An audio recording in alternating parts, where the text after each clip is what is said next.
Holy fuck. You better not fuck this one up, Super. Let's see what you got. Handstand into a crouching flip jump up onto the platform. Takes a bow, as is traditional for this moment in the performance. Single jump. Scuffs the floor. Backflip. Another bow. Okay, a little excessive, but we take those. Okay, crouching, jumping flip, double jump, top row. How's he gonna close this out? Holy fuck. Somersault, jump, flip across the platforms. Right side. Misses the parallel bar. Tries to save it with a bow. I don't know if he can at this point, Tom. Back on the bar. Mario flips it again. He's in the air. Will he land it? Oh, and that's such a disappointment. Oh, it really is hard to see that. He has worked so hard to get here. Guys, hello. Welcome to Mario, a.k.a. Scary! If I was a little kid, I would have taken the batteries out of my Game Boy and swallowed them because of that. Guys, welcome to Game Boy Donkey Kong. Push start. Da da da da da da da. I was sitting here singing a little song, you guys. Actually, I need you, hold on. I need you to know how the song goes. It is not creative. It's very stupid. Right when I sat down, we were on this title screen and I made up a little song. Ready? Here's how it goes. Scary. Wait, I'm gonna add a new part to it. This is scary. I like a song, la la loo la la lee. Sometimes it goes dee da doo da da dee. I like that song that goes dee da doo dee. And even it can go like this, da da da da. I like a song, ga ga goo ga ga gee. And even it goes da doo da da dee. And then it goes, even and it can go like this, la la la la. Even it goes like this, la da doo dee da. Sometimes it goes just like this, ba ba boo bee ba ba ba ba ba ba ba. Guys, welcome to Donkey Kong. Big Sunday. You guys, we missed Friday's stream last week, but I need you all to know that it was the 28th Friday of 2026. I don't know if we have missed we must have missed at least one. I don't know if I can't think of a Friday that we missed.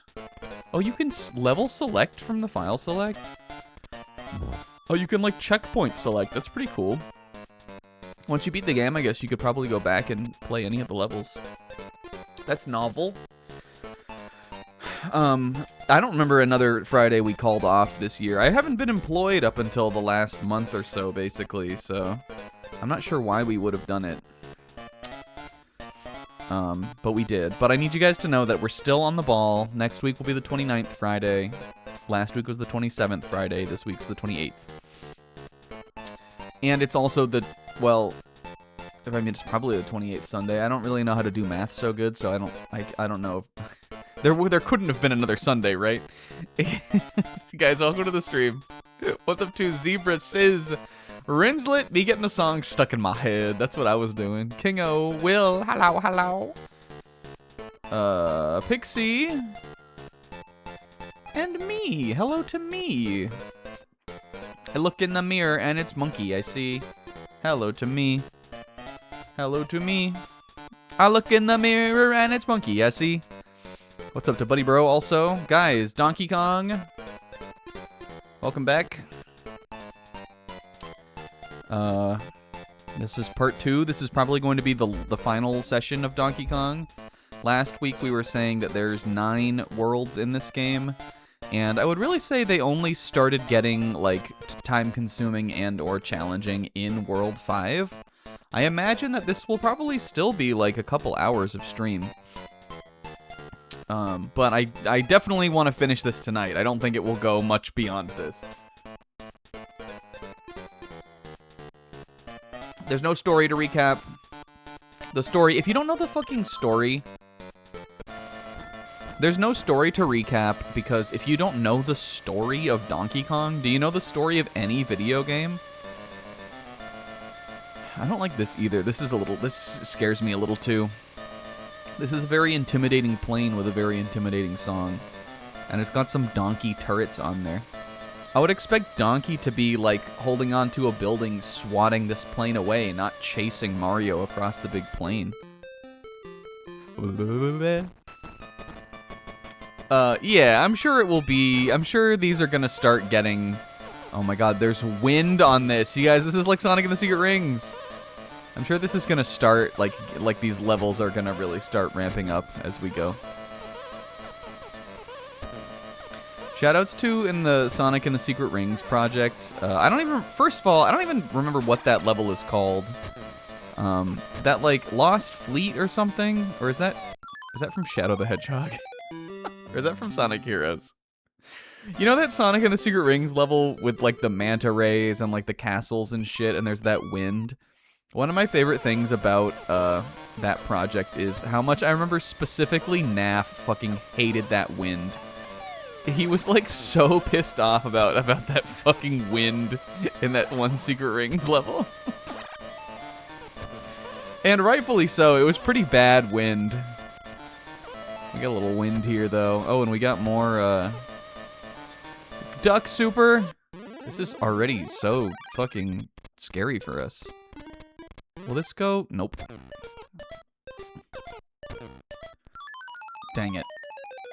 Oh my god, did you hear that? Why was it like... Why was it like a chord? Did you hear that? In my Mario movie trailer, that I did. There was definitely a bit about Donkey Kong kidnapped Mayor Pauline, and it cuts to Mario chasing him on an airplane. You did a Mario movie trailer, Kingo? I don't even remember this. Was this on Blue Sky? I'm not really on that.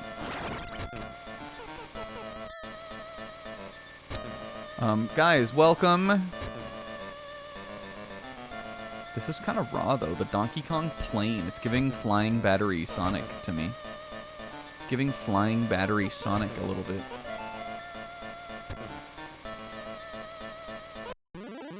I think we just want to, like, go over the top here. Oh my god, I'm styling on them, even.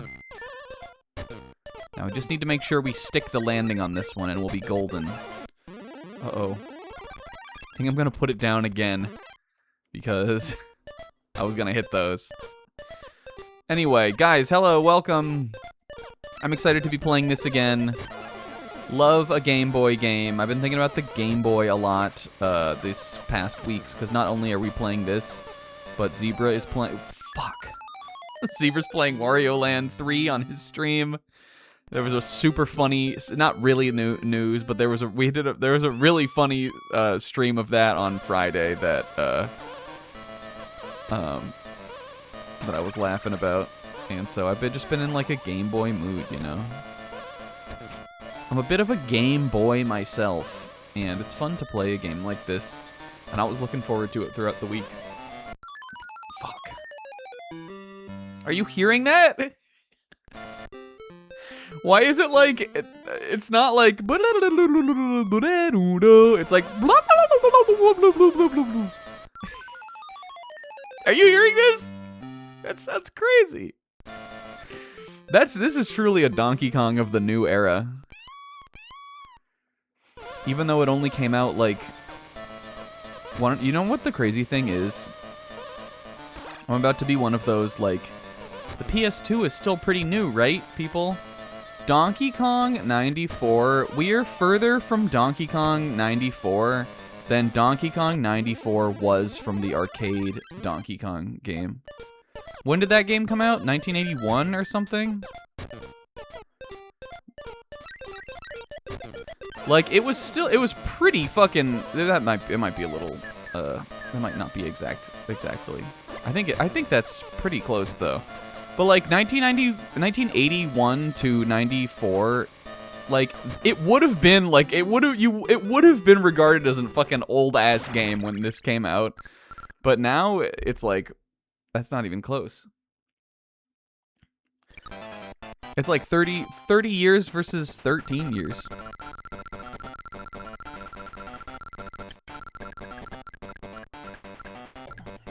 Was that right? 32 years.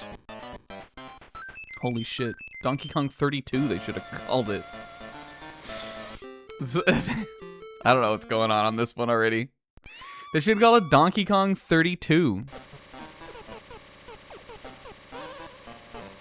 We're gonna be getting to a point, you guys, eventually, where video games people like and care about are gonna be turning 50.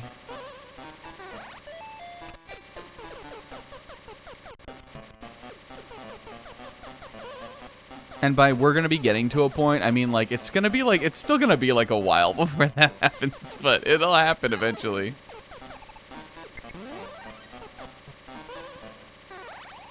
And you'll look in the mirror and you'll be 52.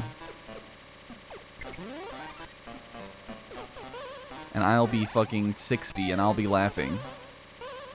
Oh, an over... Oops. See, Wario lives those. Wario would have lived that. Guys, how was everybody's weekend? Mine was okay. My fucking throat hurts. This is kind of gross, but, like, I'm gonna say it anyway. It, like, sounds nasty, and it is nasty, but, like, whatever. It's, like, people get things.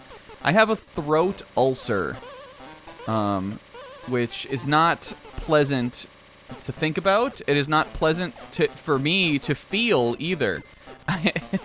It hurts like it hurts like the Dickens, it does.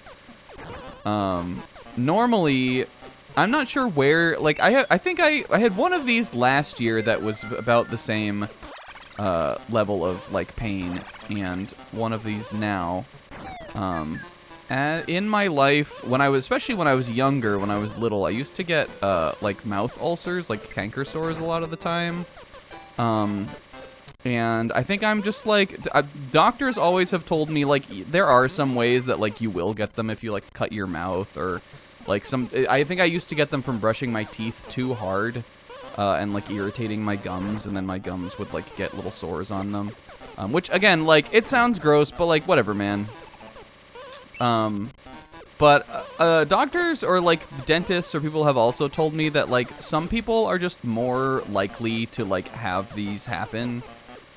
It just like sort of is a thing that you may have to deal with more than other people do, and I definitely do.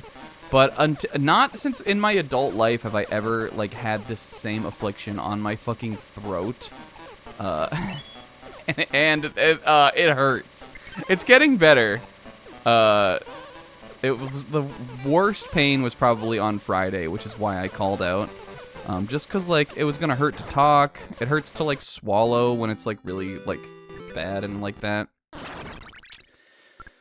And it just stinks. So that was a bummer on Friday. I felt crappy at work. I worked a full day. I have to talk a lot at my work to like do redirection and stuff like that. For like the kids and things there. So like that was not pleasant. And it was like a full day of work. I had like a headache from the pain. It was just like crappy. And I hope it goes away soon. Because it definitely hasn't gone away. It's just like better now. I know at least for this, from what I understand, the most common cause, like the biggest culprit usually is acid reflux irritating your throat. Or like GERD. But I don't have that. So I'm a little puzzled as to what the deal is. Unless it's just a coincidence. Or it's just some shit I have to deal with now.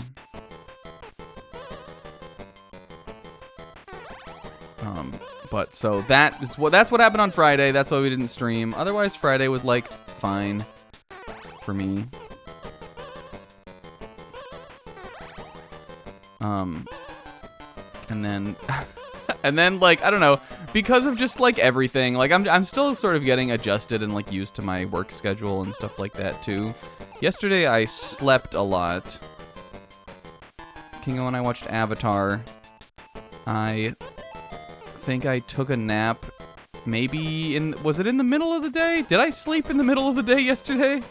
I took a nap when I got home on Friday, and I went to bed like earlier than I would have after stream. Yo, what's up, Odin? And then no, I don't know what I did yesterday. I've been working on this thing for work. There is a like similar to the like course that I already fucking did when before I was getting hired for this kind of work. My company has one that they wanted us to do, which there is a level of monetary bonus that comes with getting it done in a certain amount of time, which I want. So I've been crunching to try to get like my new job's version of this like same course done over the last couple weeks. It's very time consuming, especially when like I'm working now, and a lot of the time I will like put on like the module or whatever to start it, and I'll fall asleep and then I'll wake up and I'll be like, well, now I didn't do anything and I didn't get any work done on this. But I've been crunching to finish that before next week is when it's due. I definitely think I'm going to do it, but I had to put a lot of time on that this weekend. So I did. I was working on that as well as like multitasking on other things basically all yesterday. And then I watched Odin stream, and I fell asleep. I think I couldn't tell you exactly when it was. I think I fell asleep before Will even started his stream, which I kind of wanted to watch, so like, oops, but I know Will played Hollow Knight. I was watching Odin play Mario 3. We were talking about some bullshit. We finessed that level. I feel like that could have been way harder than it was. I woke up like in the middle of the night and I was like, dang, I guess I fell asleep. But I still got some other stuff done. I played some games. I played video game. Oh my god, look at him. It would have been cool if he, like, stomped the turrets and they, like, broke. But he doesn't even need to. The turrets are irrelevant to him. Yo, nice.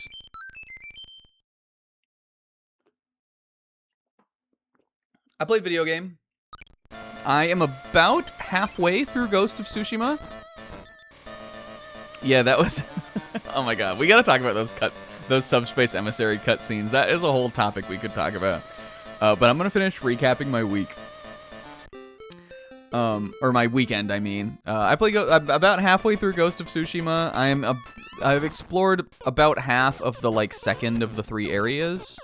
I'm doing there are sort of, like, I have identified that there are a shit ton of side quests in the game. But I've decided the only ones I care about and the only ones I'm, like, really gonna do from here on are... There are, like, ones that are specific to some of the, like, plot important NPC characters. Not only are there trophies for doing all of them for each of the characters, but, like, they seem like they're, like, kind of the real side quests. And everything else is just there if you want, like, a billion fucking little charms, equipable charms that all do the same thing, which I don't want. So I've decided I'm just gonna do those, so I've been, like, knocking those out. There are these, like, legendary quests that get you armor sets or, like, moves and cool stuff like that. And they usually end in, like, a duel, which are, like, some of the coolest parts of the game. These, like, katana, like, what do you call it? Not Bushido. Chanbara, like, duels. Samurai duels. And so, that's kind of what I've been working on, in addition to the story missions on that. Otherwise, I have begun the Star Fox 2026 challenge mode, expert mode challenges. They are not easy. But I have learned a lot about the levels in that game in doing the expert mode challenges. I've had to figure out how to do a quick kill on Granga, the first boss, part A of Corneria. They're pretty. I think for how much the Star Fox 64 levels kind of give the game to work with. Again, I didn't really get this until I started doing some of these later, like, challenges. But, like, coming up with 12 unique challenges, a lot of which are pretty interesting, like, just within the confines of the levels in that game. I feel like they did a pretty decent job. They're, like, pretty interesting, especially some of the expert level ones. But I spent a lot of time just, like, redoing the levels over and over and over and over and over, which I know would not be for everybody on that game. Especially because I already did, I did like 8 runs of that game just doing the medals and the normal missions and stuff for the 2 difficulties. But I don't know, challenges are just fun. Like, yeah, you know, they're doable. They're exciting to figure out. I think these, especially, like, again, these are the expert mode, expert level challenges. Like, they are the hardest thing in the game. I have not hit something where I'm like, I will not overcome this. Now, could there be something like that in the game? Definitely. But not so far. I'm like, as long as I smash my head into this enough, I will eventually overcome this. So in my little breaks for myself between my work on my course thing, I would do like a Star Fox mission. Could do a couple runs on that, play a little Ghost of Tsushima, and then get back to work. And that was really my weekend. Was there something I was going to talk about? Oh my god, the Subspace Emissary cutscenes. Guys, was there anything cooler than that?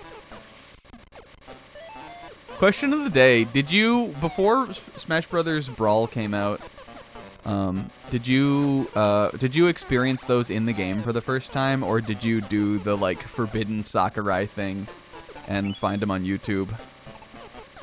Because I hate to admit that I did watch them on YouTube. I played the game, too. I remember that being the very first thing I did. Actually, I remember getting the game and getting home, and I remember playing the classic mode as Diddy Kong. Diddy Kong was the character I was most excited to play as in Brawl. I remember doing Diddy's classic mode, and then I jumped into Subspace, and I'm pretty sure I beat it all that same day. I may have not had school that day. Is it possible I was allowed to skip high school for Brawl? There's no way, right?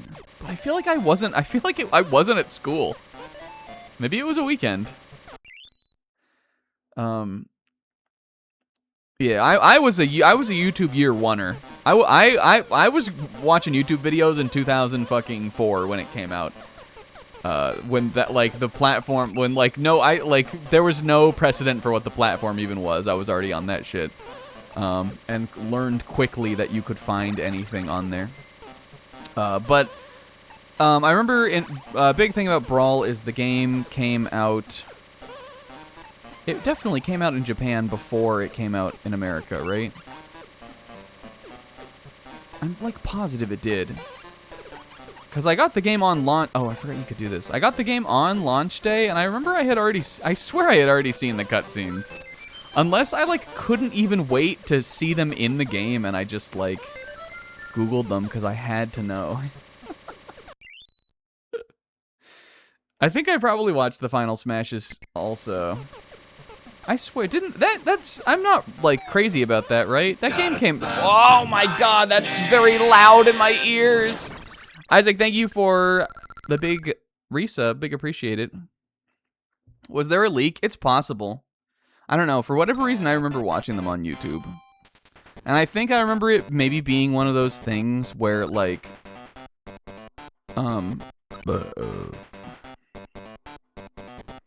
I think I remember it being one of those things where, what the fuck am I trying to say? I watched it on YouTube. Oh, it was one of those things where, I think I, watched a little of it, and I was like, okay, I'm only gonna watch this much, and then when I have the game, I'll see the rest on my own. And I think I, broke, and I went back to it. But I was also on Smash Dojo every day. I'm looking it up. I'm looking it up right now. Did Brawl... There's no way it had a worldwide release. Did it? Super... Maybe it did leak then. Brawl.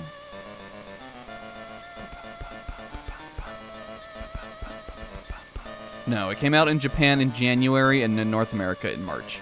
Definitely, I watched those. I watched those on YouTube then before the game was out. I was fiending for that video game, and that was the era where I anything seeing it before the game was out versus seeing it in the game was equivalent to me. I did not care about spoilers at all. I just needed the info. I just needed to see the thing.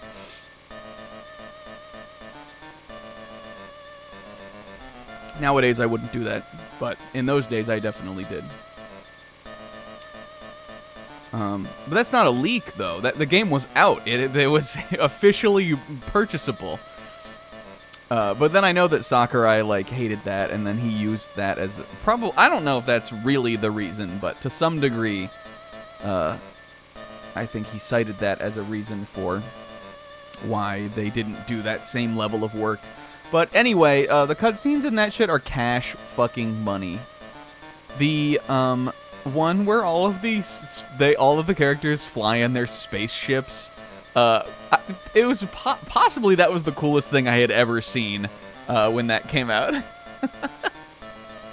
I think the one where the halberd explodes and then the main theme kicks in and all of the spaceships scatter out and fly into the big thing. That at the time that came out, I think that was possibly the coolest thing I had ever seen. Because by the time that Brawl was out, I knew knew my history is the other thing. When Melee, when Smash Brothers came out, I think the only characters I knew, Super Smash Brothers for the 64, I think the only characters from it that I knew were Mario, Luigi, Fox, I knew, Pikachu, and Jigglypuff. I don't think my first exposure to all of the other characters maybe I probably had heard of Zelda, but I didn't really fucking know it like that. And the Smash Brothers, I remember being one of the earlier 64 games that I played. Everybody else who was in that, I learned from that. And then when Melee was out, I definitely remember looking into like the trophy galleries and like reading about like what games these other characters were from and stuff. But Brawl was the first one where not only did I have like wants. Oh, DK, yeah, I guess I did. I probably did know DK. I guess like lumping him in with the Mario guys. The franchises I knew were Mario, Pokemon, and weirdly I knew Star Fox because in the same neighborhood where I played Smash 64. I had a really early experience with like a neighborhood friend. It was like the first time I was ever at his house. He showed me Star Fox 64, so I knew about that. But Kirby, I thought, here's another funny thing. For whatever reason, when I was a kid, I thought Kirby was from Smash Brothers. And the reason I thought that is because not only had I not played Kirby, but because his power in the game is to, like, you know, copy the powers of all the other characters. So because I didn't know what he was from, and because that's what he could do, I just assumed that, like, they made him for the game. Like, it would make sense for that to be, like, the power you'd have if you were, like, original to Smash Bros. To me. And then I did it was probably only, like, months later that I, like, played Kirby 64, and I was like, oh, I guess he's fucking from this. And I do remember that same friend that showed me Star Fox 64, he did have... I believe it was probably Kirby's Adventure, just from my, like, basic memory. But I remember we played one of the 2D Kirby games at his house one day, and I was like, oh, dang, it goes this far back? But Brawl was the first one where I, like, had wants. I had, like, guys I wanted to see in that game. Sonic, Diddy Kong... Those were probably the only ones that I, like, Wario, like, those were the ones that I was like, they gotta be in this, and then, like, they were. And then all the other ones I was just really excited about, too. Like, I remember Pokemon Trainer, I remember Meta Knight, like, the days those got revealed, because they were all on this website, the Smash Dojo. Which, if you weren't there for, I'm sorry, because there was nothing like that. There was nothing more hype than checking Smash Bros. Dojo in the morning before going down to the bus stop to get on my bus to high school. And I was in high school. I don't care what grade you were in. It was cooler if you were in, like, 9th grade. And only that. If you were older than me, don't care.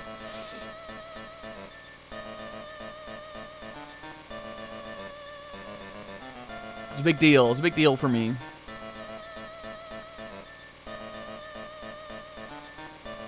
Smash Dojo and Nintendo Today app HRV. Listen, if the next Smash game does real, like, release stuff like that on the Nintendo Today app, if that is the platform that they choose to do that for, and it was this, if they did and it was like this to the same degree as Smash Dojo, I might log back in. I think I still have it on my phone. And by think, I mean I definitely do. I did not delete it. Pixel knows about what apps are still on my phone. Pixel knows I never delete fucking anything off there. Everything just stays where it is because then I know where the place of all the apps that I actually use are. The thing I remember the most is when we were in Japan, he realized I had the MomoCon app still. Or maybe it was the Con Bravo app. Either way, I had an app for a convention that we hadn't been to for like 5 fucking years on my phone. The MomoCon app 6 years later. So funny. But yeah, the Final Smashes was another big thing. I remember watching those on YouTube. I didn't even know... I knew that Wolf and Toon Link were in the game, but remember how Wolf and Toon Link were, like, hidden? I think they were... I don't remember. Maybe you could get them through challenges, possibly, but also you could like find them in Subspace Emissary and unlock them that way. And I remember YouTubing that, like I didn't even know how to do that. I remember having to look that up.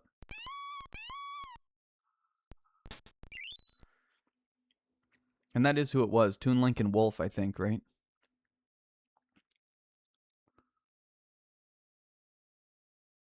And I've never replayed that. I only played it that one time. Sis, you didn't follow Smash 4 even? I guess that was sort of before we knew each other also. This is kind of an Aang airplane. In what way, Zebra? What stage is this? What if when we paused, Mario was doing like a little like 3-frame animation? He was doing the little 6-7 thing. One of my favorite things. Let's see. Favorite things about Smash Dojo was when I saw the new character approaching. Yeah, definitely. Like you'd see the banner and then you'd be like, oh fuck, it's one of those days, and then you'd like scroll and it would be like some cool thing.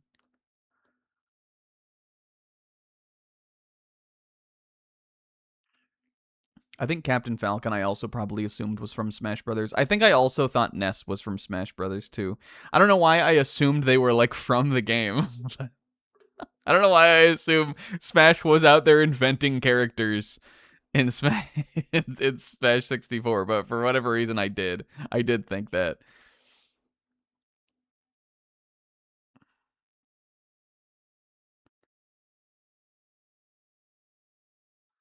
Need Hornet in a new Smash game? That would be cool. Yeah, seeing the banner, eating my Eggo waffles. I remember I always used to check it on the like we only had one computer then. I didn't even have a laptop yet. I got a laptop towards the end of my high school years. And so I would go down, I'd eat breakfast, wake up, eat breakfast, or wake up, shower, eat breakfast. And that in those days, I think my mom was probably still. My mom, bless her heart, made my sister and I breakfast for like a while. She always used to make us eggs, and I guess we would make like an Eggo waffle or something. I remember eating a lot of Eggo waffles and eggs for breakfast in like high school and stuff. And then right before I left, I would go to Smash Dojo. That was my little routine. My little Rich. I'm trying to figure out what we need to do on stage 6, 7.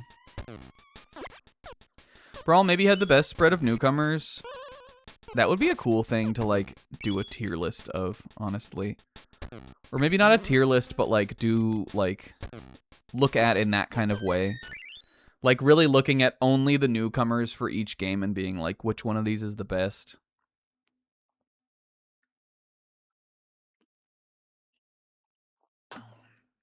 Because honestly, as complete as like for the time, I think Smash 64 is.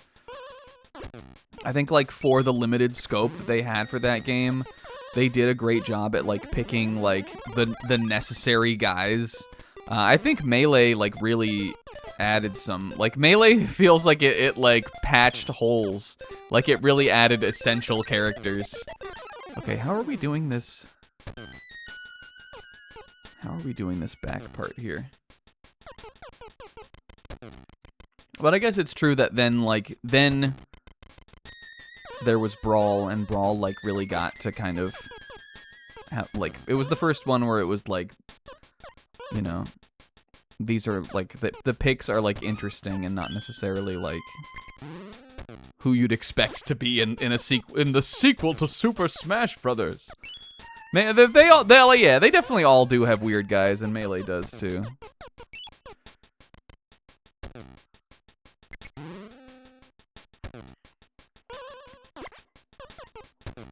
For a second there, I almost just said, like, for a second, you guys, I almost just said that Mr. Game & Watch was from Brawl. You know how, you know how people will, you know how people think Skarmory is from Gen 3? What if I thought Mr. Game & Watch was from Brawl? Like, he's, like, definitely he's not. Like, he's definitely not, but, like, what if I thought that?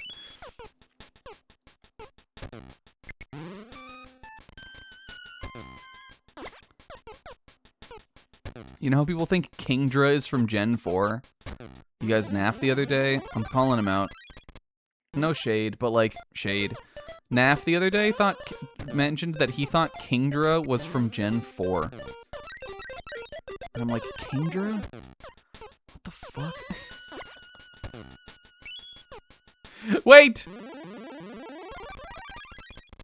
It's possible I gasped. Oh, I don't think we're gonna be able to do this. Oh!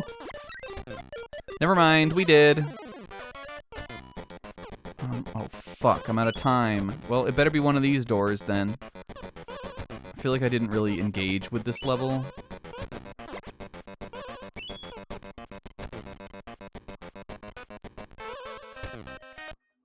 Okay, it was this one.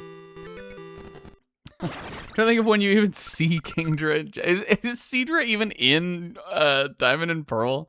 I don't even think he is. I don't even see, like, no way, right? Kingdra's not in Sinnoh. He's just definitely not. He's in the remake of the game he's from. That's so funny to me.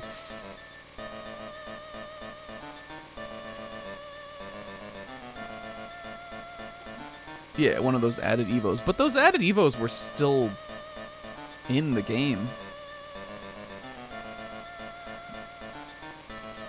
You can definitely get them in Diamond and Pearl, though, still.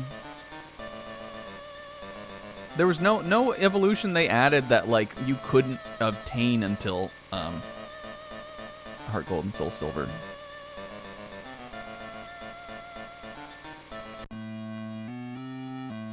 But, like, sure. There were a bunch of Gen 2 guys that did, or just general Pokemon guys that got added evolutions. It's just that, like, Kingdra was not one of them.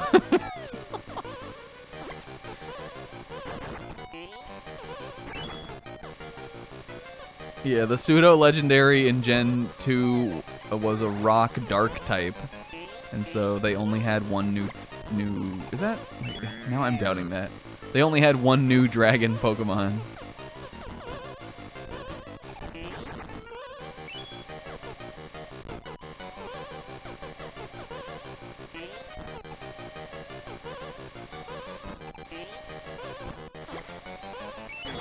Get fucked. Look, plane level down in 46 minutes. Maybe we will finish early. Because plane level down in 46 minutes, you guys.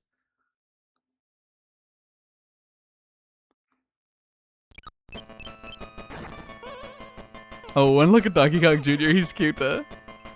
He going. Oh, Ice World? Oh my god, this is gonna suck ass. This is gonna suck ace.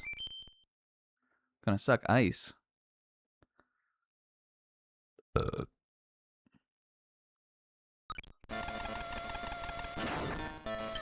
Guys, I don't know what I think the next Smash Brothers will really look like.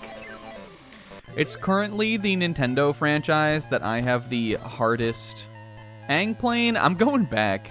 It's currently the Nintendo franchise that I have the hardest, like, time picturing, like, what it's going to be. Okay, Angplane. Is it because it has it looks like it has an arrow on the front, Zebra? Is that why it's an Angplane? Is it because, like, the white part is, like, it looks like kind of like an arrow? Yeah, alright. The Donkey Kong Ice Flow. This is scary again. I'm loving these little backgrounds on the stage select here, too. They're very, like, un-cartoony. This one looks like someone just was like, yo, let's make an iceberg on Game Boy, and they did it.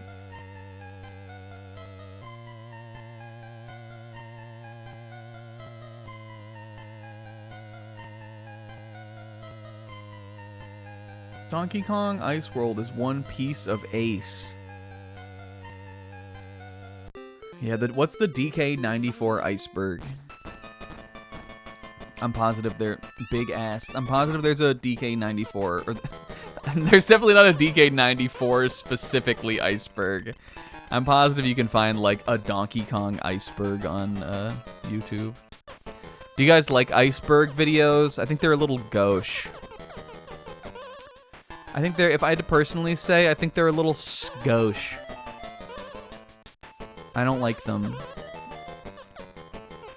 Cause here's my problem with them. I feel like the deepest level facts, like the deep level things on an iceberg video are always like boring. Or fake, or they're like just some random shit from like a fandom or something. Do you guys do you feel the same way as me on this? Unless it's like something that is like really a good idea for an iceberg. If it is like a media franchise or something, then the deep level stuff is like not ever like juicy. It's just like, I don't know, it's like nothing kind of.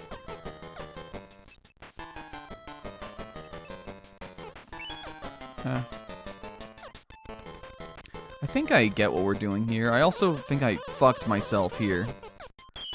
But we probably still have time. I think we're free and clear here now. Whoa. Okay, how did I get the platforms go? Is it over? Oops. It's a fun idea for a format, but like, I don't know. I feel like the idea is either that, like, I don't know. I feel like the problem that you run into is that the thing the iceberg is about is like does not have deep enough lore to really have the like 4 or whatever, however many levels of the iceberg. And so by the time you get to the depths layer, it's just like scraping the barrel, kind of.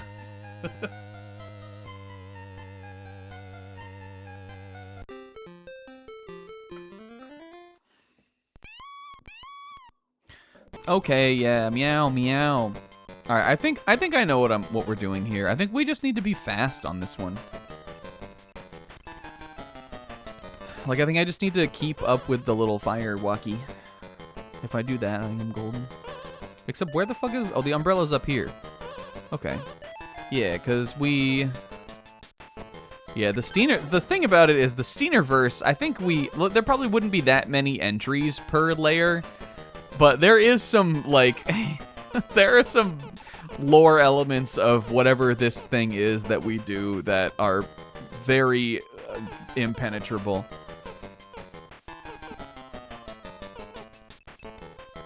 Okay, so now we gotta get up here. Okay, and what we need to do is grab this and need that to go down. Oh, actually, okay, maybe I don't have it. Oh, wait, yes I do. Well, we just threw it on the wrong side. Okay, we can fix this. Okay, throw this down here. Clicka. Go. Easy mode. That was a fun one, though.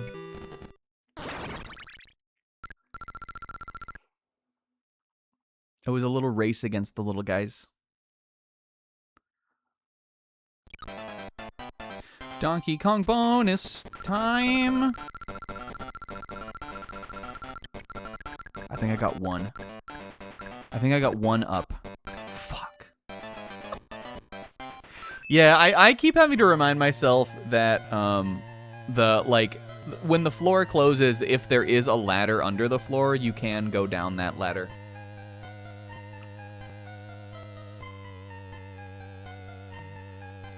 I think I have had that same issue in another level where I was like, oh wait, I can just go down this.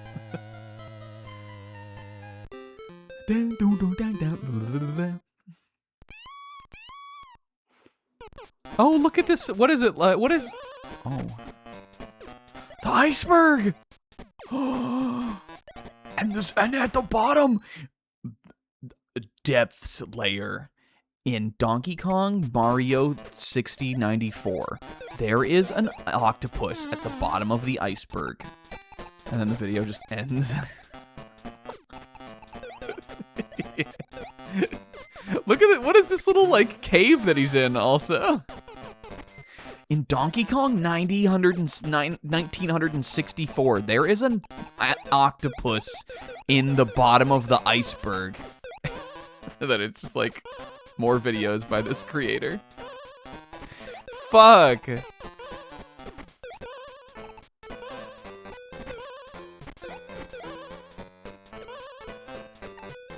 When in doubt, if you can't stand on your feet on the iceberg, stand on your hands. Look at that proud-ass walrus. He is like a nobleman. And I can stand on his head. No! He tusked me. This one has 3 donkeys. It's a bit of a 3-donk moon. 3-donk night.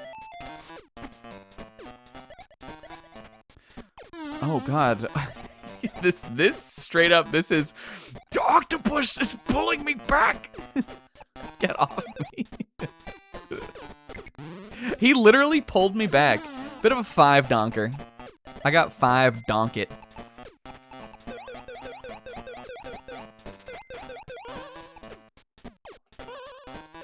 Yo, look at me.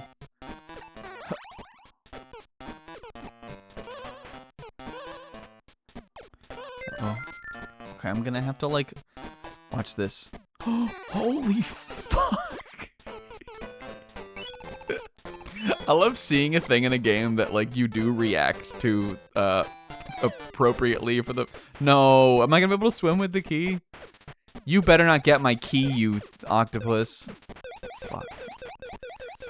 I love seeing a thing in a game like this for the first time and, like, reacting to it, but being like, oh, holy shit. This tusk charge with this walrus is definitely one. He wants to bite me with his tusks. You guys, today I saw a rather incredible video, and it has been going around, of a man in Yellowstone National Park.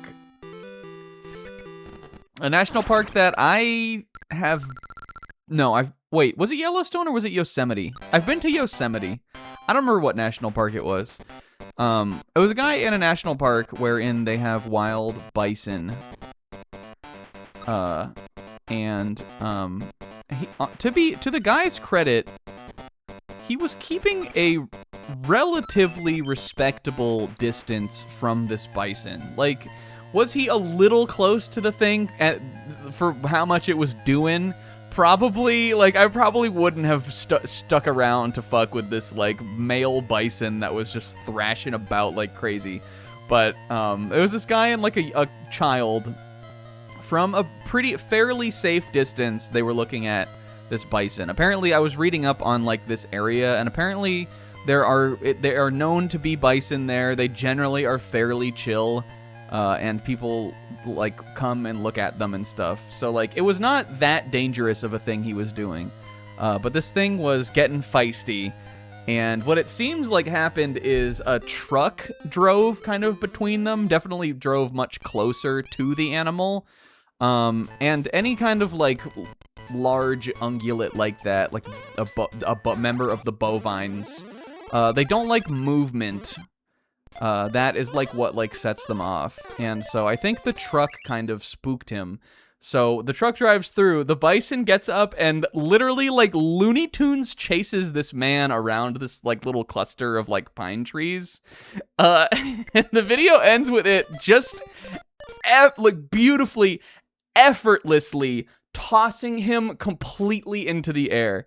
One butt, one lift, just right off the ground and ragdolling through the air like he was, like, in a fucking video game. Apparently, it seemed, they said that the guy went to the hospital and he was not in great shape. But I would imagine, I think he will survive the attack. Because fortunately, the bison was, like, after that was run off. It did not, like, trample or gore the man, which is good. Especially because, again, like, he really wasn't doing something, like, stupid. It's just that this animal was feeling some type of way. So I hope the man will be okay. I think it seems like he will. But it's a crazy video. If you haven't watched it, I'm sure you can find it. Where is the door? Help me, little Walry. I'm going backwards through this shit. Did you think you could? Where's the door?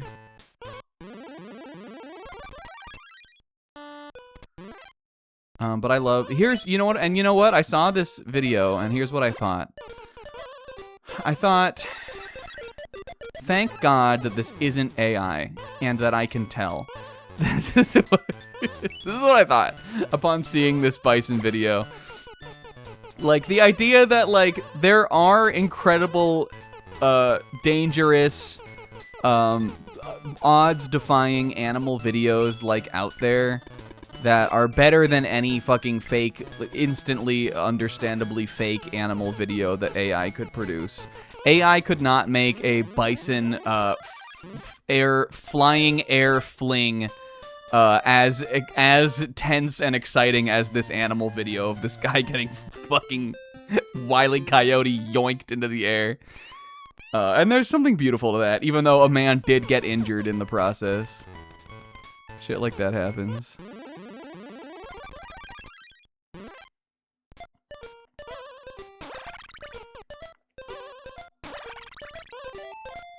Because there are a lot. That is one of the things that I most often see. I have been tricked by them in the past. And I consider myself fairly, like, I consider myself like someone who wouldn't easily fall for that kind of stuff. Like, I know what real shit looks like, especially when it comes to, like, videos like that. But I have been tricked. It has taken me a while to be like, this is fake. And sometimes if I'm not looking close enough, I'll be like, that's real. I'm sure I have been The thing about AI videos, you guys, that you don't think about is that, like, you think about all the ones that you've seen that aren't real. Think about the ones that you saw and didn't even, like, think about whether or not they were real. And they weren't. Thoughts? Where the fuck is the door? There's gotta be, like, a little sneaky, like, fake spike, or there's gotta be something we're not getting. This is the Gintama song. What about, yeah, I don't know, that was weird. That was a weird, interaction there. Maybe I can go left. Maybe you can go to the left. Does the door disappear when you do the switch? Let's go check it. Because I am legit at platforming on these walruses. What? Was it just hidden? Hold on. There wasn't a door there, right? Fake door? Invisible door? Alright. Wouldn't love for that to become a trend? Wouldn't... I guess so. Would not love to continue to see that in the game. But I guess it's true, I wasn't looking at where Pauline was doing her little mirror, mirror. Yes.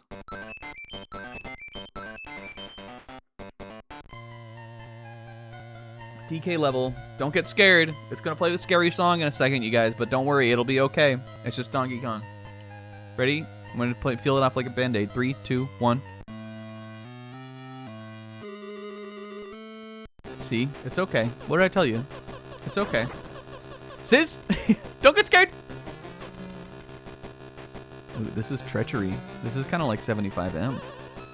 This is kind of like 75 meters from the other Donkey Kong game. That was also a level in Super Smash Bros. Brawl. Do you guys think Smash Ultimate kind of bitched out a little bit? I mean, monumentous game, honestly. Like, admirable feat of video gamery. But do you think they should have put every stage in it? Because I do. Do you think every stage should have been here and should have been back? I wanted to play on Pokefloats. 75M was in the game, as I recall. But I don't think that other stupid Donkey Kong level from Brawl was. Was it? That dumbass fucking DK Flights or whatever. What even is that level? What is it supposed to be? Donkey Kong's Jungle fucking Climber? Is it supposed to be DK King of Swing? What? What is it? Stupid. What is that level supposed to be? What is it called? No. I wanted Poke Floats. I know it's like a meme level. Like, why would you want to play on that? But if it had been put in the game, I would have played on it. So I don't know. That answers the question. Yeah, the Jungle Waterfall level. But was it really from Jungle Beat? I know that game pretty well. Is that what it was supposed to be? Fuck. Yeah, Pac Maze was on 3DS. Was Rainbow Road also 3DS only? I think there were some few stages omitted that I think they should have just done them all. I'm sure Sakurai did talk about that on some fucking direct or something, you know, somewhere he talked about why they weren't all in, but I don't know. I think they should have been all in. The Switch 2 edition, do we think? Do we think that's what's happening next? Again, I feel like I truly have no vision for what it will be. Yeah, Rumble Falls, that's what it was called.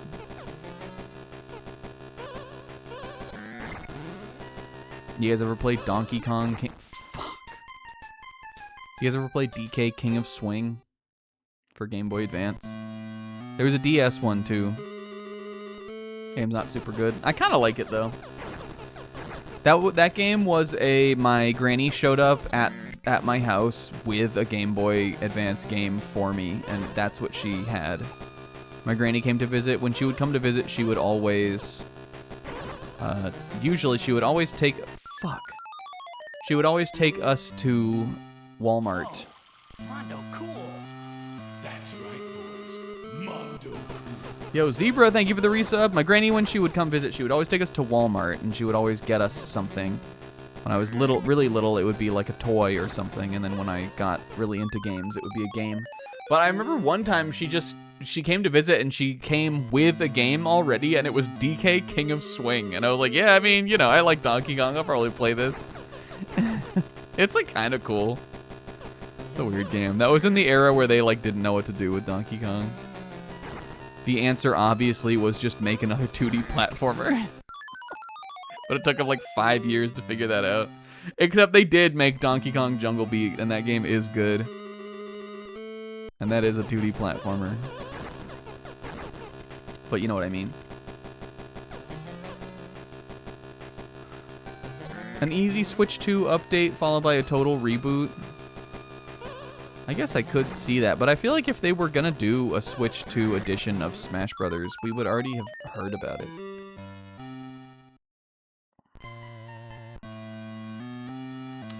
I know that there are still Switch 2 editions getting announced of like popular games for the Switch 1, but those games aren't Smash Bros.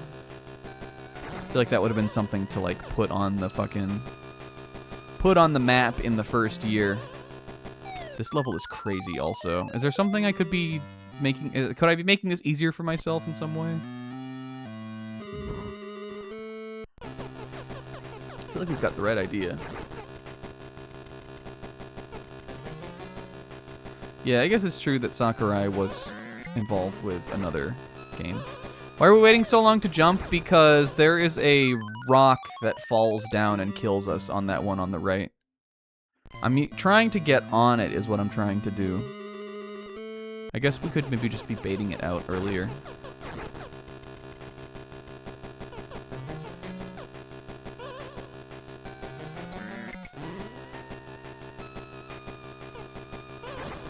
I guess we probably can, right?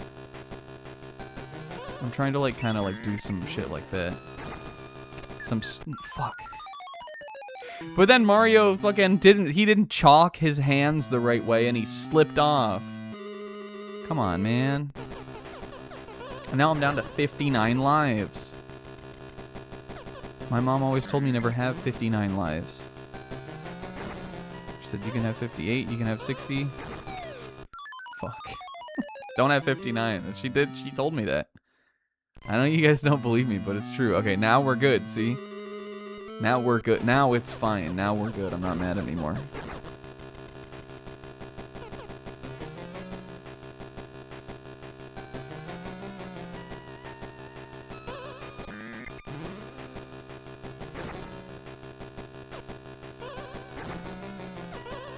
Huh? Yes. There we go. That's how you do it. Stupid. And that was the whole level? Yank. Jump. I think emoting by jump should be more acceptable in human society as well. Mario!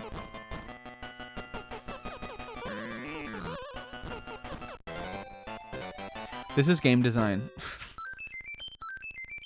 Showing a video that shows you the mechanic you're about to come across, that's game design. A cutscene that just shows you the mechanic, doesn't even introduce it to you through gameplay, that's game design, baby. Is it elegant game design? No, but come on.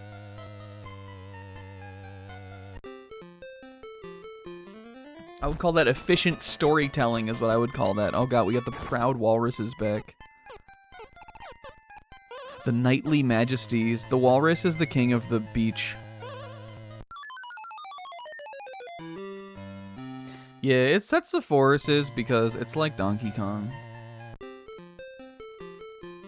It's because you can only divide 100 by 4. Can I pick these up? No. I can try. Could you pick up a walrus? Definitely not, right? Question of the day, do you think you could pick up a walrus? I'll answer it for you. No, you couldn't. Not only is that an extraordinarily heavy animal, but how would you even start? It's so awkwardly shaped. You couldn't fucking do that. I don't even think K-Man could do that. I think he might think he could. Maybe with like a good pickup line. You guys know that walrus that like comes in and fucking whistles at that like Japanese woman that works at the zoo that he lives at? That's cute. I like that walrus. I see him on Twitter and I look at him and I know he's not AI also. I know he's just a friend. He's just a big friend. He fucking flaps into the office and he goes right in her fucking face. I'm sure his breath smells so fucking foul. I don't like a big animal. Yes. I think Sizz said he thinks Mario's eyes should spin there. I'm in agreement. That would be cute.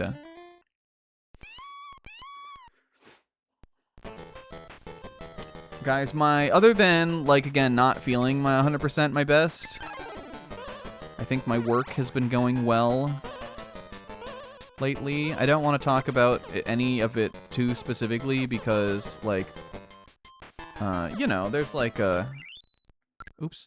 There's like a confidentiality angle to it. Like, you know, I don't want to, like, talk about the clients and stuff that I work with or anything, like, give too many examples about that. HIPAA and whatnot, true. Exactly. But it's been pretty cute. I got a new little guy that I started working with this week. His favorite things, animals and dinosaurs. When I walked in, heard about that, I went, yes. I said, those are my favorite things too. And he knows his stuff. We were talking about dinosaurs the other day. He knew Baryonyx. He knows Struthiomimus. I was very impressed by.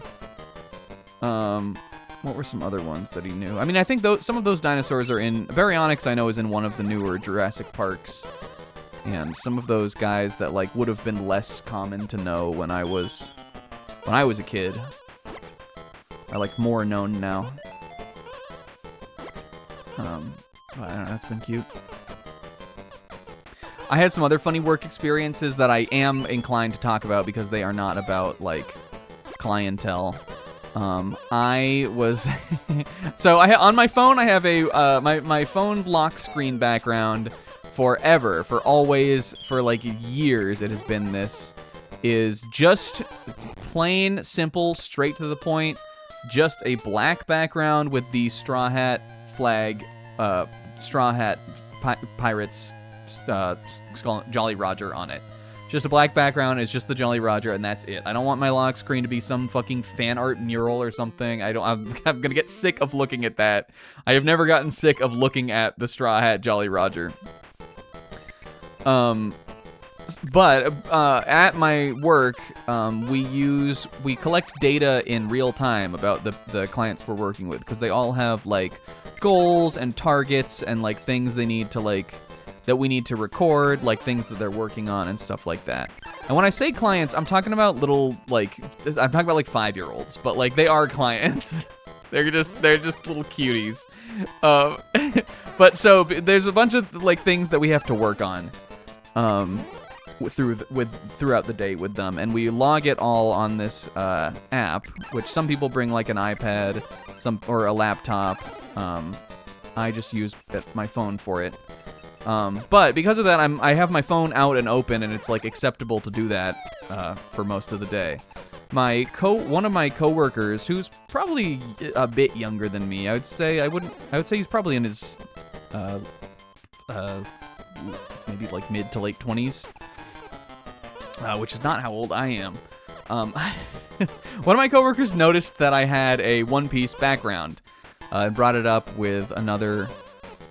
We were working in a group of 3. It was us 2 and another female coworker, none of whom I have really talked with too much. One of the guy is newer than me even. He like just started like last week. And the girl has like been there, and she was there before I got there. I don't know how long she's been there. But they noticed I had the One Piece phone lock screen, and so they like brought it up. He was like, I don't want to be like prying or anything, but I noticed you had a One Piece screen, and I was like, oh yeah. I was like, yeah, that's my favorite. Like, I love One Piece. I was talking about like, I was like, I've been in there. He was like, are you caught up? Like, when did you catch up? I was like, I caught up in like 2006. I was like, I was in middle school when I caught up. Or high school, I guess, is really what it was. But, like, early high school. And I think for many people, like, whether it's anime, but specifically One Piece, because it was not very well known until sort of the, like, late 2010s, I feel like, here. Like, it was not super popular until, like, anime, like, really kind of cracked mainstream, like, again. Not to say it wasn't mainstream before that, but like One Piece kind of has had like a journey. So I think a lot of people, when they hear you're into One Piece, they think you got into it in like the last couple years. He was saying like, he was like, I started watching a bunch of anime during COVID, and like that was one of the ones. But the girl, actually, I'm not sure if she had finished, if she was caught up on it, but she definitely knew more than he did. He was like, yeah, I haven't finished it. I'm like around Ennie's lobby. He knew the name of the arc at least. He was like, I'm around Ennie's lobby, but I just like got sidetracked with other stuff. And I was like, oh, you should, I was like, yeah, you should pick it back up. That's one of the best arcs. We were just kind of like talking about One Piece. But when I tell you guys that, no shade, no disrespect, but when I tell you guys that people are out there, in this 10-ish minutes of a conversation I had about One Piece with my coworker, I was asked, what would you do if it turns out that it was the friends they made along the way? I was told that my coworker skipped the Foxy arc and Skypia. I was like, this sounds like a One Piece meme. Not a One Piece meme. It's real. People are out there.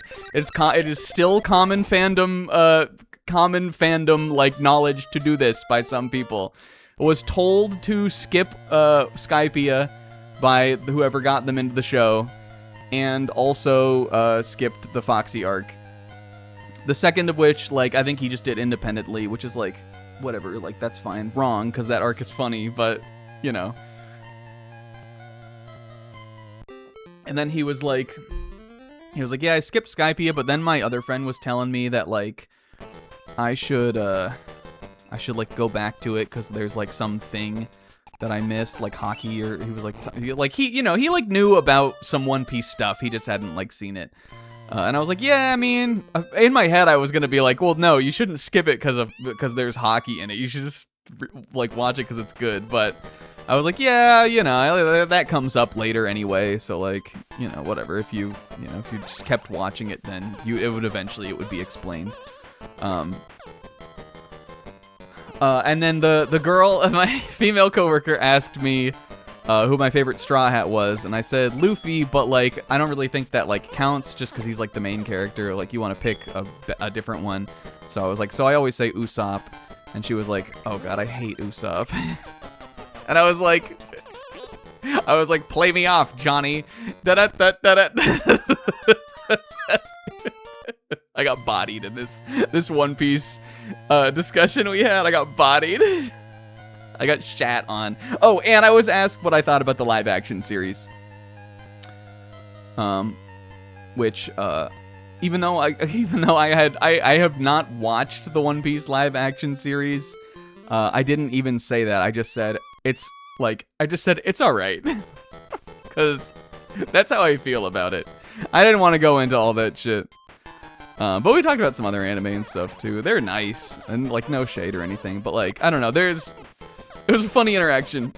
Blah. Funny interaction that we had. What would you do if it was the friends they made along the way? I just like the thing. The thing about that is like, there's like the thing that I always say, and this is what I did say in the conversation. I was just like, it's not gonna be that. I was like, I trust the vision. I don't think it's gonna be that. What I meant was, it just wouldn't be that because it's good. Like, it's not going to be that because One Piece is a good series.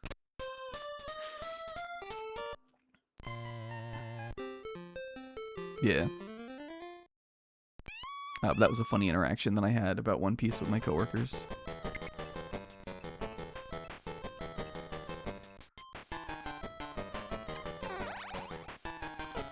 But at the same time, I was trying to play Legos with my little guy. So then after I was like, did I come off like annoying about One Piece? Like, did I come off like I didn't really want to talk to them about it? Because it's not that I mean, I didn't want to talk to them about that, but like, it's not like I love One Piece. I would have been excited to talk to them about that. But at the same time, I was trying to play Legos with my little friend. So we were making a house. So they caught me at a bad time.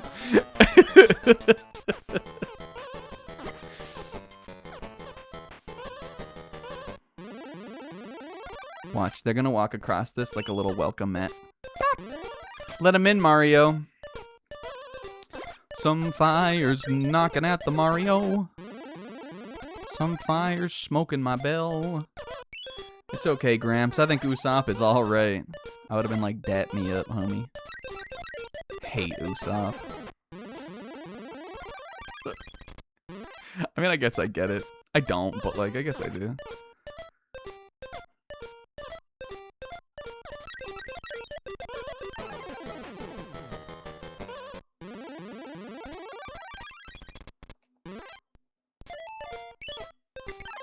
No. How? Okay, Mario, focus. Okay, this should be easy. We just need to do like a this again.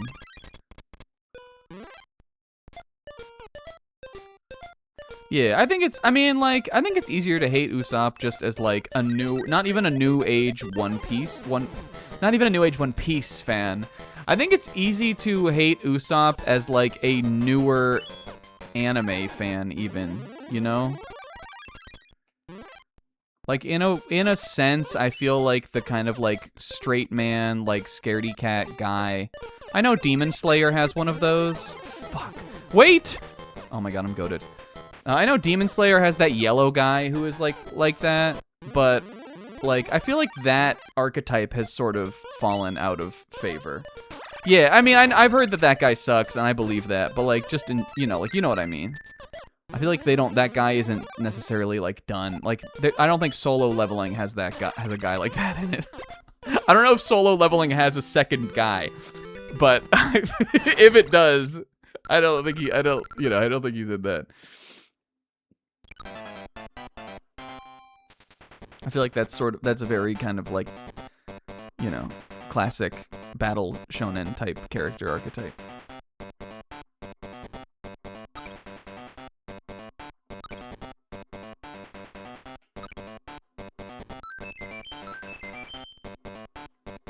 The thing that I can't understand about like Usopp hate is that I feel like, especially in the first half of the series, he's written. I just think he's written with so much humanity that like to not at least understand like what the angle with him kind of is in like when he gets like a story moment, of which he gets a number of them, is to just like not pay attention to the story kind of. But I do get that, like, his normal baseline, like, just the kind of character that Usopp is would be annoying to someone. He's awful.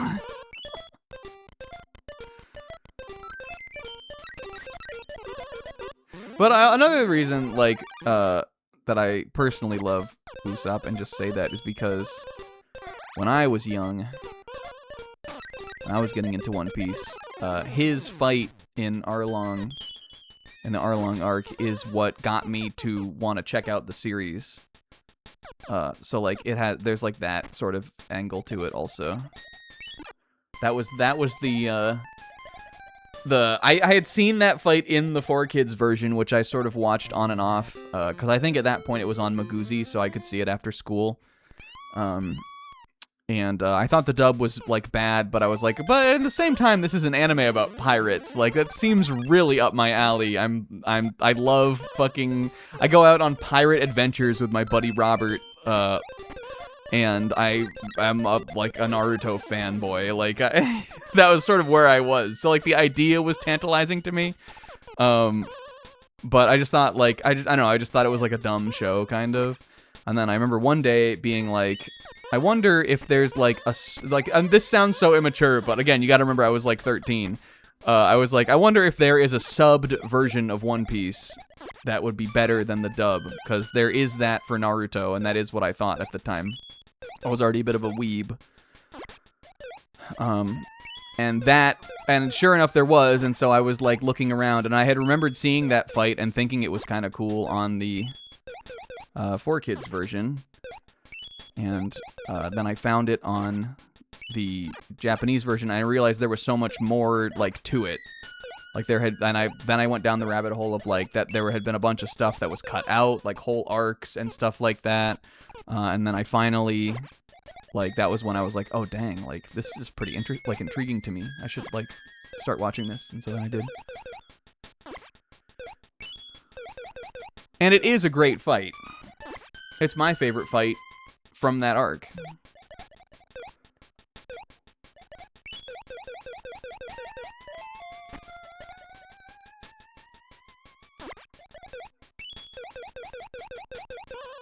Boruto year snack? No. No. You can get it on the ground floor before it pops off. Before it pops off?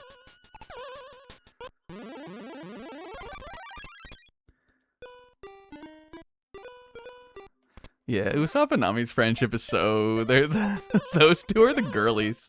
They... Before they get Robin, and even like after they get Robin to a degree, Nami and Usopp are like the gal pals of the crew, which I think is so funny. Yeah, I mean, all the fights in that arc are good, but that's the one I like the most. I want this bag, gosh dang it. Guys, I watched anime. I have watched anime. Guys, I watched an anime this weekend, a new show. Some of the other homies are on it. If you want to watch something cute and funny, you could get on it with us. I watched episode 1, the first, like, full, properly cut episode. I watched episode 1 of Smoking Behind the Supermarket with You, which is a manga adaptation. I'm sure I talked about wanting to watch it on here some couple weeks ago or something, but I didn't watch it until this weekend. It is like a rom-com comedy kind of anime, where the premise is the main guy is like a kind of burnt-out salaryman. I believe he is in his like mid-ish 30s. The reason I think, like, the reason that I believe I know this is when the anime, like, it came up with a bunch of mini-sodes before the anime, like, started, and there was, like, I wouldn't call it really discourse, but there was someone who posted, like, a problematic age gap, post about the main guy from this series and then the girl, because I think they're roughly around some 10 or so years apart, probably in age. Both adults, both people who have jobs, which I imagine the people that were writing these posts don't have. But like, just because the female lead character is like a decent amount younger than this guy, people were like, someone made some post about it, and then a bunch of people were like, I don't know, dog. It's like it's only weird if you like don't live in the real world, kind of. But anyway, I don't know why I even got sidetracked with that, because who cares?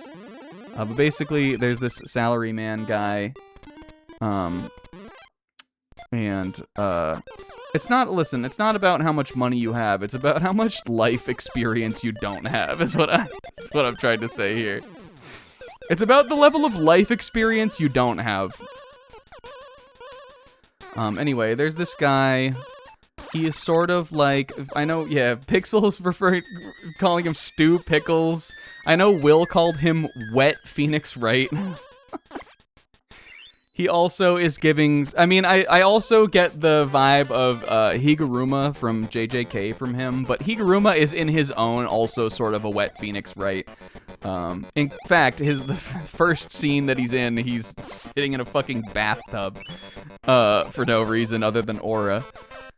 But anyway, he's just like a kind of a soft-spoken, like, salary man, like, kind of schlubby guy. And, his favorite thing is, after he's done with work, getting, checked out in line, by this nice woman who works at the supermarket. It's a pure relationship.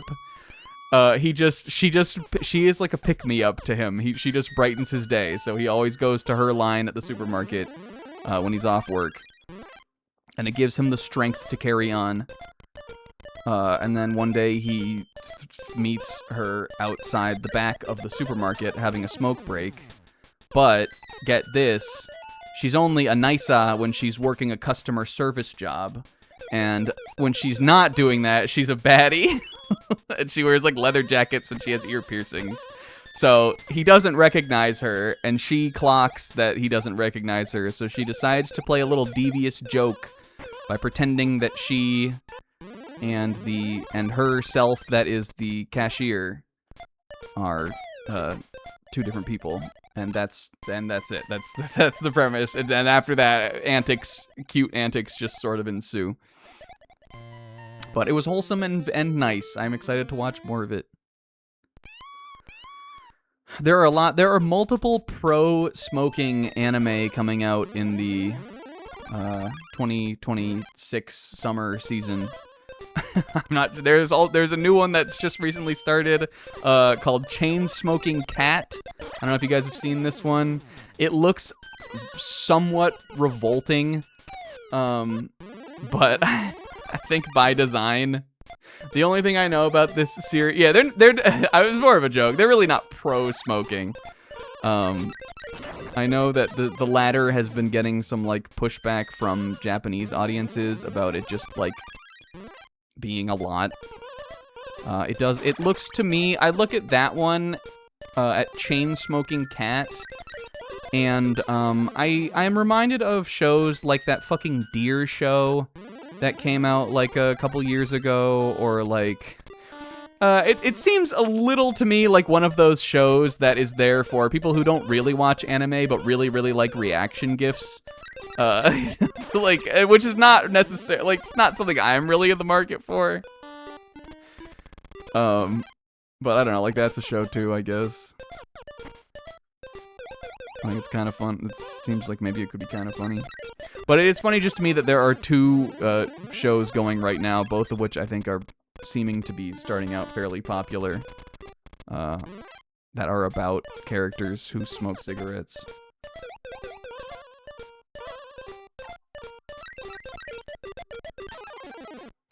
You guys see what I'm doing here? I'm promise you I'm trying. I know we've been on this level for all of the time we've been talking about fucking anime.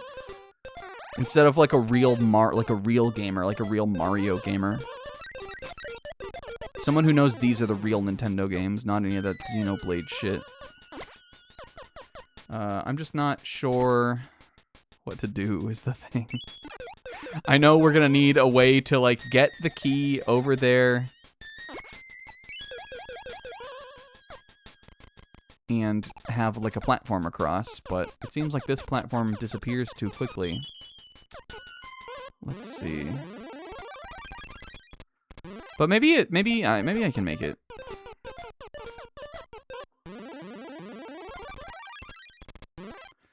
Okay, we're gonna need that. So now we just go away. See, there's no way that's gonna happen.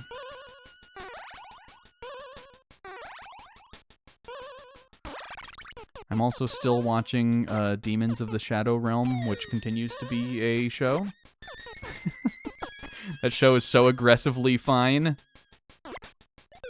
When I watch it, I have fun, but like, I feel like it's like it's a little bit feels to me like a show that has had like 16 episodes so far, and nothing has really happened.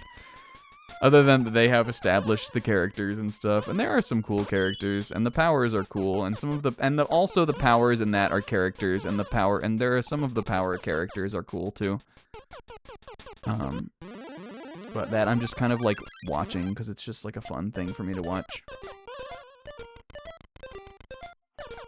Maybe if we do this backwards, because I could get up here. The key would definitely disappear, though, right?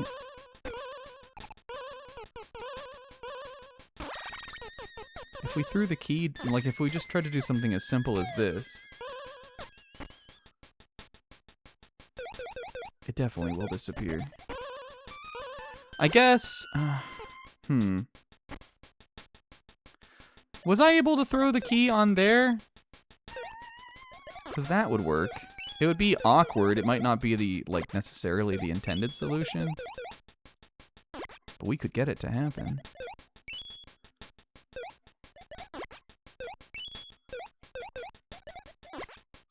Watched an episode of Yaiba today. Hell yeah. Yaiba got a season 2 announcement, I think. That was a show I really liked from last year, I think. I was watching it I think it was coming out in the summer. It's about a year ago.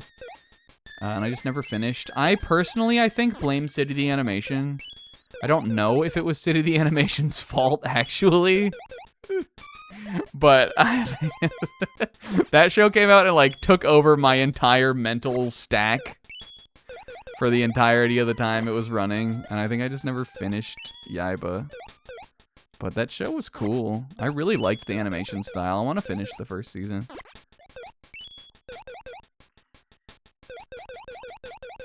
We could just talk about manga too now that we're talking about all this shit, but I'm beating this level first because I believe in progress.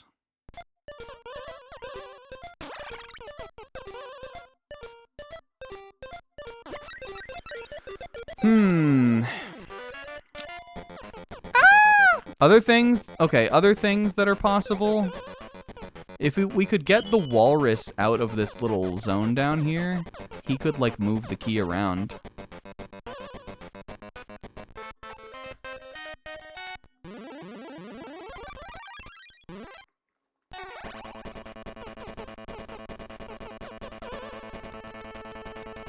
I don't think I can get him out of there, though. I wonder if I had the key... We can mess around with this a little bit. Maybe I'll just say fuck it to the items, because they're more time-consuming to get. What if instead we did a like a this ah.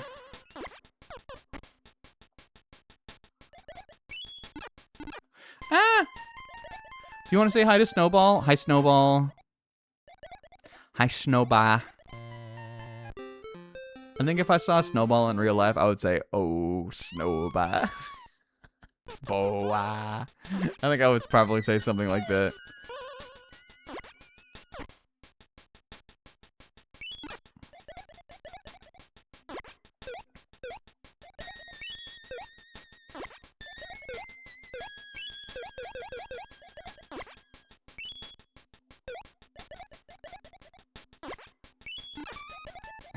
Purse. She just kind of sniff. Yeah, and that's good. Wait! I have figured it out.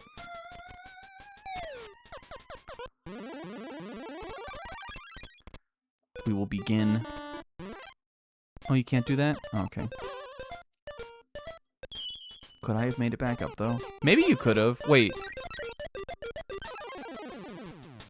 Pixel, nice emote, man. Hold on, maybe we could have. Jump. I think I can do that. Wait, what would that do for me, though? Oh, like, because if I could get down here and pick up the key, I could get it up on there, I think. It would be real tight, but I'm gonna try it.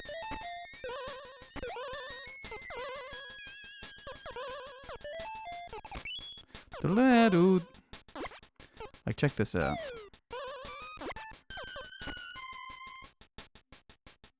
It was like, aha! What's that? What do y'all know about that?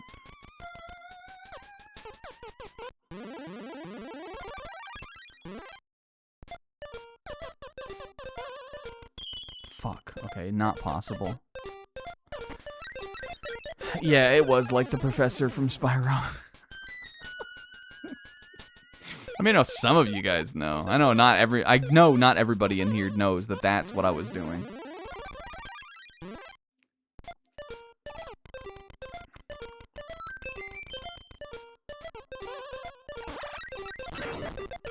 Okay, well, if not that, then what?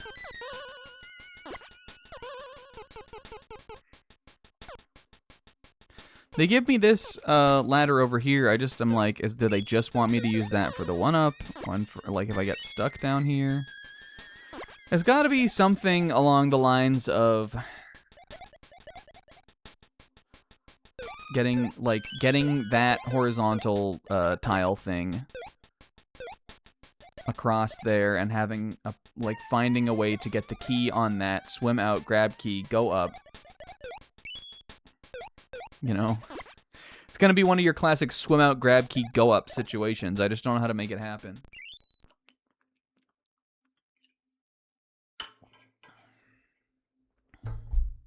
Mario is looking at the screen. He's judging. That's what I'm saying, Sis. At least those had rules. Mario has no rules.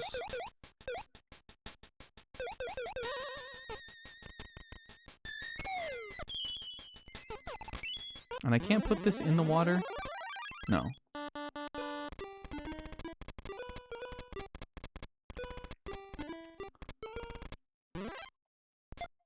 There's no way I can get the... I feel like it's gotta be something to do with this walrus. There's no way I can get him out of here?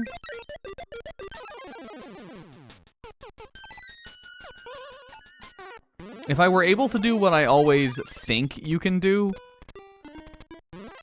which is make like a vertical platform, then maybe I could do that. But he won't go up the ladder, right? No. Take me, walrus. These little ones are so cute. It's weird that they're like, really, they're not that much smaller than the big walrus, who is like fully He is like, his sprite looks like he's like a fully sized walrus. There are also these little chibi walruses.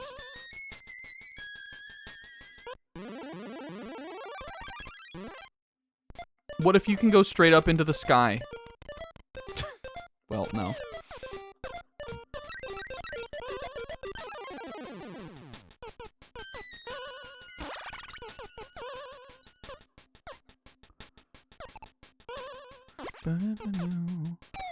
Unless there's some invisible block or something in this. So again, here's what we need. We need to have the key up here, and we need something to stand on so we can get through the door. Because you can't just riz it.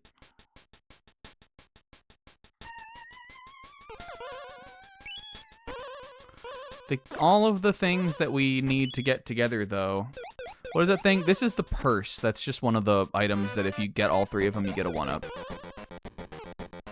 It's the purse from Donkey Kong's. Oh, wait, I wonder if you can pick these little guys up. No. It says it's the purse from Donkey Kong. You can only put these anywhere that aren't... It's not even close to the proper, like, English sentence structure.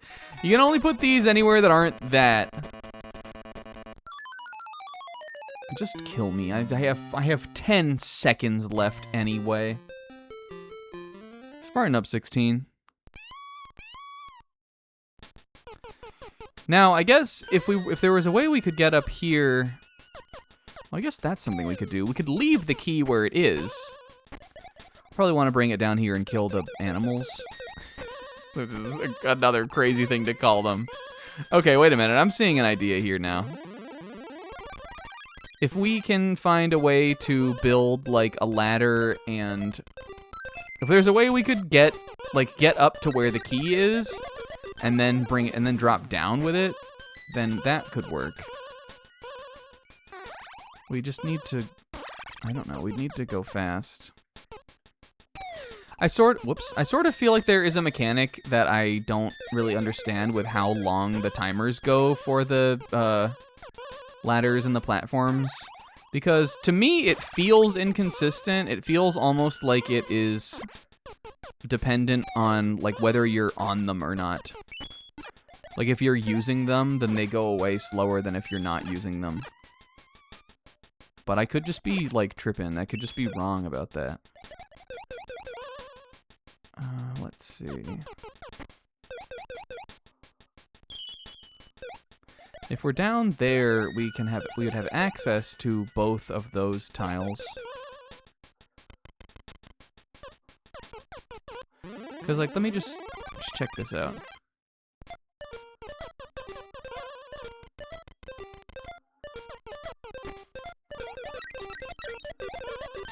I can definitely get up here in time to get on there, but I guess I can't get up there in time to move the key. Do you want clarification on that? Well, it's this time it seemed like it didn't matter, so maybe it just doesn't matter. In that fucked up level in the pyramid when we were like doing all of that like vertical platforming, it seemed like that's how it was, but that didn't quite seem to be that way.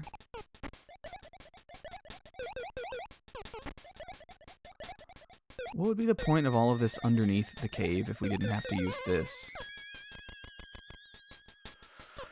Maybe we gotta put the platform down, then we have to cast Walrus Freeze, and if we get the walrus to stand on it, then it will do Walrus Freeze, and that will make it so that it never goes away, because it's frozen. Maybe we have to do something called Walrus Freeze. Thoughts?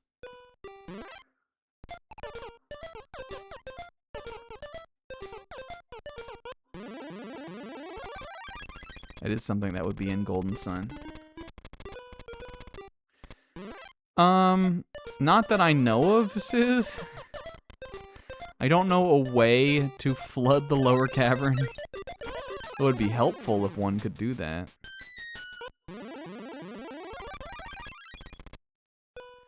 Setting down a new one restarts the timer. Yeah, that also is something I seem to remember happening. in the other level. Oh, but you mean like if we put one down and then we put another piece down, then the timer won't go?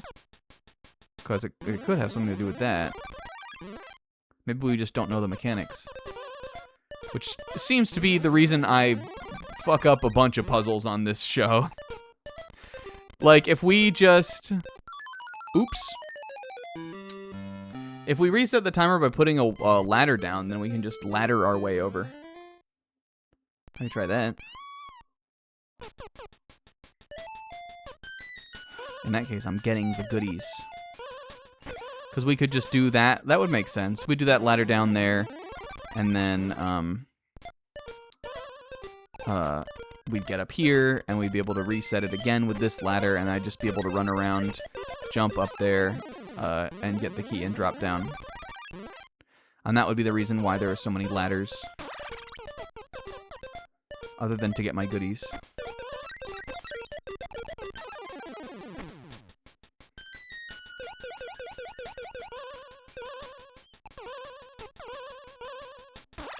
Except, like, this one is such a pain in the ass to get.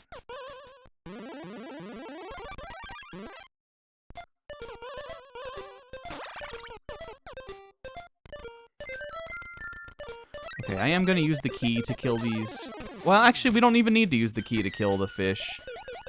Do we? Well, I won't even need to go back up this way. I'm killing this guy, though, because he pisses me off. And actually, they probably do want you to kill these jellyfish, or these squids, too. Okay. Okay, so this should be easy, then. We just do a little bop. Out of my way, Walrus. Excuse me. Mario whispers to him, I know you could have done Walrus. I know you could have done it. I know you could have done the Walrus phrase if you really wanted to. Can you guys hear that?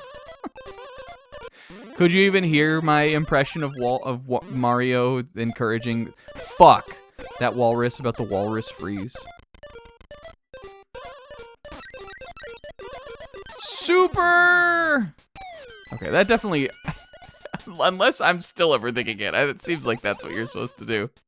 We just kind of fucked up.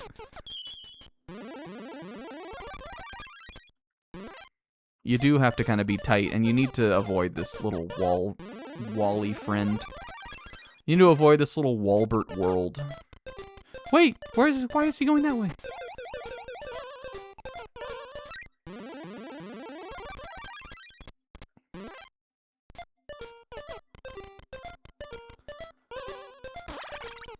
Okay, I think we got it now. Whew, it's still rather tight.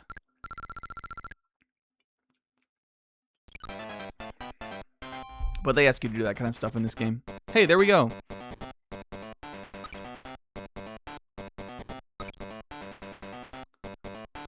And I'm so good. Yeah, the Zebra has beef with Super Mario. Whereas I view him as merely a canvas to be painted. That's sort of, I think, the difference between the mentality as to how I view him versus how Zebra views him. I think Zebra views him as a bull to be broken. Thoughts? Zebra, do you view him... Do you see him as a horse to be broken? Or do you see him as, like, an expression waiting to be born? Yeah, we crushed that shit. Holy fuck, look at this. Oh, Donkey Kong, watch out, though. Even though I'm against him, I don't want him to get hypothermia. I don't want him to die in the frigid Arctic waters. What if it was Titanic, Mario, and Pauline on the door? With it, this is like a joke that I think only Sis would laugh at. What if it was Titanic, Mario, and Pauline on the door? Thoughts?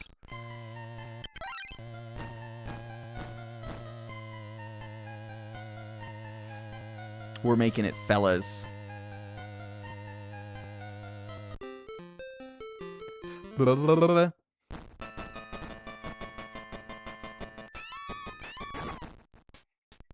Okay, walrus. You are the mean walrus of regal contempt.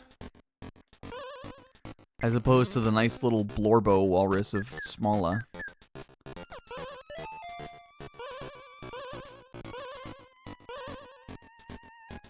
What if DK slipped and hit his head so hard and it fucked him up and he could only sink to the bottom of the sea while holding the panicked Pauline? Yeah, like he fell into the sea and instantly the frigid cold water like froze his grip around Pauline's waist. And she had no choice but to claw out his knuckles for the couple seconds that she even had the energy to do so. As they both just slowly descended into a void with no end. Into the depths like that. What if that happened? And World 8 is just the uncomfortable funeral. Luigi's there. Fucking, I don't know, Birdo maybe.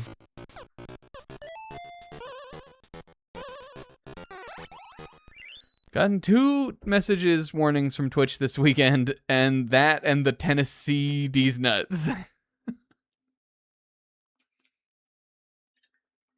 Rinslet keeps attempting to barter for the property Tennessee Avenue from me in a imaginary Monopoly game that we are not actually playing.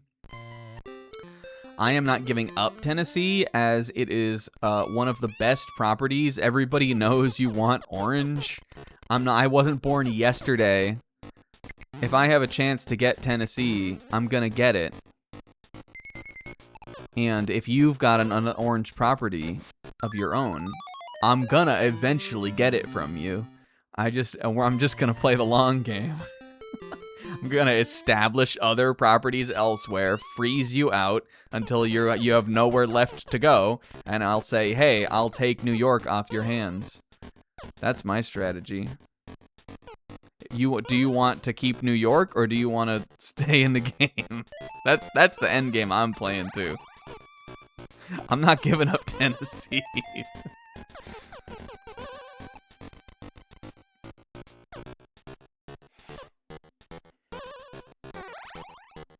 I'm a cheat. I'm literally already eating the money also, so fuck.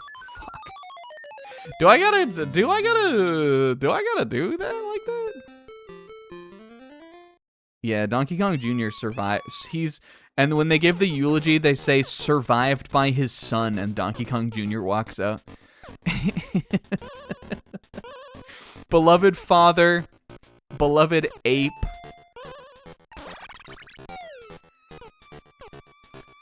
Beloved father and ape. And they say survived by his son, and Donkey Kong Jr. from Donkey Kong Jr. walks out.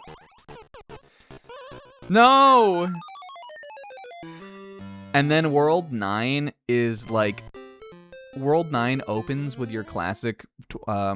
World 9 opens with your classic 25, 50, 75, and 100M. And you're like, what the heck?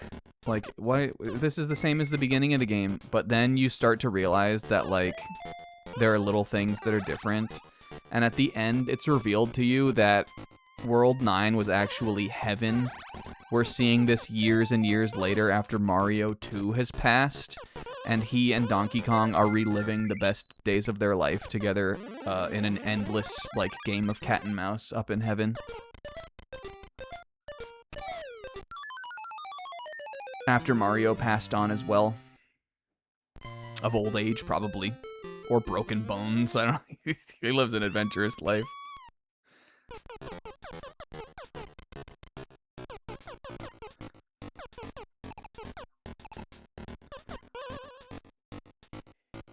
He got there and he was like, you were waiting for me, old friend. Because that's, I guess, what he sounds like. And Donkey Kong went, "Urrah, urrah." Donkey Kong went, "Ah, ah, ah," and then they both grinned and smiled at each other, and they leapt into, like, battle against each other. Again. That's what happens in World 9. A text box pops up for that part.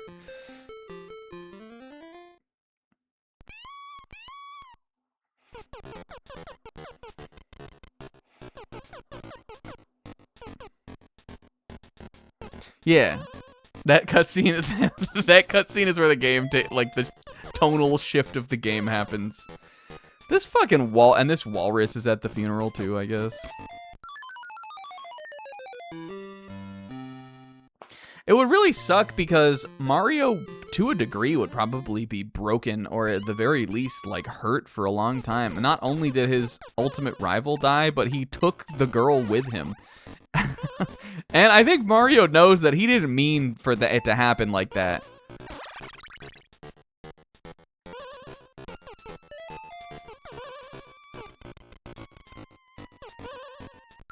It was just it was a horrible accident.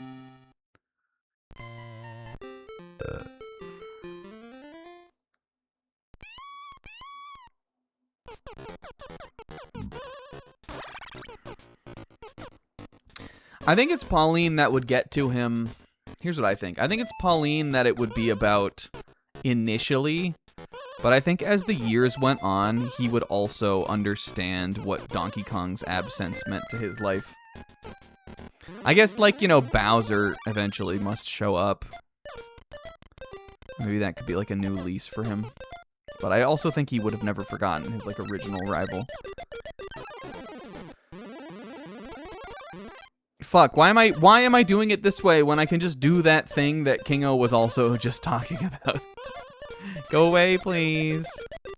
Just put it here, you goofball. You can climb up. Okay. Okay, and then you can still, I can still do this. You can go down here. You can go down no! You can go down like that. This is quite the shift away from the fun, bite-sized puzzle platformer it has been up to this point, but maybe that's why it's so acclaimed.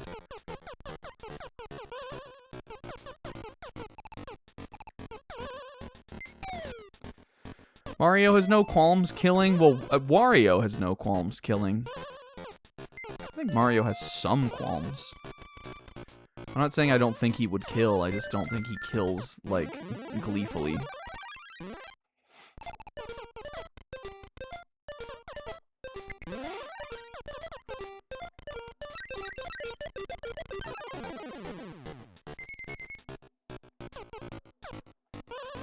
Two walruses is quite the ask.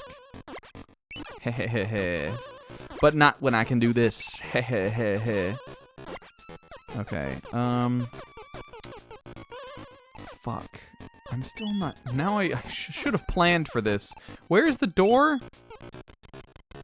I guess I could go back up and look around. I don't need to worry about anything else now. What happens if I close this? Does something else happen? Is the platform thing over here would it go up? Oh, well, I could go around. Okay, here's what I think I need to do then. You're back? It says you missed a hell of a conversation topic. Ah! Okay, can I drop down from over here, though? This was totally solid, right? Yeah.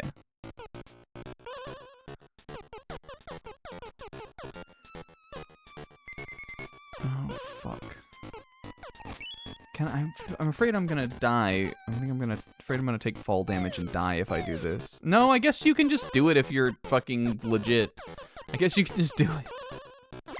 Alright, well, we did it. I don't know if that was... Again, sometimes with this game, it is hard for me to tell if that was the way or not. But it works, so whatever. That's the way to me.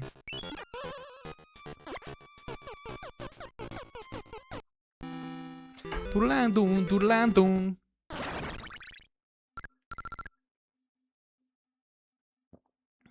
Aw, it's her bedtime? It would... Oh, to be a little bunny rabbit who is small and has to go to bed.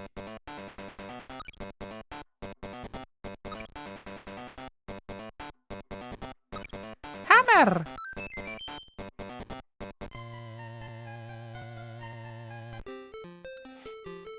Get me out of World 7, baby. I don't like this one anymore. We started talking about Donkey Kong carting Pauline down with him to the frigid wastes. And now my vibe is... Now the vibe is off. Guys, there was manga today. Wait, no. Didn't we say we're going to talk about manga after World 7? That feels like that's a World 8 convo topic. Mario, there's a fish there, dude. There's a fish in the way. Dare I say it, big fish in my way. I think I gotta, like... Can I, like, crazy mode that? No. Dude, could they possibly want me to, like, mid-air platform off that icicle? I think they do, because it looks like they want me to do it twice in a row. I guess they don't fall that quickly. We almost did it. I bet if I manage to pull this off, then we'll have it. Whew. That I don't think I would have as a kid. I wouldn't have been able to do that. I would not have had the platforming expertise to be able to do that as a kid. This one we might be able to clear with this somersault jump. But just in case, I'm just gonna do it the chill way. They're asking a lot of me there.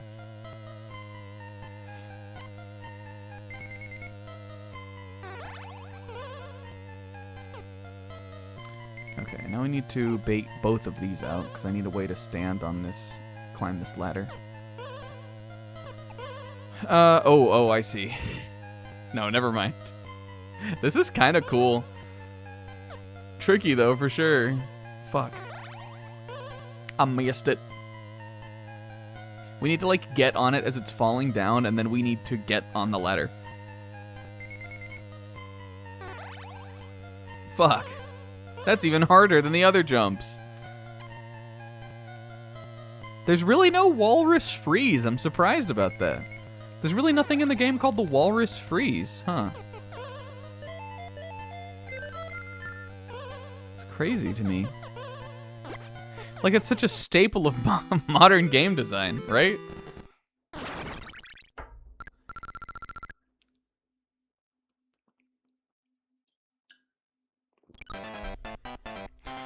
Round and round it goes, bonus guy.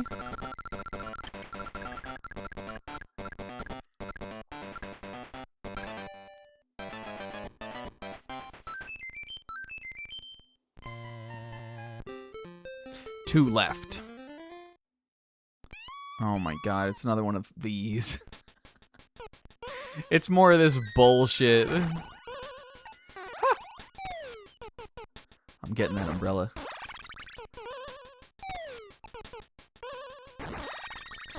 Fuck. No. I think they're like, yeah, you could use the I'm sure I could use one of the ladders to do that. Also, this little guy is going crazy. I need to get him. Ow! He turns into the, like, Street Fighter 2 guy that's on fire, briefly in this. Except it's a little Mario.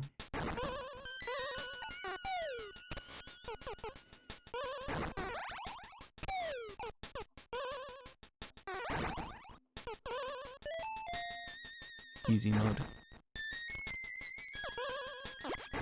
Can you get this with these guys with the key? Okay, you can't. Okay. Well, that's not even what we want to do anyway. I need that thing open first. This is basically going to be the same as the pyramid level, except I'm going to have to deal with this little fire guy now. It's just an upgraded version of that core concept.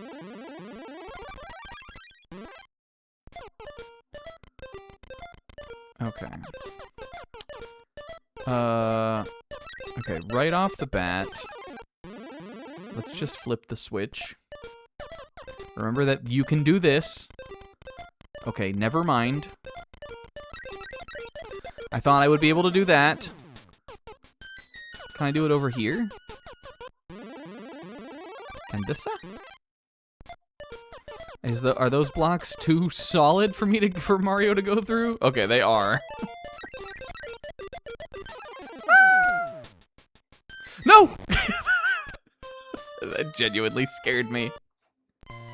That was like a real reaction.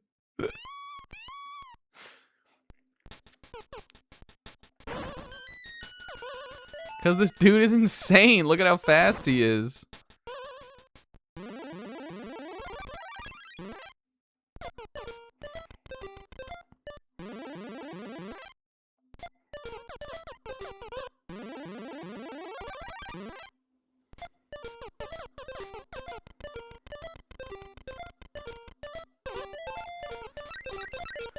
Now I don't even have a way to get down.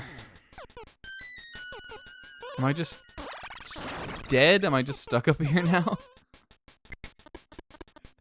Help. Oh, I guess he'll melt the way. Okay. I guess they probably want me, that's what they want me to do instead of going back down. Okay, cool. Now we have the key thing open. This one's interesting. I need to be ready to jump him. Now we need to... Once again, I don't know where the door is. Why wasn't I paying attention at the start? It's probably up there, though, right? Like, in there. Holy shit. Did you see that? It's probably in that little nook. Let me bring the key out here.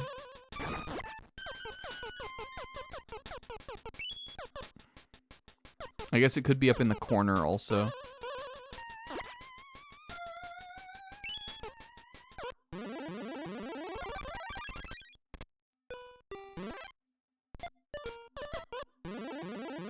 I think this should work.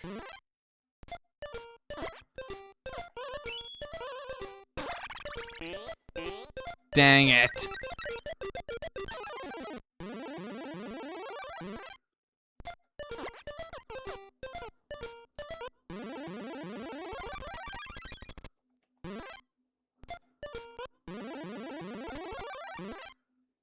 I don't think this one is as bad as that other, as that pyramid puzzle. Keys should bounce. Keys should bounce.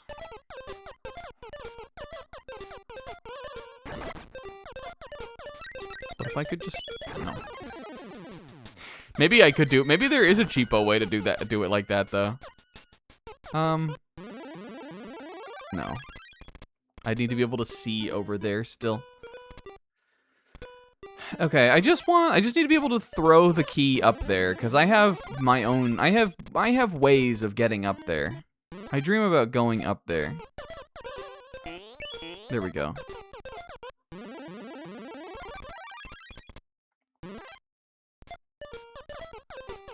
Wait, key!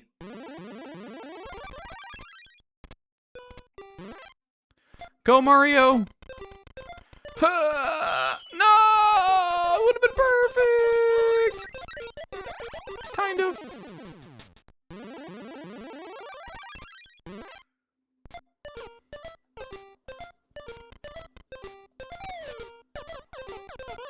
I think that's the general concept of what we need to do here, though.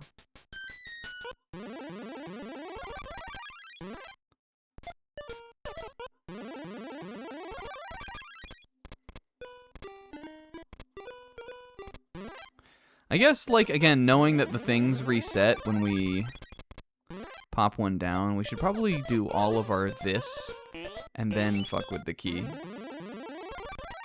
Right? That makes more sense.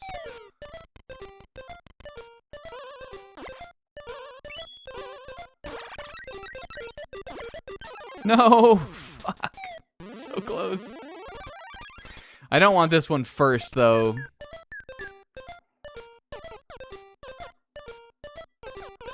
Don't go away, you. Oh, shit. Oh, shit! Oh, I feel like I fucked this up. I might as well just die.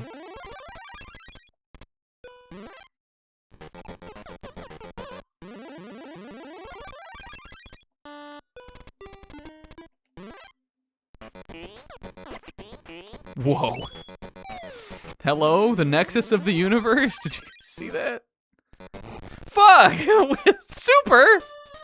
What was that? Oh.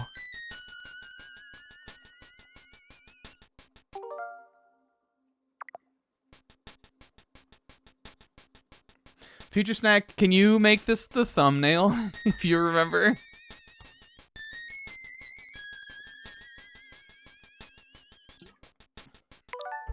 We are in the grid dimension. I probably can just rewind. Let's rewind to before I caused grid state to happen. I think we'll be fine now. Yeah, that was a little Game Boy Mario dibs board. Oh, what will it be? Ray? Oh, so many possibilities. That could be any game.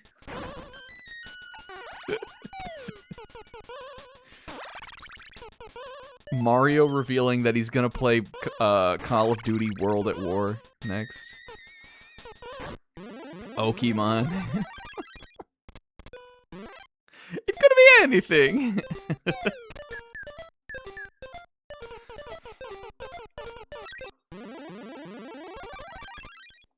The fucking dibs board. You guys, speaking of Okimon, I got the urge. I mentioned this at Zebra's stream, and it was met with nothing but like groans. Fuck! It's so scary when that happens. Because also we learned we don't have to do that even. Why did I do it that way? I mentioned that I had been jonesing for a Pokemon Heart Gold or Soul Silver. You know, if you're one of those. I had been jonesing for a Nuzlocke of the Gen 4 remakes of Johto. And I tried to sell the gang on it, and people were not biting. I know Kingo has done a Nuzlocke of that game. I have never done one though, and it wouldn't be like soon that I would want to do that. So the feeling may pass. Because I've got other commitments currently. I got Slop Pact to play. I've got I'm still working on playing through Persona, which is just a long game. Fuck. Just for the sake of our own time, and also because I have to pee, but for whatever reason I don't want to go till I'm done with this level. I'm just rewinding there. But and it wouldn't happen again. But I thought it could be fun. I think it's fine to reveal this now. I was doing a Nuzlocke that I was having a lot of fun with. Do we need this? I guess that could be useful. It was a no overlapping types run of white version. I was fuck. I was doing kind of a little story about it in our like game our channel where we do game playthroughs on our like just friends server, and I was having a lot of fun with that project. I lost that Nuzlocke. I wiped on an elite, not even to the champion. I wiped in the Elite Four on that, and I want to tell the story still on there eventually someday, because it is a tale that has like a narrative to it. It's a tale of seeing a wall that you were worried you couldn't overcome, coming up with the plan, and then in the last minute just like buckling to nerves and making a mistake. And my one answer to overcome the wall no longer was an option, which is just so it was just I felt like I was like upset that day. I did not feel good losing that. Fuck. But you know, it happens. And I was playing with a bunch of restrictions and stuff too. By that I mean I was really playing like the hardcore rules. No items in set mode and all of that. But because of that, I like feel like I want to get back in the ring and do another one. Huh. Oh. All right, do we think he can get to the ladder in time? No way, right? It's gonna go away.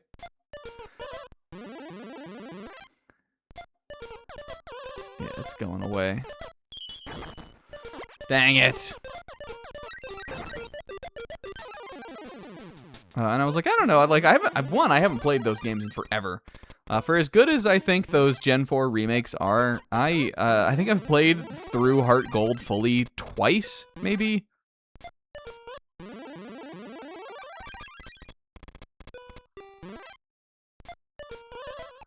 I have actually done a Nuzlocke of Crystal version before. It was the first Nuzlocke I ever did. No, get out of my way, you fucking block. I think that's all I gotta do, though. I think it's as simple as that.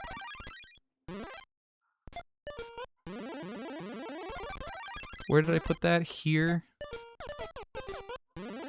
Maybe, like, using this block to get up and over is hubris, but it's this fucking guy is so annoying.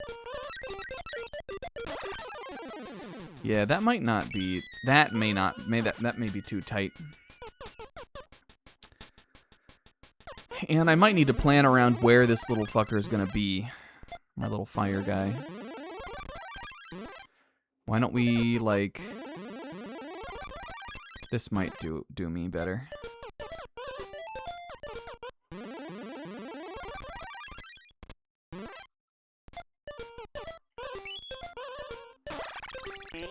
Fuck!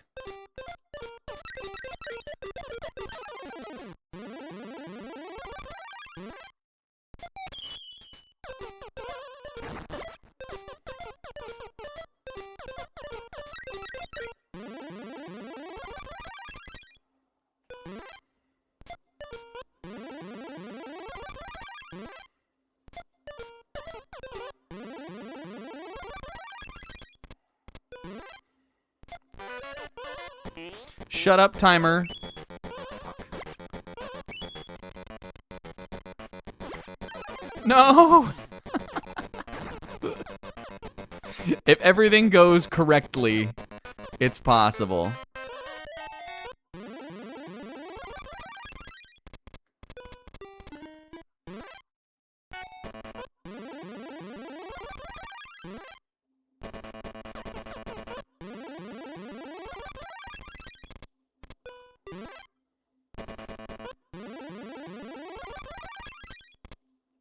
$10. Do I think I can even do it?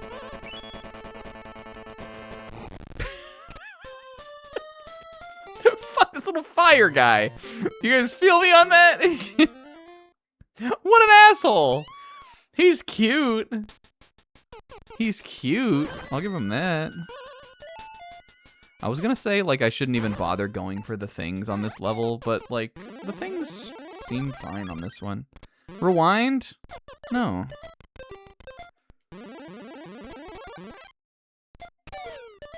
The door... Oh, yeah, you're right. Good idea, Sis, actually. We were only operating on the... Fuck, it's over there. We were only operating under the assumption that that was where the door was. Good call, good call. I thought you were saying rewind... I thought you were saying, like, just rewind and give yourself another chance, and I was like, Sis, you wound me.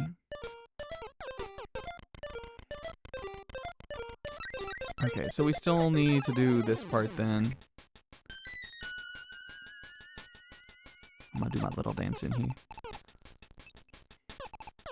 Though, to be fair, I think the only other time we did this before gaining this now knowledge was the time where we went into the fucking Dibs dimension. Go, oh, Mario. It's frozen in midair. Okay, it's up at the top. Alright, so then we need, like... We need, like, a little bit of... something like this. That, and then I think if I put, like, a block, what was it, here? Okay, that's the door, right? I might have fucked it up. I thought I could, like, get on it. You feel me? I guess, let's see. Okay, that's the door. That's what I just wanted to know. So we could... If we put this here... I think I could get the key up there just with a spring like this.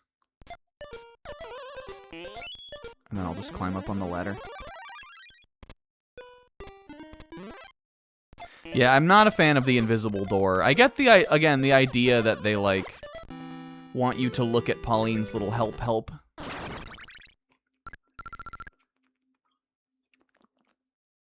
But the thing is, if you've already done one level like this, where that's the level where you have to figure out that there are invisible doors. Whoops.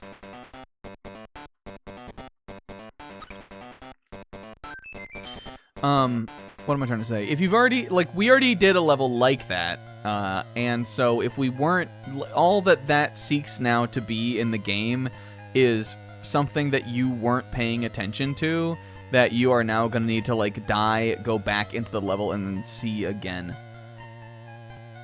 I guess in this one we'd have to, like, know what the space would be to get up there with the little things that you build with. But I don't think it's that interesting of a game mechanic. Ice level, look, it's fine. They didn't sink in the fucking ocean. Maybe in the Mario iceberg they did, but not in this. He's just chilling here in a little ice cave, throwing his little barrels. Behaving in his ways.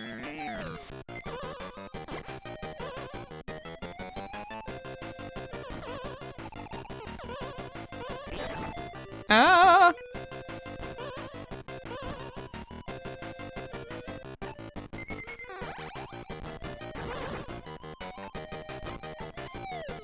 I don't like Donkey Kong. Did you guys know that he's one of my favorite game characters? Did you guys know that? Have I ever mentioned that on stream before? He's cute.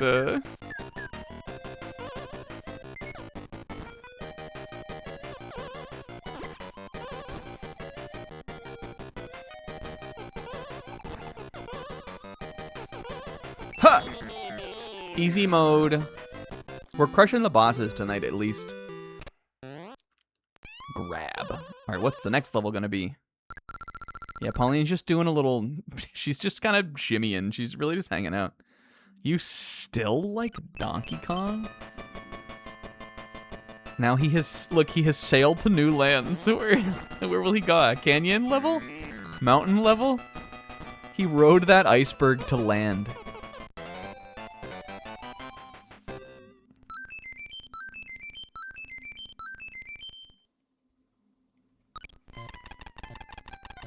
Iceberg full, Mario clear.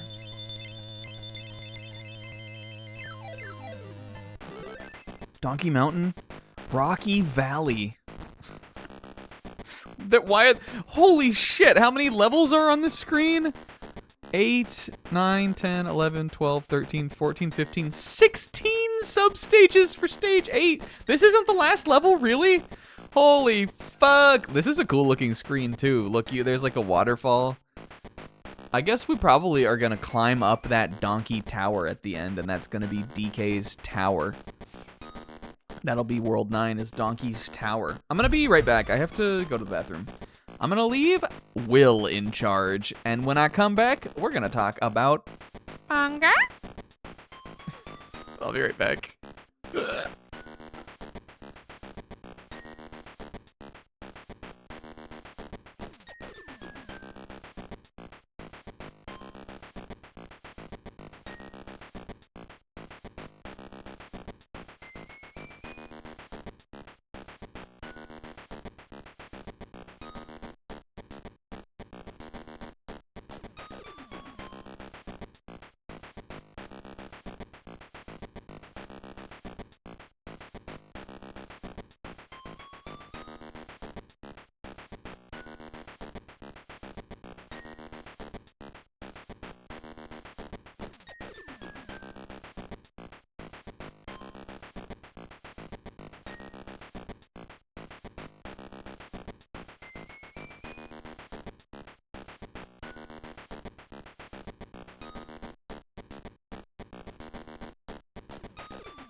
I'm bitch. Oh my god, what is this crown emote? An actual queen? Everybody say your favorite thing about Chinatsu Kano. I like her. I like them. I like that she has them big old eyes. I like her big old eyes. And I like she. I like when she said she was like Steph Curry. I thought that was funny. I think that's from like really early into the series, but I think that's cute too. I like that she's a bit of a baller.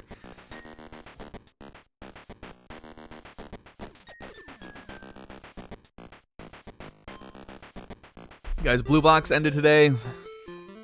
For those that are unaware, Chinatsu Kano is the deuteragonist, the female lead of Blue Box, a sports manga about a badminton boy and a basketball girl finding love. Spoilers, they found love and it ended. They found love, and that's it. That's the end. That's the end of Blue Box. Apparently, from what I understand, they have found love for a while, and they've just been kind of bluing each other's boxes for the last like bit of time.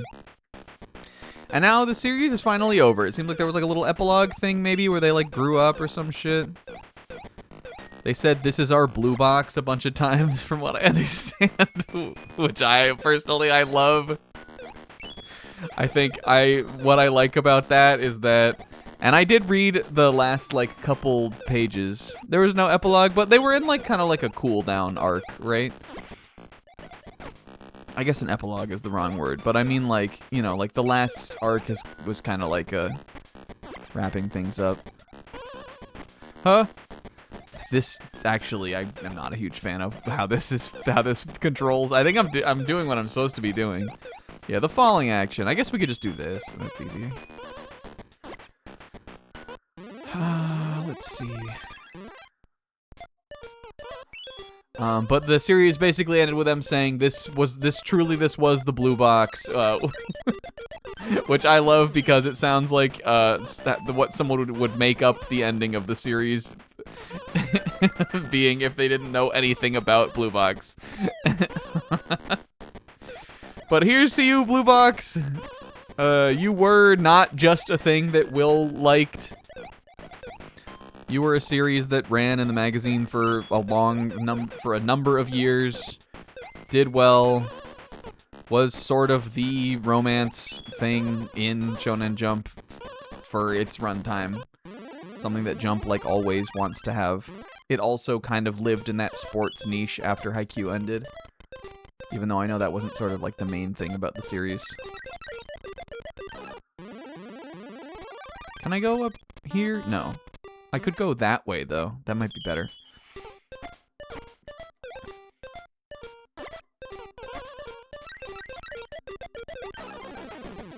Guys, there was manga this week.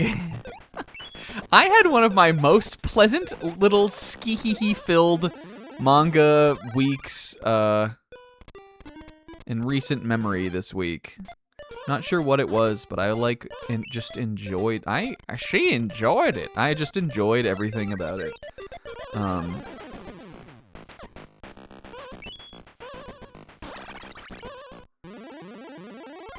now we just need like, hold on.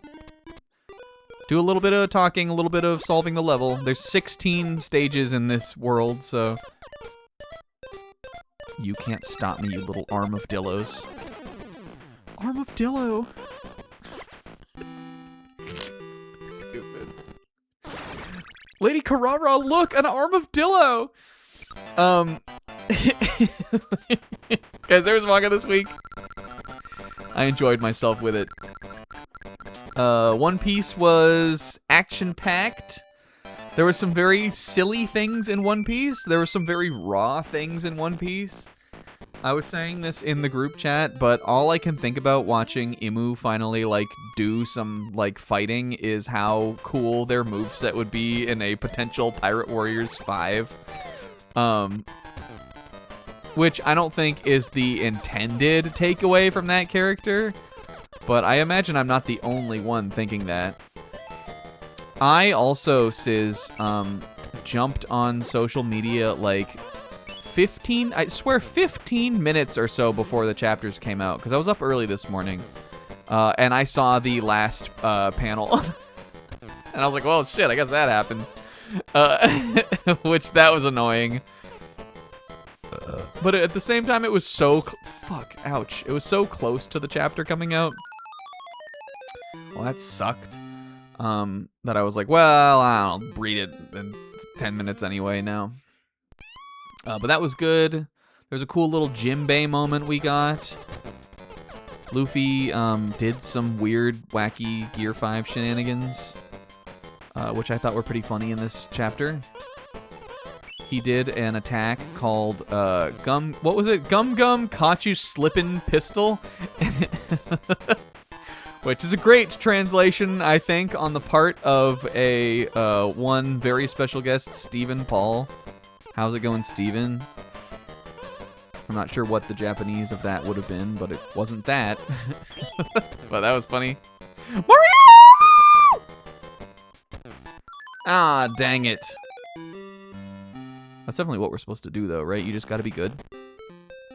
I guess we can ride the key if the conveyor belt is going in the direction we want it to. Or, I don't even think I need to free these little fuckers. I did, but I don't think you have to. These little Sonics. They're like little grotesque Sonics. But I'm not sweating that we did it. I think it'll be fine. This will be fine. Anyway, One Piece is good though. I'm excited to see like what else happens. Luffy also did unlocked a new form in this chapter, which was absolutely absurd and grotesque. Honestly, I hated it while it was on screen, but once it was off screen, I liked it. It was pretty. I thought it was cool. Cool idea. It definitely seems like those two characters are just embroiled in a bullshit fight right now. Like they're in just a bullshit off, which I do think is intentional. I think that is what Oda is like trying to show us.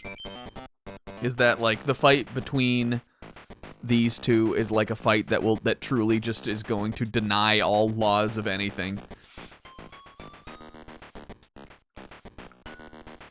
Which I think is interesting.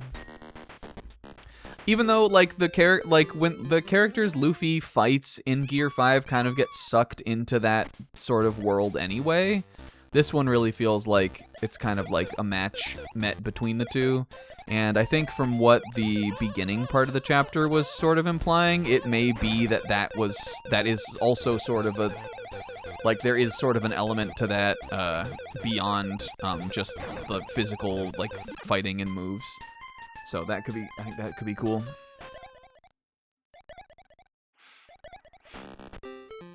He very much is like the dark Gear 5, I think is like, that's kind of a silly way to like put it, but definitely I feel like it feels like pretty clear that that's what this is supposed to be.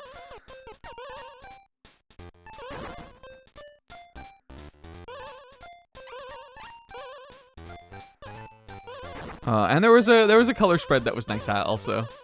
Also, that One Piece Heroines thing has started. Is anybody planning to check that out? I think it seems like it could be nice. I might check that out too. I might watch that. I think that has started, that anime. Fuck. Because I was seeing some clips of people posting about it. Anyway, Do I think that was my chapter of the week? I might be inclined to give it to Someone Hurts this week. But, like, it was probably One Piece. What do you guys think? What was your chapter of the week? If it wasn't the Blue Box finale. If it wasn't One Piece, it was Someone Hurts. Someone Hurts had just a truly wonderful chapter today. It was hilarious. Again, I think that series is, doing everything that a series that's gonna make it is gonna do, like, now that it's been going for some time. Oh yeah, I think Zebra said that he liked Roku the most, too. Apparently that was good this week. Maybe. Fuck you, bird. But it did an important thing, I think, for a like comedy, like romance, like gag kind of manga type thing to do, which was do a chapter about one of the side characters. And not like a chapter where the main characters like meet a side character or where they like interact with them, but a chapter that was from the perspective of one of the side characters. Which is really like the first chapter we've had of the series like that up until this point. And it was funny. There was some pining female love for Kurage, the female lead, which was Kyuta. The two lead characters were in the chapter still, but they were kind of just in the background, just being little silly heads. And then the girl who's the main focus of today was just like following them around and being lovable. And it ended in a very sweet way. And I like Someone Hurts. I'm interested. I'm like really interested in kind of where that's going. Because I would imagine the author has thought about that too. And the nature, I think, of Shonen Jump is to establish your thing and then go in one of a number of kind of directions you can go. And so I'm wondering, like, will this add in more drama? Will this add in, like, more, like, comedy fights, so to speak, between the characters? Will it just sort of stay how it is like this? It's like once a series has kind of like found its footing, I think it's interesting to kind of speculate on how it will kind of establish its like long-term running, sort of. And I don't think this is quite at the point to do that yet, but I do think that it easily could be getting there. Otherwise, though, Class 2B, Hero Destroyers was funny. There's a great bit about curtain opening and closing, and also just a bunch of, like, rapid-fire jokes and stuff. Animal Signal, which, again, I read, had I think the funniest chapter of that so far.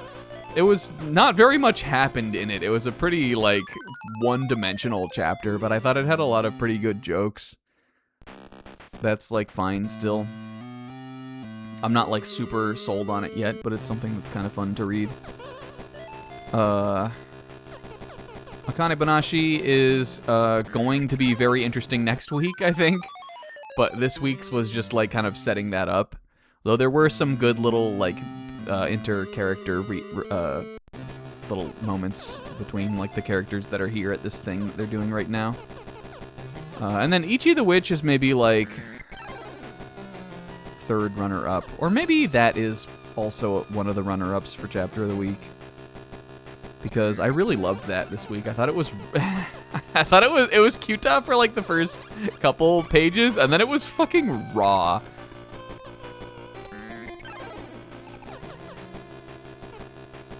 Which sounds so, like... it sounds like such a basic way, like, to describe things, but... I don't know. Was it not? It was Kyuta for the first couple chapters, and then it was raw. And also Squid Thing was there. Everybody's favorite character, Squid Thing. A thing who is a squid.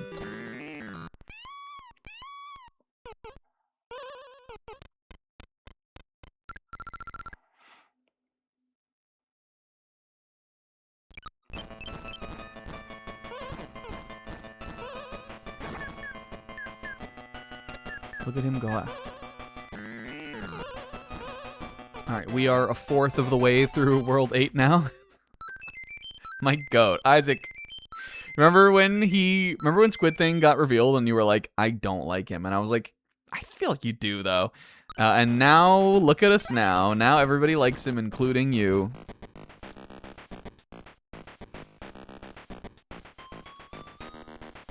And Kinato had boobs page 1. Hell yeah.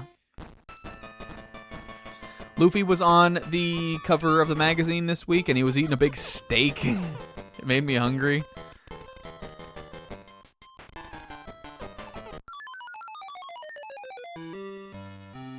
Okay, all right. We've got... I see what we're doing here. Sometimes I haven't looked at the whole stage, and I just, like, make a first move. And it is a totally uninformed move. Yeah, it seems like Kinato has, like, hard pivoted into, like, trying to be, like, in a fan service niche. Which, like, you know, it's... I'm not saying that's like an unrespectable place to be. But it feels like that's kind of like what they decide, like they settled on. Did they fix that lesbian girl? Did they cure her yet? Is that what you were saying, Pixel?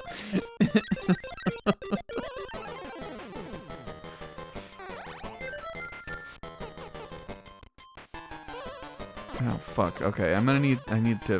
Well, let's see what we need to do. We need to bring that hammer all the way up here. Oh, look, the hammers are back now.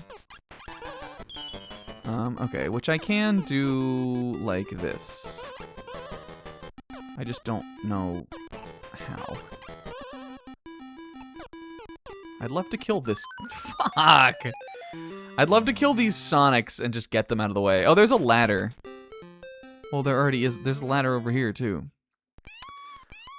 It's gonna have to be something with throwing the hammers up and then catching them. I just don't... It's the window on that is kind of, like, tight.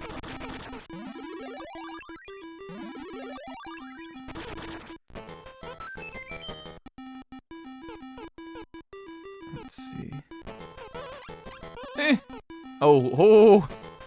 God, that is so, like, janky almost, but it does seem like that could be what they want me to really do. Let me look. Yeah, because if we could get it... Do I think I could get it up here?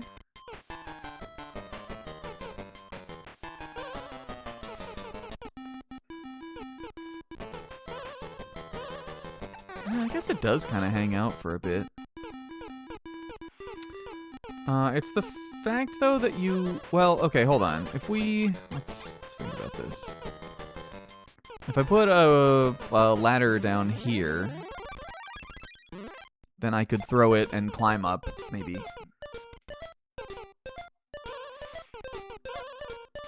Unless I won't have time. Okay, I don't. This is doable, though. Maybe not like that.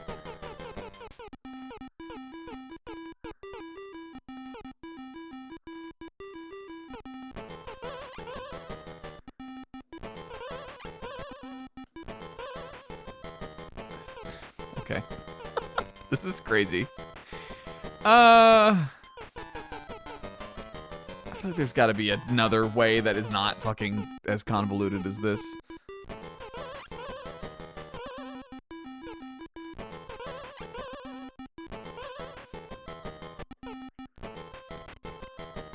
Oh my god, you can do that though. If we're going fast enough, that you can do it that way.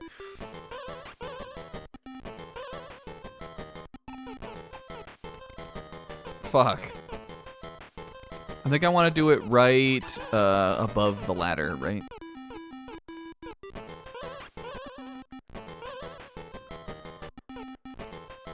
Oops. Shit. I keep jumping accidentally. There... Let's see. Kinato's... Yeah, I'm sort of... I'm aware of kind of how that's going. One of them was reintroduced hiding under a bed with her ass out. Kinato's magic.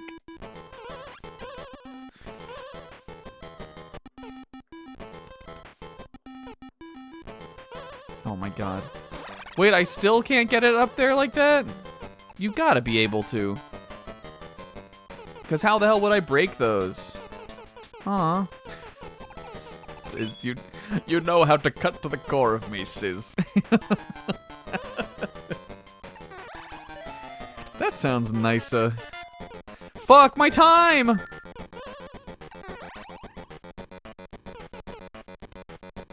My car!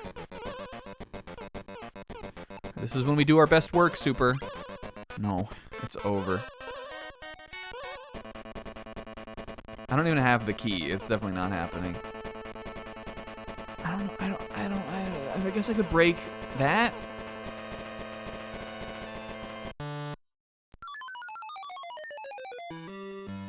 Yeah, there is a Destiny big girl in Hollow Knight, and there is a baddie who says, Bafanada. She's like, I'm not surprised that you met her. You can do that in, like, the very, very beginning of the game.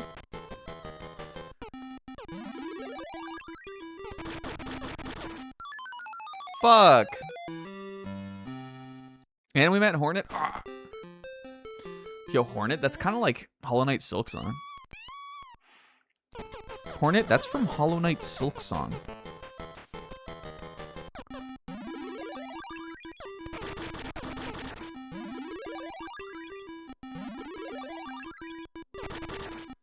Okay, I believe that this is what they want me to do.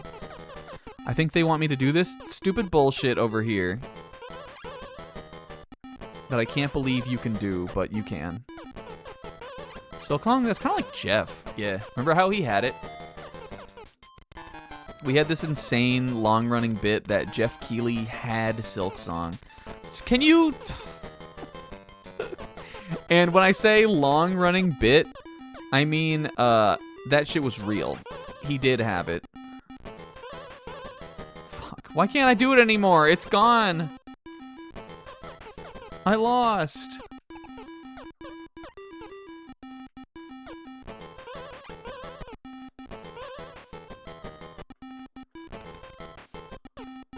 Okay, I think we want to do...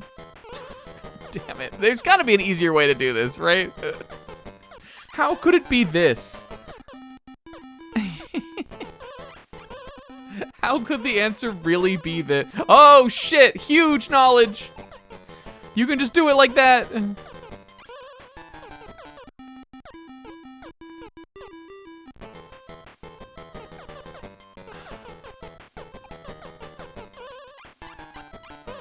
sure there is an easier way.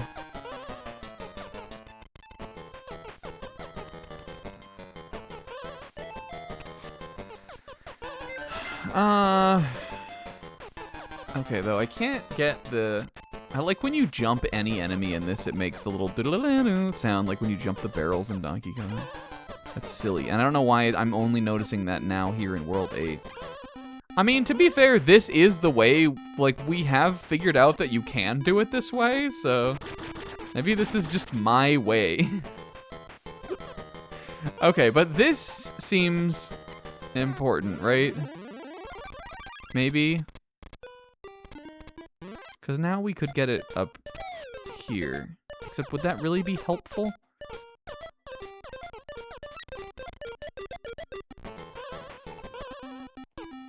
I'm still just up here with it. Oh my god. That can't be how you do it, right? Is there a way for me to, like, throw the hammer up into the blocks? How could I get a hammer here? I guess I could bring it over. I could do it like that. I feel like we've done this in such a stupid way.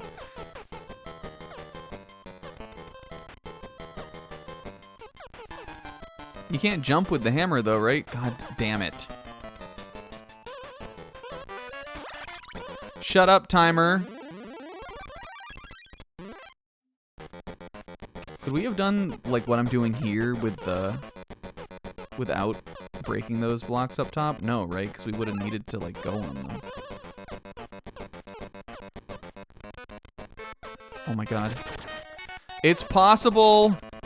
Go, Mario!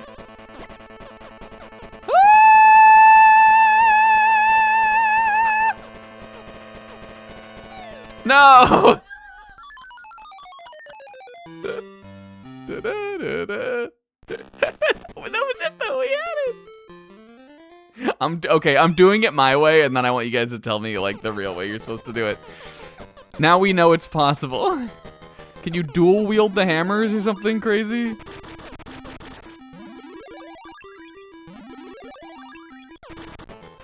It works, so whatever.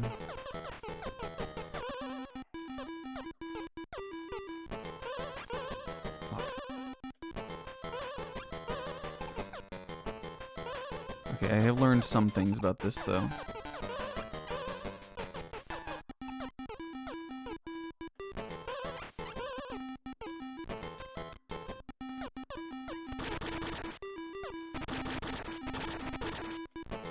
Okay, get out of my sight, hammer.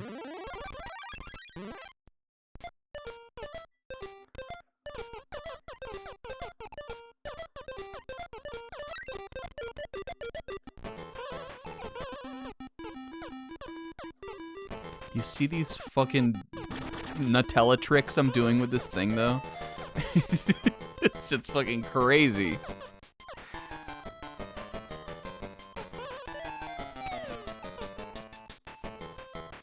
Okay, I want the hat. I'm getting it all this time. We have plenty of time. There's Bug Ego? Hell yeah. There was a Chojin X this week that I read. It's truly bizarre chapter of that, but it was a cool chapter. The thing that I like about Chojin X is that, like, some chapters are just fucking crazy just because. Sometimes they're... No, you know what? I'm a stronger man than this. I will do it my way, and I will do it my way without rewinding. But I did just feel the urge to rewind there. I am a stronger man than that, though.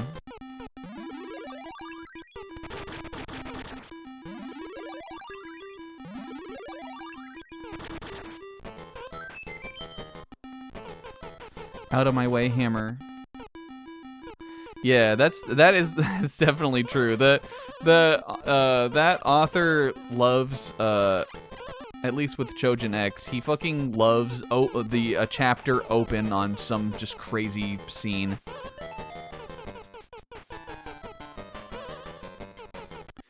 And you have to figure out, like, what the fuck does this have to do with Chojin X? A series that's kind of like X-Men, if it was written by the Tokyo Ghoul guy. Alright, we can fuck with this. Except no, no, no. I cannot wait to know how you were supposed to do this. I can't wait.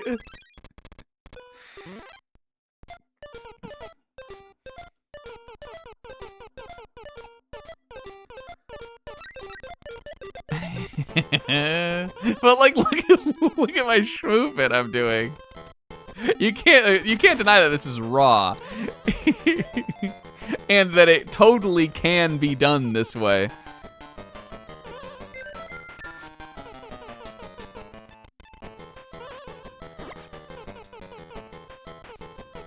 Okay, so we need. I think if I just go now, I'm just clear to go.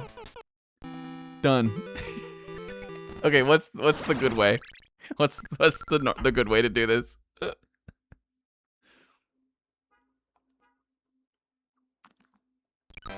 Whoa, Mario bonus.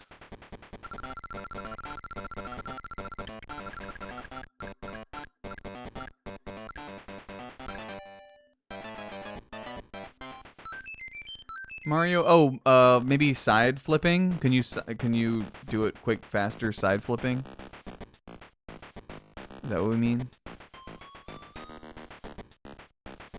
Oh, okay.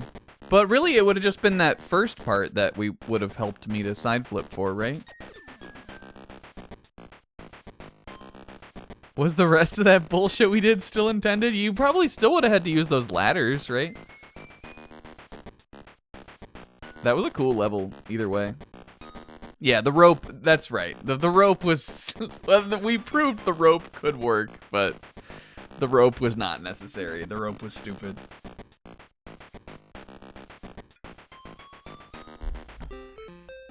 I like a level that asks you to do some shit that doesn't feel like it's what you're supposed to do. As long as it's, like, cool, like it feels cool to do. Yeah, well, if it was bait, I bit, baby. And I don't know what to do in this level already, and I'm already intimidated by this one. I guess let's see. Okay, so this opens... we'll need this to be able to go through that way. Oh, soup.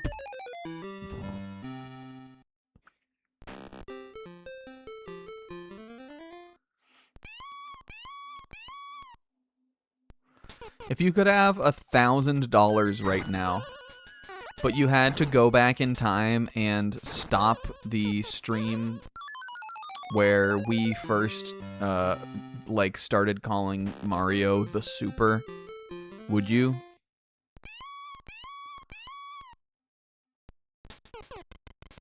If someone's paid you $1,000 to time cop the Super out of our overall lexicon, would you do it?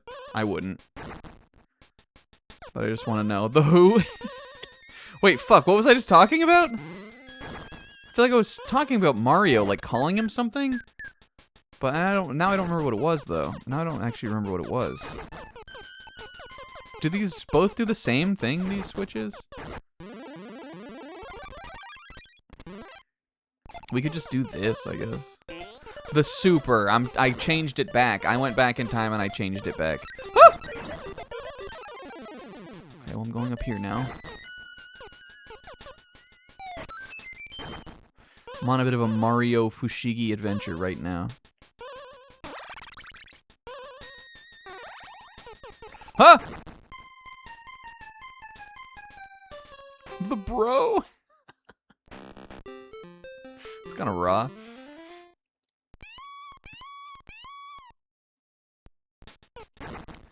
Okay, I don't understand why there are two switches here that seemingly do the same thing. Do these not both open that gate? Yeah, and they even click at the same time.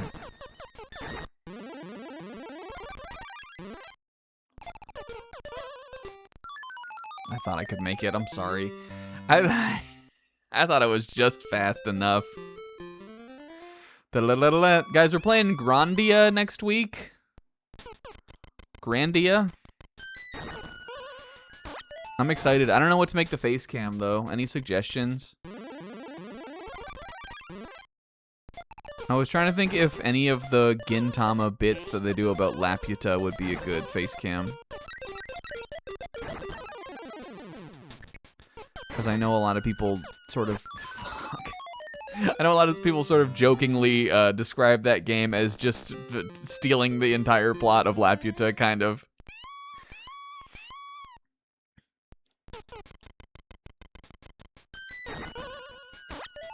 Not to say there's anything wrong with that. You could steal from much worse things than that movie. I'm excited to play a JRPG, though. I don't even remember the last one we played on here. Final Fantasy, I guess, right? No! Oh! Do I care about the one-up items on this? I don't think so. I think I'm just gonna try to figure out the level. That hat is in a really annoying fucking place. I invite you to watch, I guess, if you haven't played the game, but if you want to stay, like, you know, if you think you might play it someday and you don't want to watch, that's fine, too. I'm not asking people to choose. Oh, fuck. I'm gonna have to do something with this key, huh? Okay, we can't kill scorpions with key either, so I love that. Love that for us. Okay, well this shouldn't be so bad, right?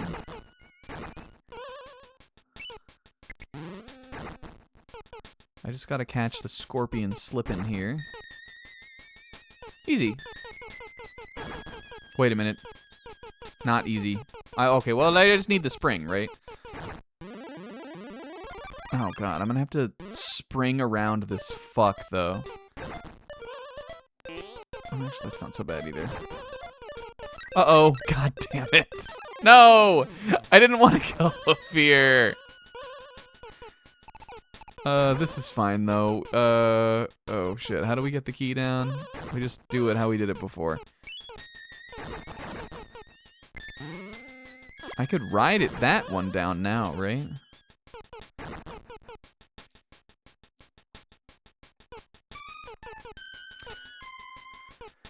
I just need to hit the switch again. I think I have time, though.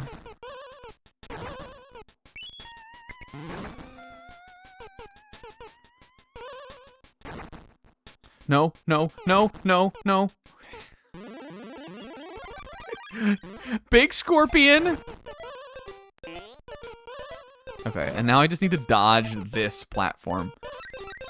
And the... No! Come on, man. Okay, well, we've got most of it. This isn't too bad, but there's a lot of places for you to fuck up. I think I could maybe bait out that first falling rock.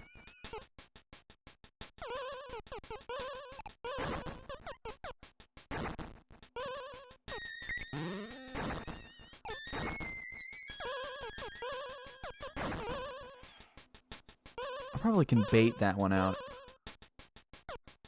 Yeah, it's honestly like a pretty impressive little game. Technically well designed, and also like the level design is good too for the most part. There's some levels I didn't think were that good, but there's also a shit ton of levels in the game, so they're not all gonna be amazing.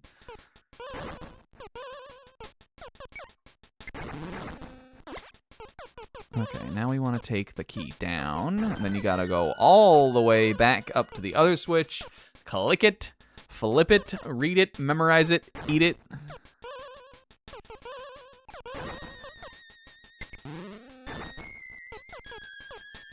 This scorpion is really the MVP of this stage. He is he is the decider. If you want to clear the stage, you must first clear the scorpion. Without that, you are nothing. You loser. Fry won the Splatfest. Good for Fry. I didn't play in the Splatfest, you guys. There was a Splatfest this weekend. It was, I guess, the 3, like, weapon types or whatever. From Splatoon Raiders. I'm not sure if I'll ever play Splatoon 3 again. I played it a little bit when the Switch 2 came out, because I wanted to see, you know, the improved way that the game ran and everything. And that was fun, but I just played so much of that game. I wonder if this is possible. Mario will live this, right? Yeah, Will's been playing the story mode in that. I think the story mode in that is really cool, actually. It has some, like, pretty Kino stuff in it. Fuck. Specifically the opening and the ending, which, I mean, I guess is, like, kind of how it is. But there are some cool levels, too. I remember really liking the, that first one where they let you use the Zipcaster being a lot of fun. And then, like, I don't know, there's some pretty creative levels that they do with, I mean, like, Splatoon always kind of does this, but that they do with, like, the new mechanics and the specials and stuff like that. And a lot of the stage themes are really good in that story mode, I think. I think it's the best soundtrack a Splatoon story mode has had. I'm a big fan of the one that goes bang bang, boom boom boom boom boom boom, bang bang, boom boom boom boom boom. That one is really good. Fuck! Oh wait, we're not dead.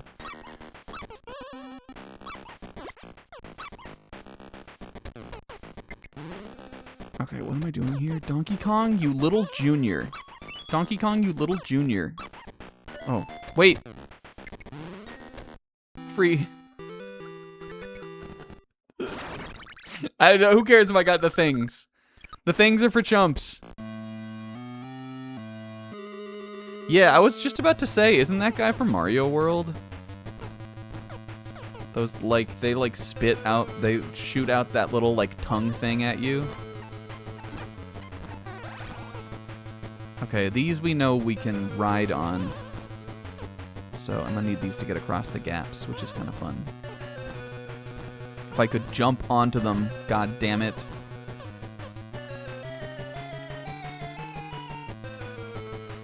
I'm The music is acting like I have way less time than I do on this level. Okay, now I disagree with that, but whatever. We'll take it on the chin.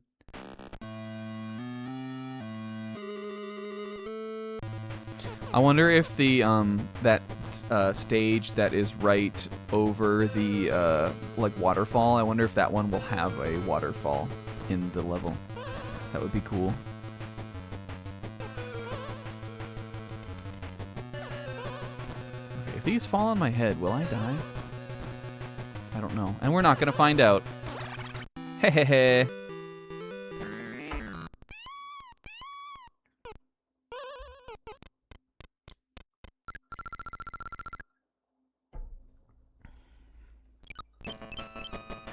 Go, Mario. Oh, he's swimming through the waterfall. The utter feats of athleticism this man is capable of. Can you imagine if you jumped sideways into a waterfall and you swam through it to the other side? Not even a fish could do that. Not even a fish. Okay, it would be cool if this level had waterfall level in it.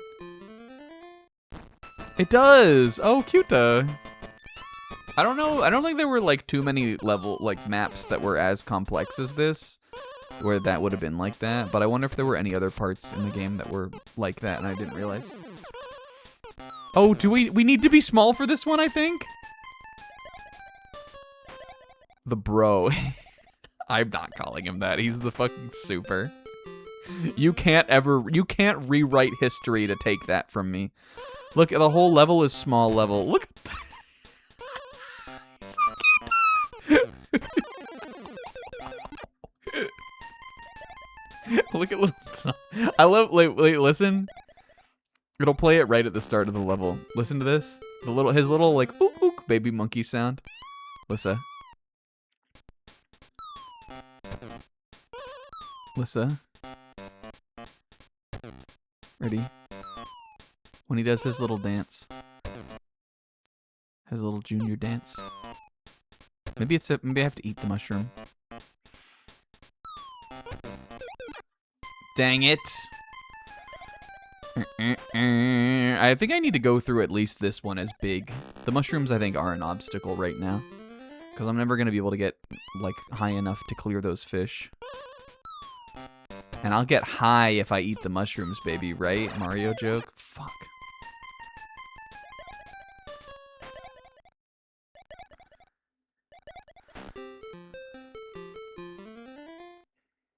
A little Mario humor for you guys. Just a little Mario joke. What if he was on, like, magic mushrooms?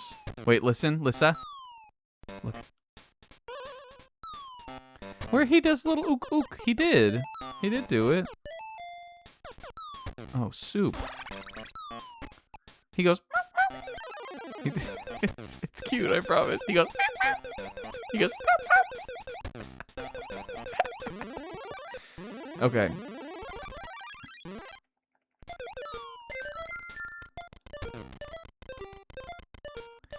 Alright, now they're gonna ask me for sure to go back through some bullshit on this one, I think. What is this switch even here for? Oh, okay. Huh? Okay, this should be fine. Look. Cute. No, Mario! Okay, well, that level felt like it had way more... Well, what was the point of the fish? I guess just to, like, fuck with you if you fell? We didn't even have to engage with them.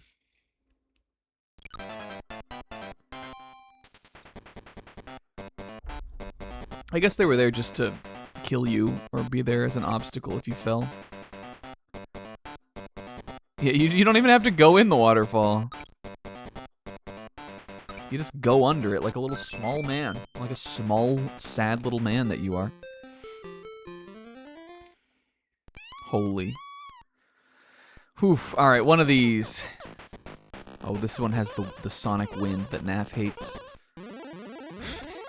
This one has that fucking wind that Nath hated. First thing I'm gonna do is go all the way down here. Yeah, this is giving Mario Maker vibes. I guess we just need to use the springs to, like, platform our way down.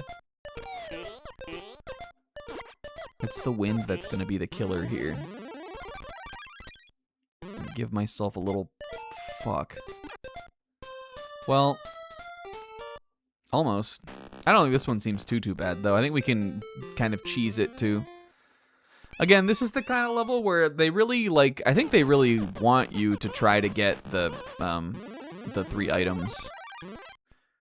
But I don't feel that for myself it's not really, like, necessary to do in this. Fuck. Wait!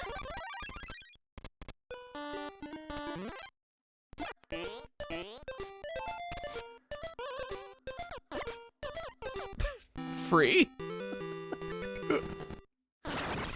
Yeah, the tumble is really funny. It's, like, pretty well animated, too, honestly. Yeah, that was a pretty cope way to go.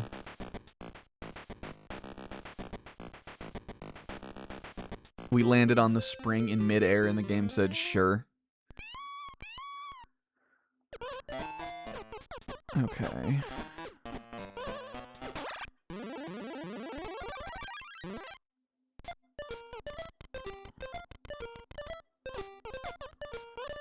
Oh, oh. Go!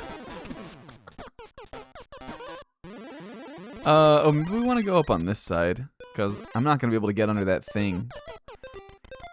The spiked tooth conveyor belt. Conveyor belt tooth. Okay, so we need, like... We need a way down, and then we're going to need a way... over. I think I've got enough time to make it.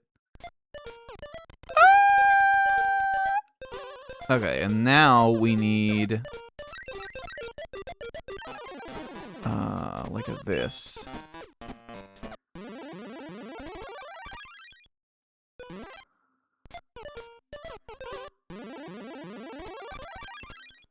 I think now we need to do something like this. Fuck! Well, that seems right. Maybe I just wasn't fast enough. It seems like that's what they want me to do.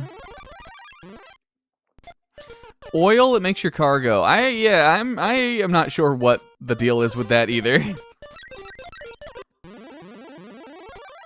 Oh, I wonder if I can... Yeah, we can do this a little faster.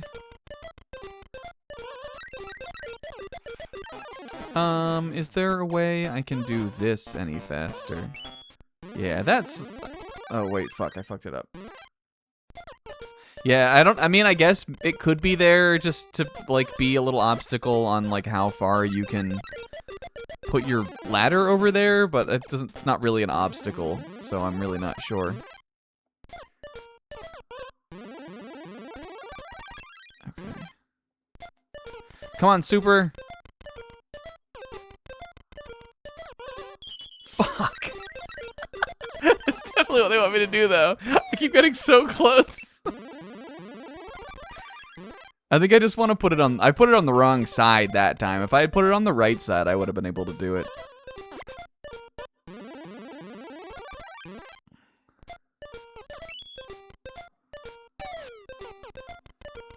I got time. I got time.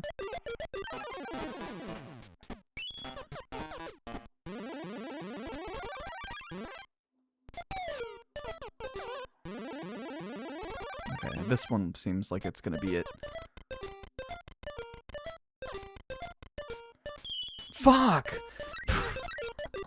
Well, hold on. Am I overcomplicating this? I can just throw it. I can do the ladder first and just throw it up there. I'm sure there is some frame perfect way you could do it the way that I'm doing it, but we actually don't need to do it like that. We just need that ladder up there. If I have that ladder there, I can do it. Sometimes it's just about the order. Okay. Yeah, definitely not. It would be, like, really tight to do it that way. This is much more doable.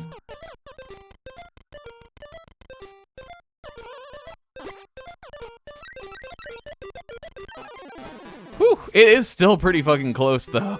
It's still pretty tight. Are we already back to Donkey Kong? Holy shit. I was a little worried when we finished that second boss. But we knocked this one out, this whole stretch out in like 20 minutes. Mario life. Mario 3-up life.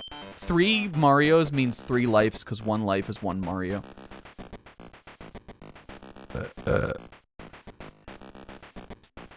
Yeah, it's like a real little game. I could imagine myself having this as a kid and it taking me fucking years to beat.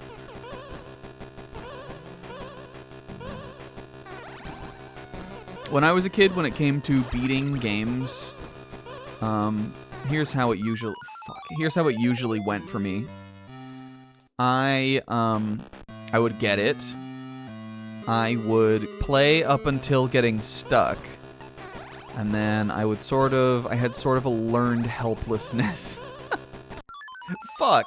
Where, when I would get stuck, this is when I was, like, pretty young. And again, I didn't, like, have games in the house growing up until I, like, wanted to get my own. Like, my parents didn't play games. I'm the oldest sibling in my family, so I didn't have any, like, older brothers or sisters who had games before me. So I had to kind of, like, be my own mentor when it came to, like, everything video game-wise.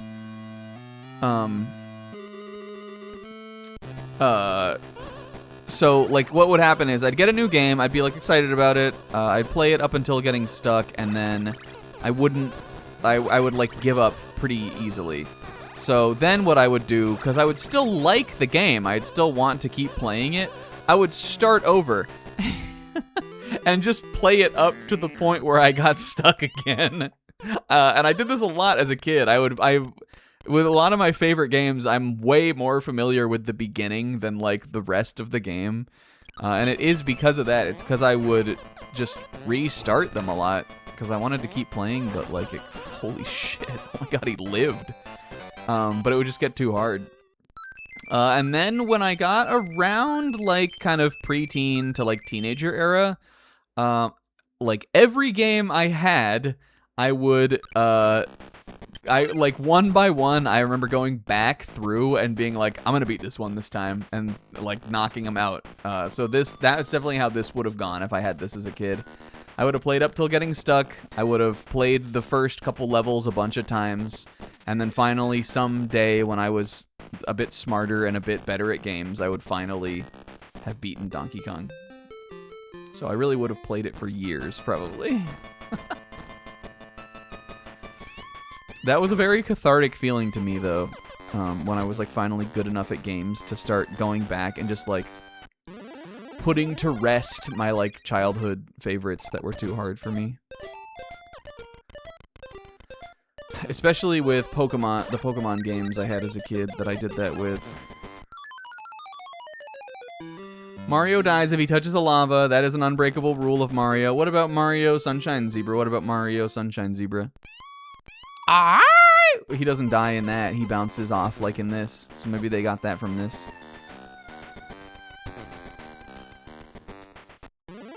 He dies, but, like, you can recover. Mario 64 too, right? You get your butt burned, but you bounce back. And also, this game has the side flip Mario 64, so... What do you think about that? Okay, what are we doing in this one?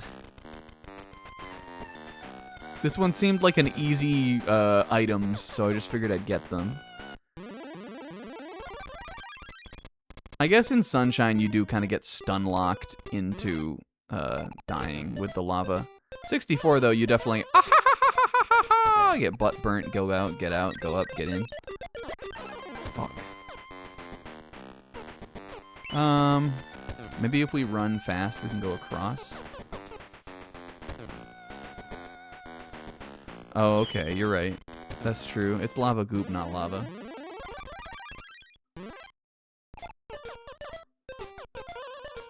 But, like, who's to say that this lava isn't more akin to the lava goop?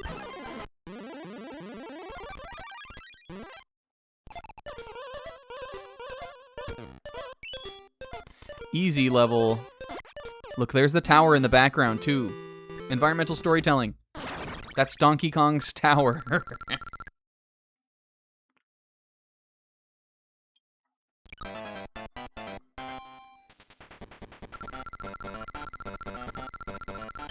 What's the first Mario game to have lava? Super Mario Brothers. It's in the Bowser castles, you silly goose. What's the first Mario to have, like, a volcano, like a lava level, though? Let me think. Mario 64?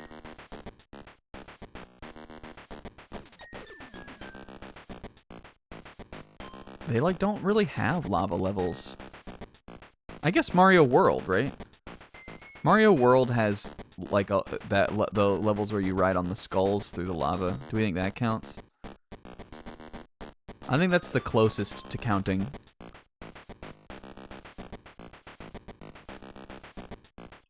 But it's still not really like a lava volcano.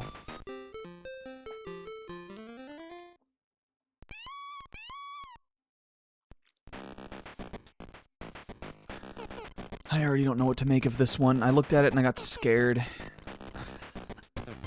Yeah, those are like chocolate volcanoes. They're like chocolate lava. Fuck. Come on, Mario. What was the plan rolling there? What? It's an ill-fated roll. That was poorly judged.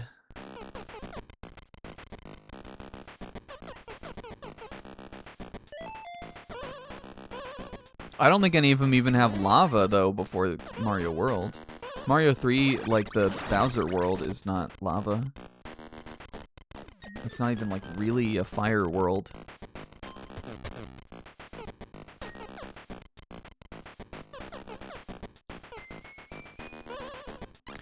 Okay, I mean, I guess we want to go over here. There's too many fucking switches in this level. Is there lava?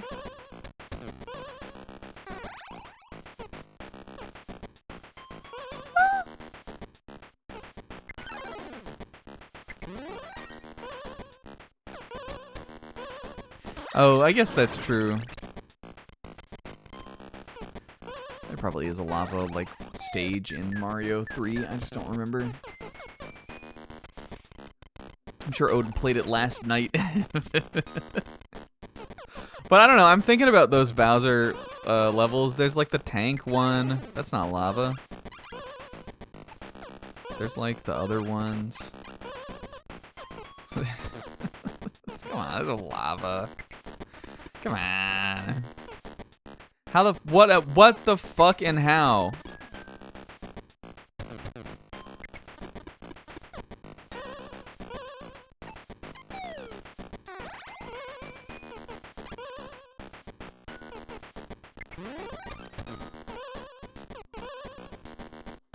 I guess I could. Let's see. What happens if I?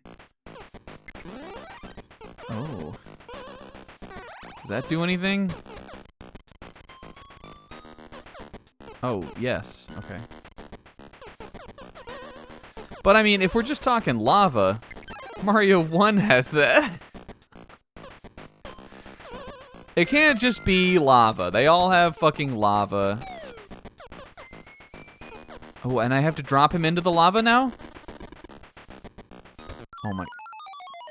Some fucking bullshit is what that is. Okay, I see what we're doing this time. I just need to figure out, like, what all the switches independently do. The levers. And in Mario 1, you beat him with the Bowser axe.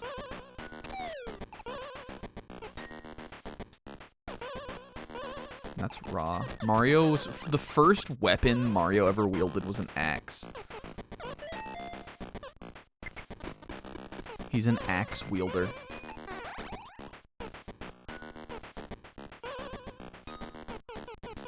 It's a hammer.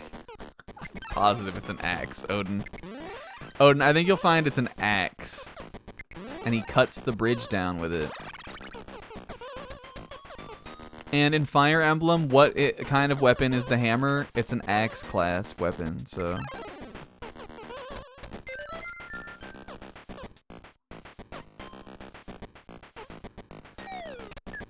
Oh my god, he lived that fall. Okay, so we want to do this, but we can't go yet, because I need that to be gone.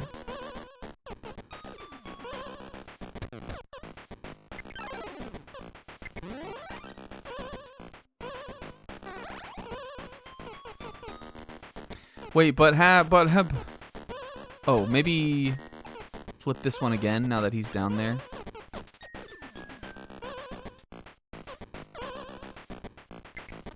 Yeah.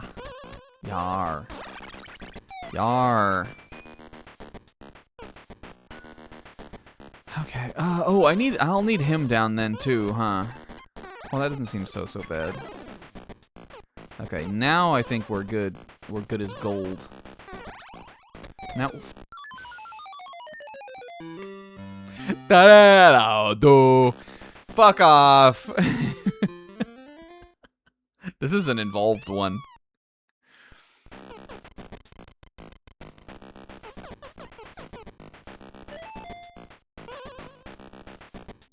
If it's a hammer and not an axe in Mario 1, then Mario goes Nintendo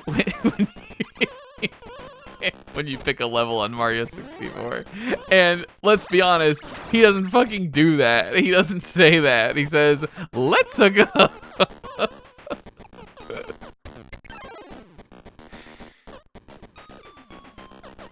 This actually is a pretty linear level, though. It's fairly straightforward.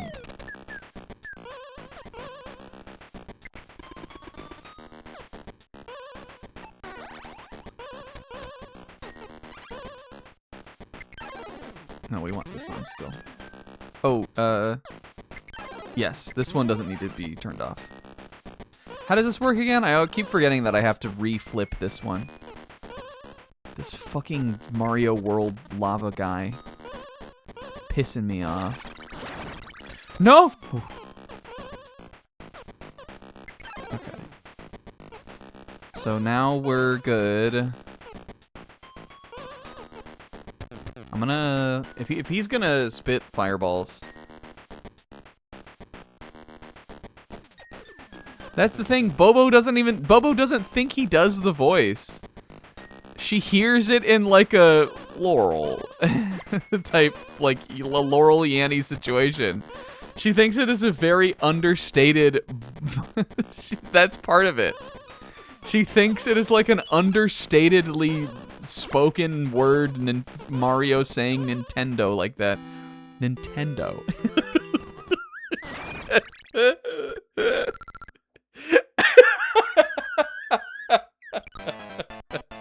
So fucking funny. Especially because I know Bobo in her heart of hearts believes that somehow. Despite the fact that it's insane. It's like the thing Mario says. Holy shit, look, the tower! I feel us now. I feel that we are really approaching the zenith of what Mario and Donkey Kong both are capable of. I feel as though we are approaching the peak of what both of these two have to offer each other.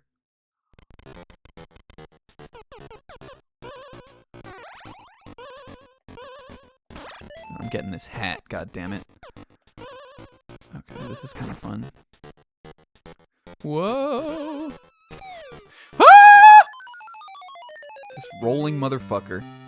This tumbling ass guy, huh? This tumbling ass guy.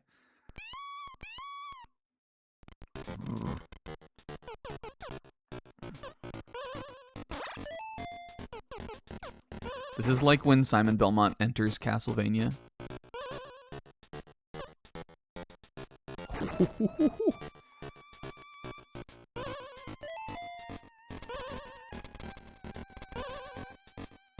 That was cute. Ooh. I like this one. These are fine to land on my head, right?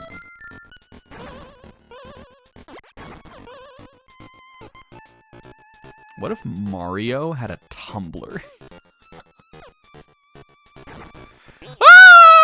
I forgot it would sink. They showed me that in the cutscene. Environmental storytelling. I'm sorry, I keep screaming into the mic, but it is real. It's genuine fear. Fuck off. I'm gonna have to use a spring at the end of that, too. Oh.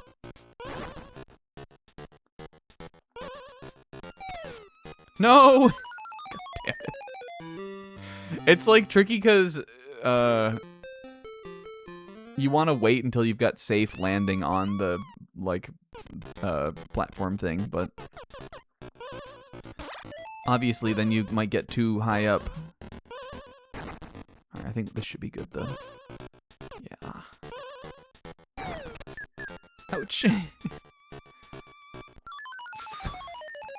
Go fuck yourself.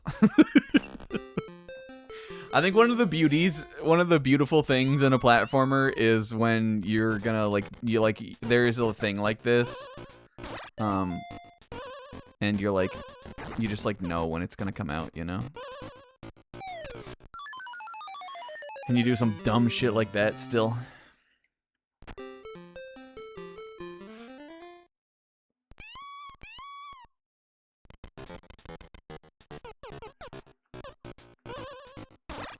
It demonstrates a trust in one's self. And I don't trust this attempt. I didn't like that. I didn't like how that felt. Holy shit. Ah! Ah! Oh, you can! Okay, well that makes that a little easier.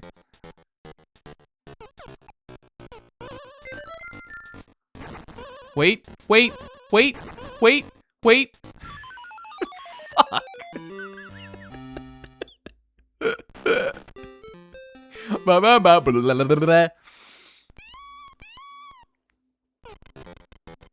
Yeah, well listen, that was a zero game, right? What do they call that? A zero win game.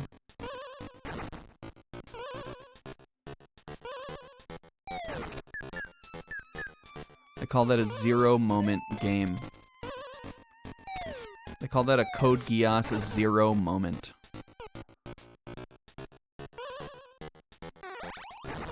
Could you imagine doing some of the shit this man is doing like this? Can you imagine the feeling, bro? Whew. Whew.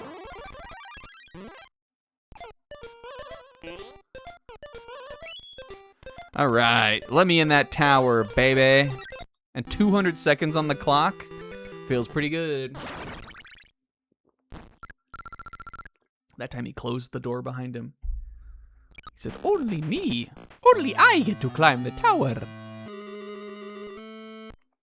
Holy fuck. What is that creature? You can't just invent creatures right now, Donkey Kong. Oh my god. Shut up.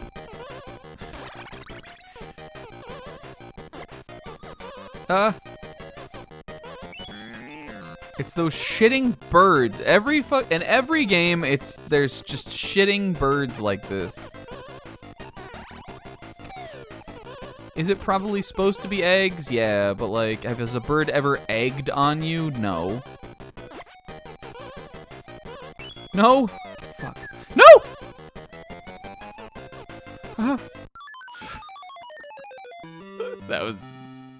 There were so many ways that could have been avoided. Yeah, like a Karibo, but not Mario. A Karibo from Yu-Gi-Oh!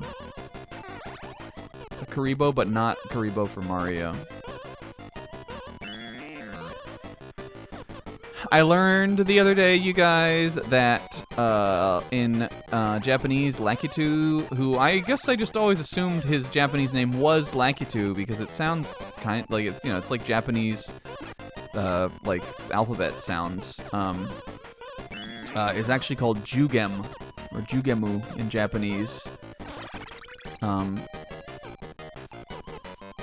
And I thought that was interesting because I would not have assumed he had a different Japanese game. I know many of the Mario enemies do, but I just figured he wouldn't have been one.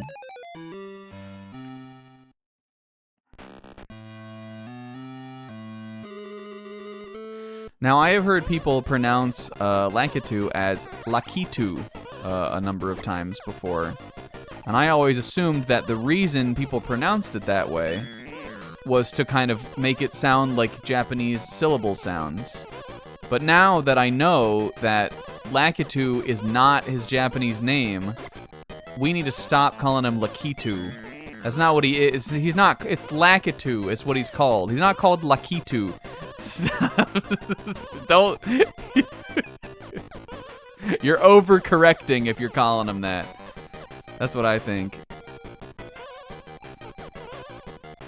You're doing way too much. It's the fucking Super Mario. God damn it. Always on the third one, too. No!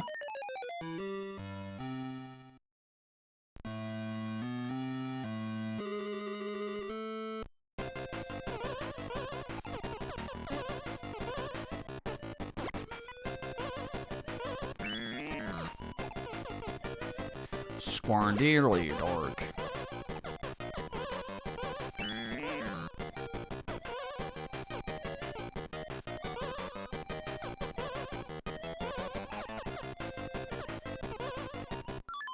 God damn it! I just need one more hit! If you think I'm not gonna smash up this tower, you have clearly never seen me work. Remember Wrecking Crew? Was that Mario in that? Is it Mario in Wrecking Crew? I don't even know. Remember Wrecking Crew? Well, if that was me... I think it is. Ah! Ah! Ah! Ah! Ah!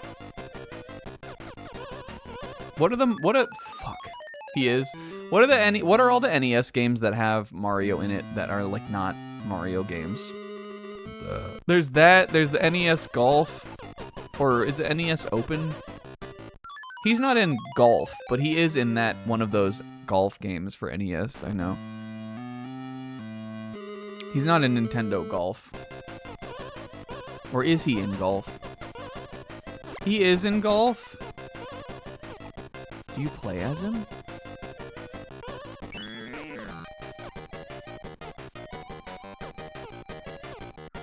Is he in, tennis, then? He is, right? Isn't he like the referee or something? Chiaki likes golf. Yeah, Struce is. I like that. I think it's cute that, like, instead of making them like Mario games, he was like kind of... Like, everybody always says that Mario is like Nintendo's Mickey Mouse. And like he is, but like in the NES era, he really felt like he was Nintendo's Mickey Mouse because he would just show up in like their other properties and games and stuff, even if it wasn't like a Mario game. Holy ninjas! Are those the Donkey Kong ninjas? Why were there 3 back there? Donkey Kong? Was that DK with Junior and Mario jumping down there? Wasn't there DK in the... Wasn't he already in the foreground? I'm going back. I think that was the Donkey Kong Ninjas. I guess it wasn't. Oh, look, that's Kyuta, though. Whoops. I have B mapped to A right now, which keeps messing me up with the rewind thing. Okay, you're right. There, you can even see that he has Pauline, and you can see that DK Jr. is on his knuckles. That's cute. Look at him. He's just a little baby.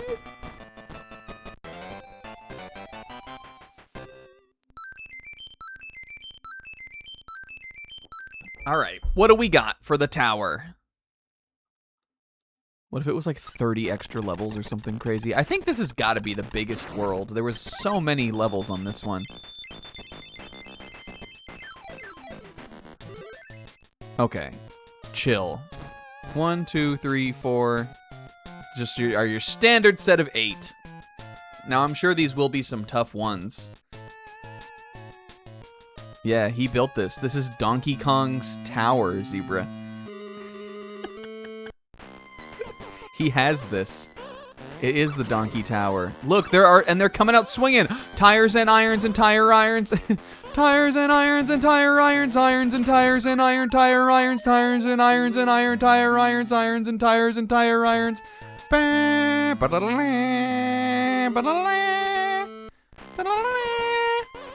This is the battle theme to Donkey Kong Bonanza.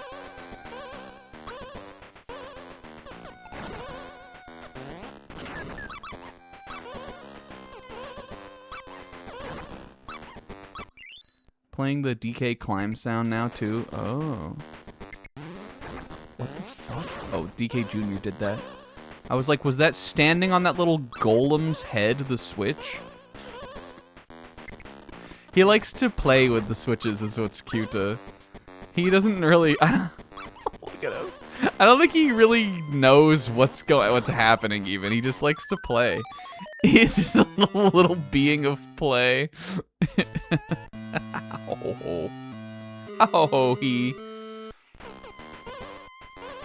He just likes to press the switch every now and then. It's fun for him to do. And to be honest, it's fun for me to do too. Yeah, he's just a little smiley.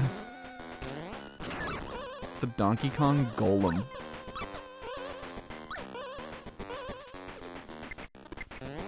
Okay, but we do need to time this right. Because, if DK Jr. hits the switch when I do, it's not gonna work. Ha ha! Okay, I see what we're doing here though. This isn't too bad. We just gotta get it in like a straightforward run.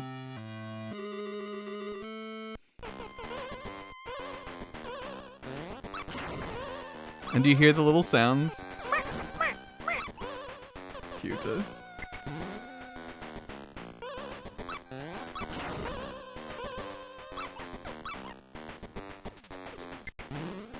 Okay. I'm clicking it. Wait. I thought I was fucking... Alright, kiddo. Hit me. Uh-oh. Oh, I thought that... Okay, now it's going that way. He does change the direction.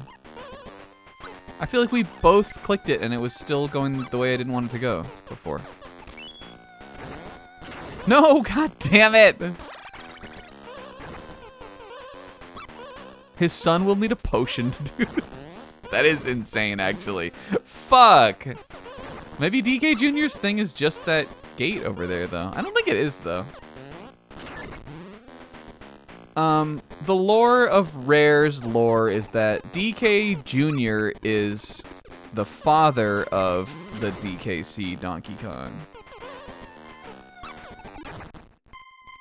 So Donkey Kong, but what Zebra's saying is Donkey Kong Jr. or Sizz is saying is that Donkey Kong Jr.'s son would need the potion to do what he is doing merely as an act of play. Flipping a lever. There's not much we know about Donkey Kong Jr. as a character, honestly.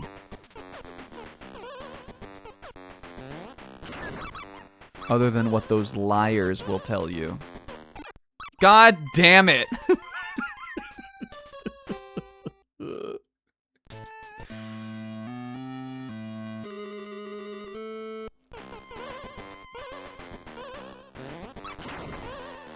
It could be true, but do we think cranky DK in his prime is out here inventing potions?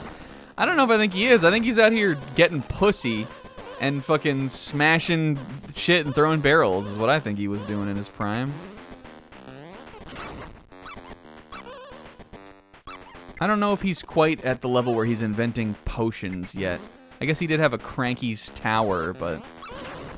Okay, here we go. Don't you touch that switch, you little freak. Okay, you can touch it now. Yeah, not Pauline, but not from Pauline, but just from those that would consent.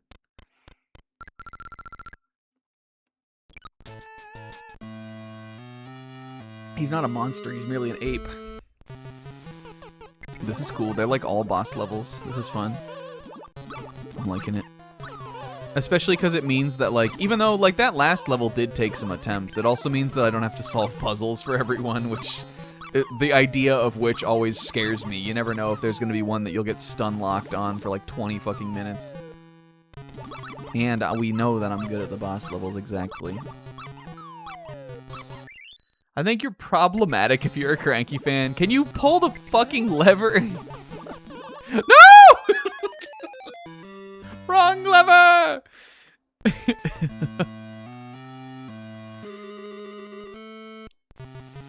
Yeah, well, it was fun. It was, to be honest, like, it is, I think there is an understood consent, like, there is at least a level of consent that's understood that this is kind of fun for her, too. Yeah, it is, with some level of shame, I do have to state that I did randomly try to jump the 75M springs at the beginning, but in my defense, I don't know, that shit weirded me out. The, like, this game engine's version of Donkey Kong that they built at the beginning. I was very thrown off by it. Okay. This time I know, this time I didn't expect that spring to be coming at me like that.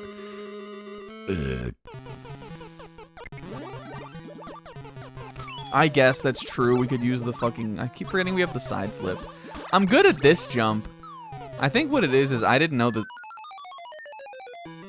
side flip was in this until this playthrough. And I'm not thinking about using it. But yeah, we can get up here, we can get up here. And we can still die. We can get up there too, I guess, right?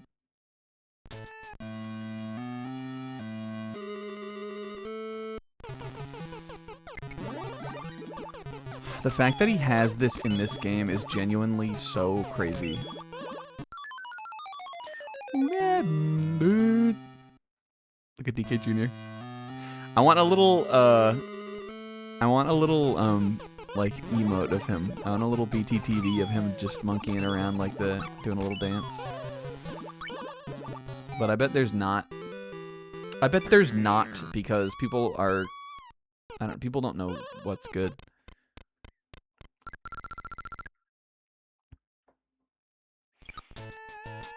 Stage 9-3, my old nemesis.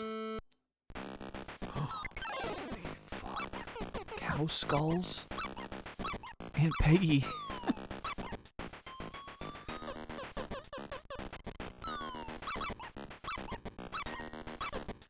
Oh, this is treacherous. Okay, there we go.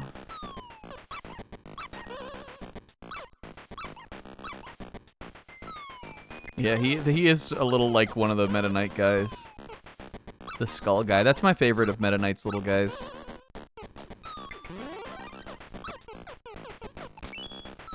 Between that guy, there's this little skull guy, there's the guy that has like... Let me think about the guys. I guess there's like the sword guy, right? He's one of them. Does Meta Knight have different guys depending on the game? Or are they, like, always those same guys? Doesn't he have, like, the spinning guy in one of them?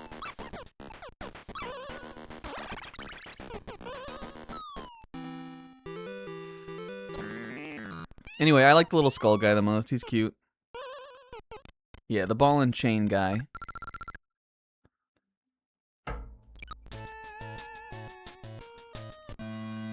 Alright, we're halfway now. The whole tower is basically the boss fight. Oh, yo! Donkey Kong, Donk of Kong Jr. This is what you do on the game, Sis. You move little keys like this. Is this the song, too? Cute,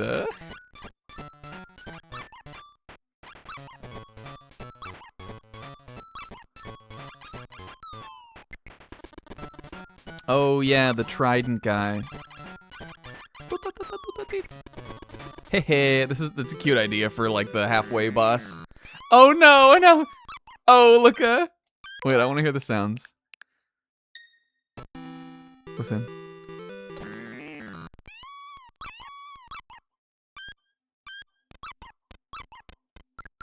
He has been defeated. Now he will never get in my way again. Donkey Kong's right-hand man has been stopped. His infant son. Yeah, that's enough playtime. Playtime's over. It's time for me to win. Now we're just mono E Congo.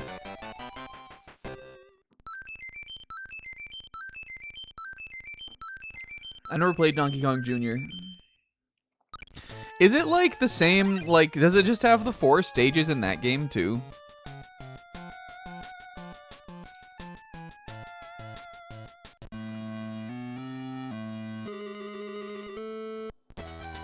Yeah, holy fuck! Oh, raw!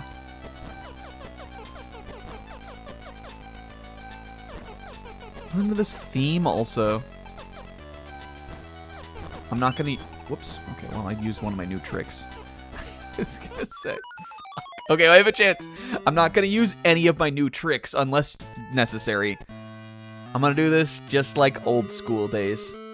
Just like the old days.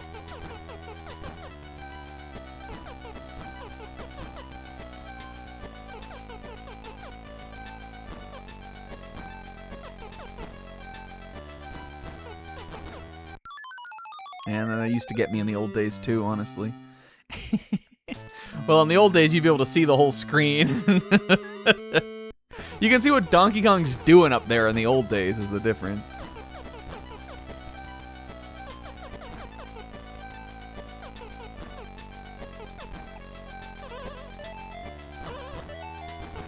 Fuck. But I should know.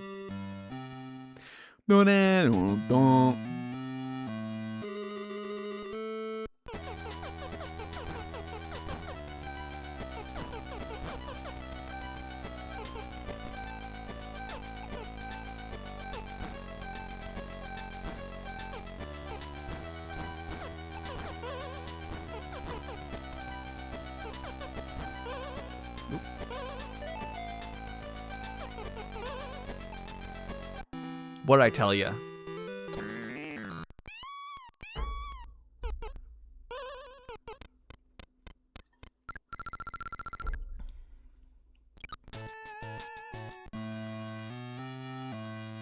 If there's a fucking pie factory up here, I swear to God. Okay.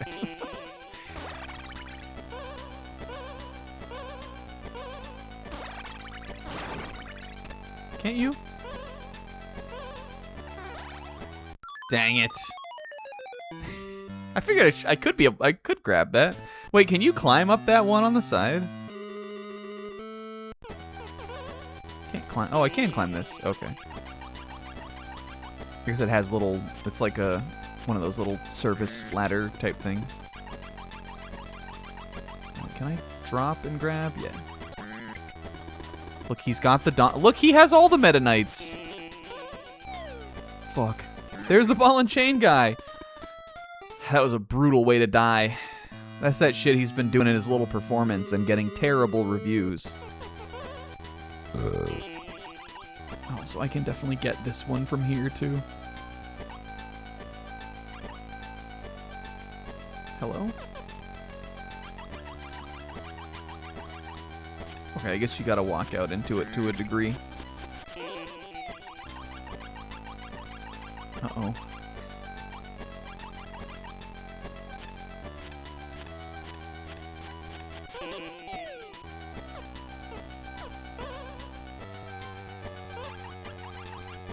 I'm coming, Pauline! Huh.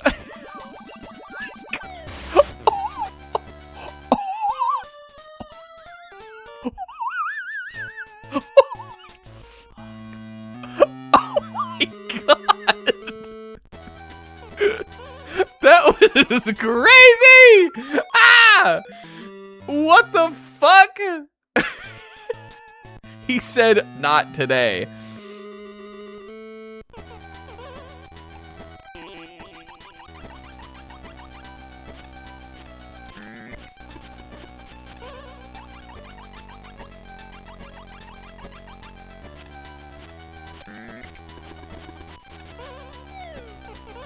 That's raw too. He said he acknowledged the soup.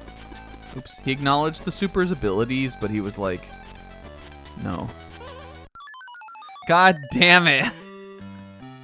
That time Skull Knight ran the fucking...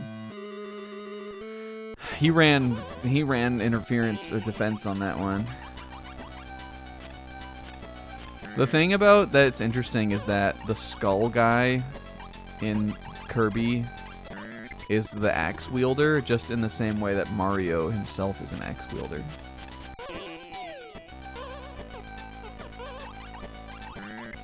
Oh, here we go. Nothing can stop me now. Oops. I think I have enough time. Fuck! Not like that, though.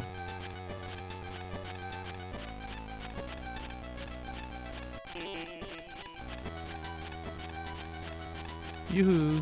Switch. Yoo-hoo.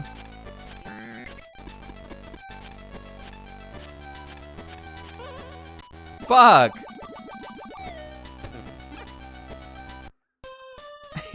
Show me your insides.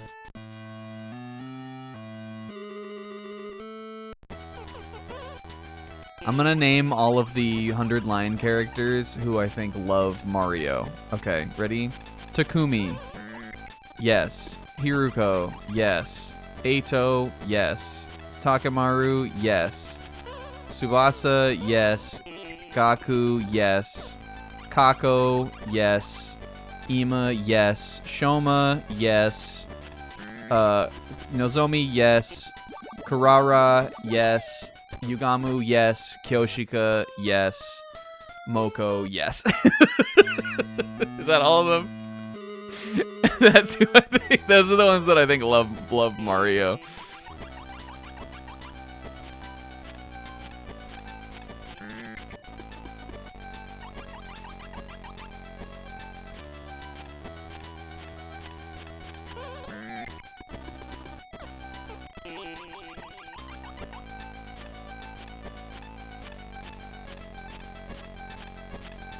Maybe I need to get higher up on the bar.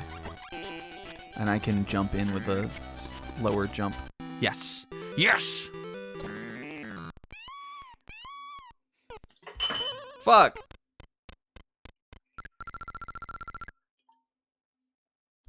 I dropped my coaster. And I won't be able to get it back until the Donkey Kong battle is won. I'm making that solemn vow right now. Okay, you can do fucking flips and shit on this level because, let's be real, Mario, Donkey Kong didn't have fucking sand tiles. Holy shit, we crushed that one.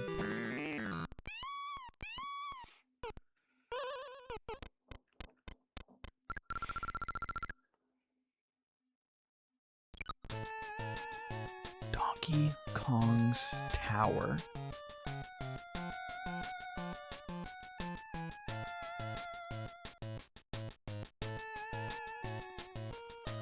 Should we? Is it time to defeat the ape once and for all?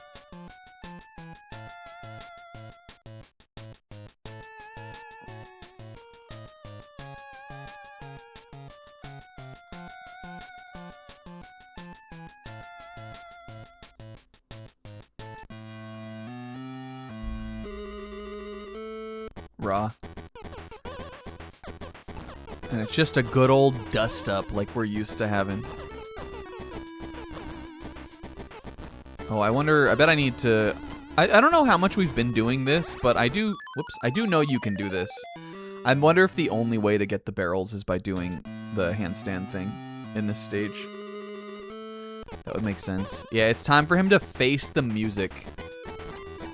His ways have finally caught up with him.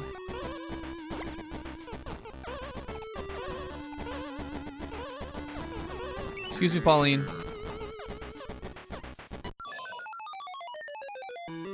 What if Wario's fighting Hell Kong? Wario in hell fighting his own Donkey Kong. And the tower goes down in that. That's raw. Except I don't know what Wario would really have to gain from that.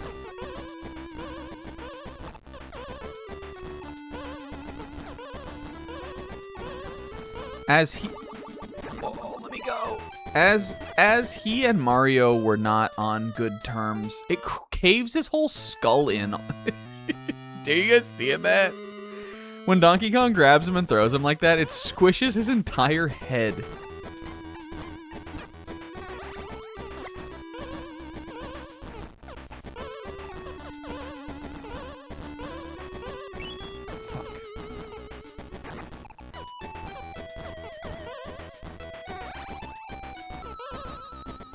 No. That one right down the middle is definitely like a one to get. Huh! Okay, I'm still in it though. I'm still alive. Nice. I'm back. I have my chance again. My chance to best the ape. Eh!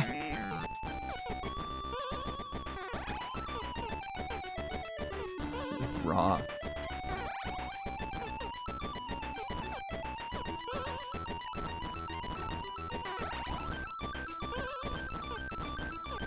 Oh. Holy shit, are you guys hearing this fucking song? No, that's the middle one that I want. Damn it. That's definitely like our one to like get him. Yeah, that song's going crazy. The Game Boy guitar solo, except that this one here at the very beginning, I can always get that one too.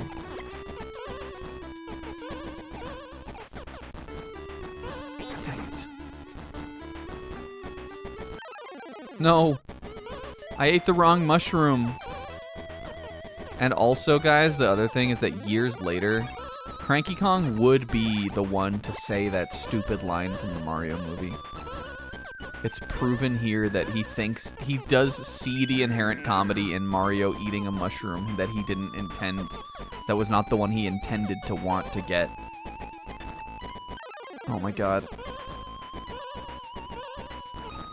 And who said that line in the stupid ass line in the Mario movie? It was Cranky Kong.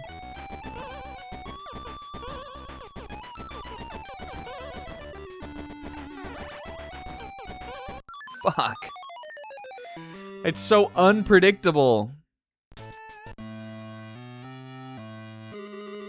It probably was. It probably was a subtle callback.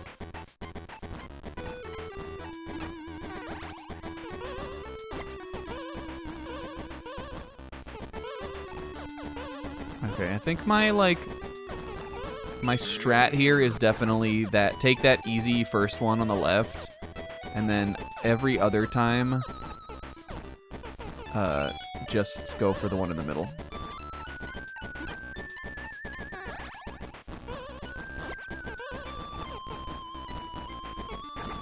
Ho ho ho!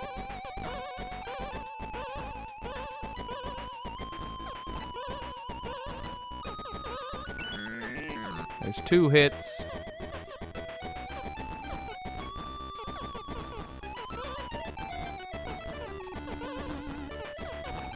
Dang it! We're improving, though.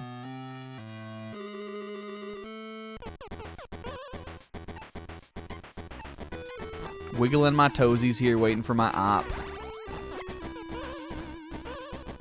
I think that this will be 3, but I believe there could be a phase 2 of the fight, honestly. Because what was this, World 9, 8 or something? I mean, I guess that would make sense, but like, I've not ruled it out. If they wanted to be truly Kino.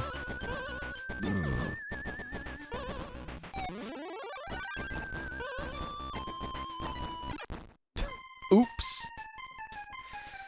Is it ever gonna do the same pattern as we are doing in there in the beginning? I think if I was a little further to the left, I could have got that one. Is it that same pattern?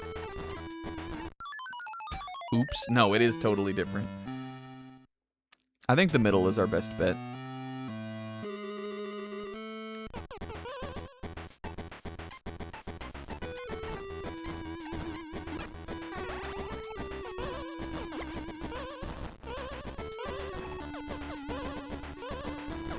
Stick over here. We're getting what's scary about throwing it on the left is that the wind like takes you over to him and he can grab you. That's why I'm feeling the right side more. I'm feeling a bit of a right side rumble on this one. Because you can get him still from there.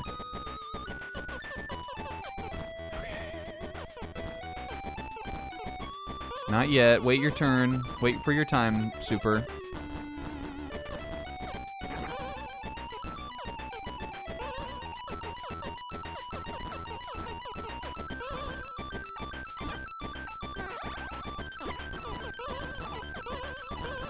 Right when the solo is at its shreddingest.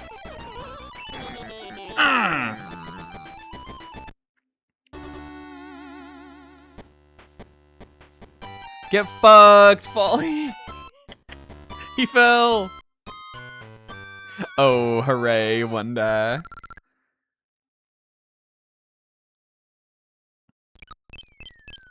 Oh my god, look. Look at what his hubris has wrought. I think there could be another thing. I think there could be one more fight.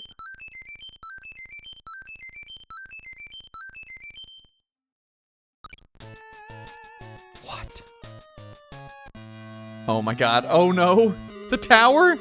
The mech? The Donkey Kong Tower mech? Giant? Was the Donkey Kong we were fighting all along simply a fake?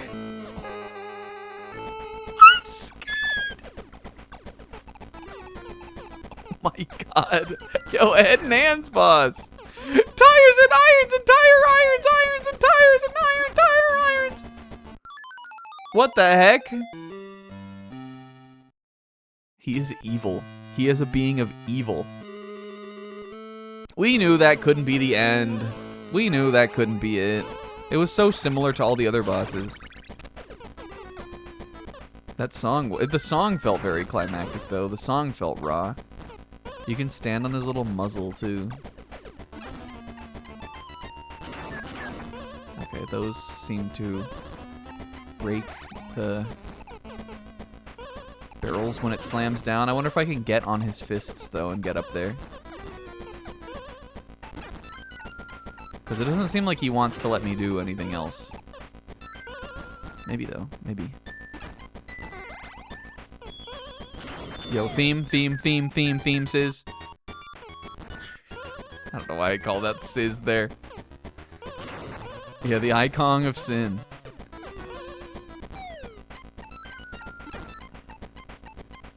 There we go. No, it does break them all. There's got to be a way to get on his hands.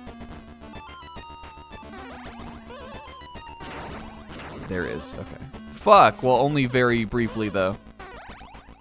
And I can get up there, for sure, when you do. We just gotta time it.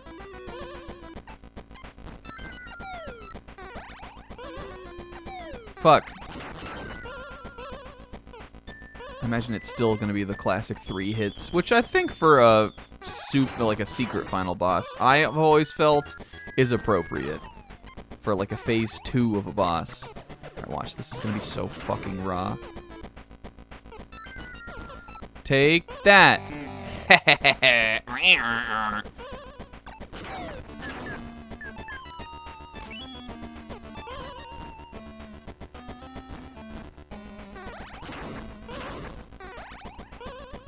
Oh. Okay, we're still up here though. No, you fall back down. No, the tire irons. They're also like definitely like dumbbells. I've only started calling them tire irons because it is an extraordinarily fun word to say. No! Yeah, this is I think this was his last hurrah at evil. Is what this is. Fuck, I keep falling off of his little snout. This was DK's last bid at his villainous ways.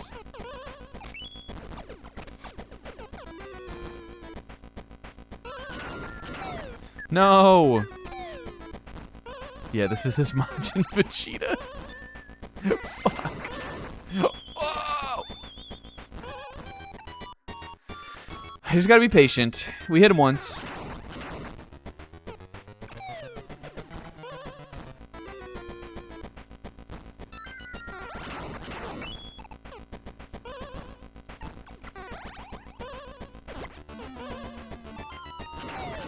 Dang it. Oh, no!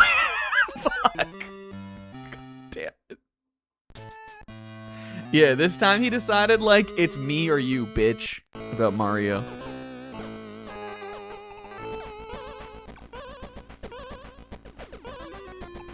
But the fandom will point to this and be like, that was like a huge arc for Mario, for the Mario series. That was the first time it really got good. Was when he battled Donkey Kong like that one time. Okay, well, it does seem like it. Fuck. Even if you, I guess you can. You probably can throw them up from up top too. And you don't have to jump back down. But it seems like as long as I'm facing him, even if I mess up the timing on the on that ground slam, the barrel should still get to him. So maybe I can just stay up here. Oops. Mario! He could just chomp me too. I don't know why he's not chomping me. Using his big pearly whites that he has.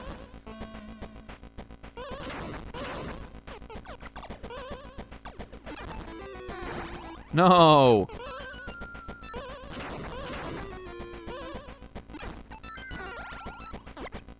Let's see. Can I? Yes. Okay, I can just stay up here. I mean, not if I fall, but, like, I see now. We don't have to go back down.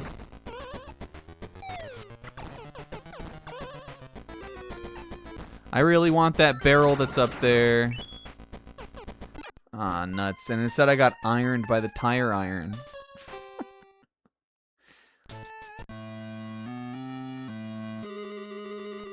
You want so badly to be Super Mario. You think Donkey Kong is the first one who invokes the name Super Mario in the canon? Because that's raw, if that's true.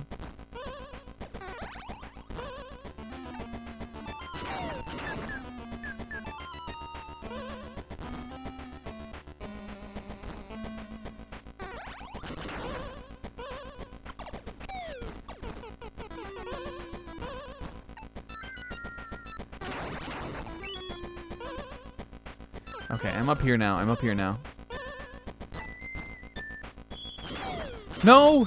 I'm down there now! I'm down there now!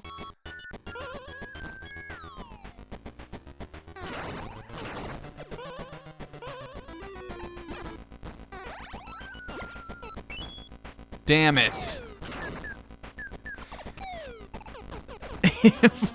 Italy is not on Earth. His Italian name is different from his Earthling name.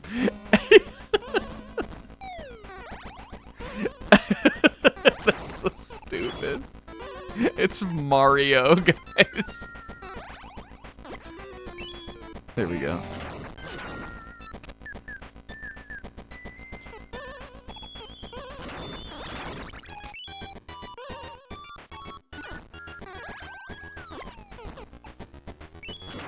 Okay, 2 hits.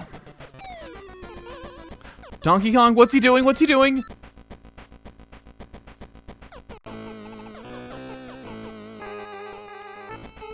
He's pissed off now, whatever it is. Holy shit. Oh. Huh! It scared me. Oh. Okay, well, we definitely, I think we got more than, we might have 6 hits here, maybe 2 each. Yeah, it is definitely like a lot of ways that you can mess up like the way to hit him. I'm kind of enjoying it though.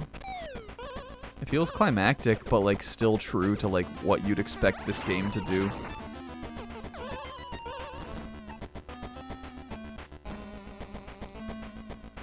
And the timing is tricky.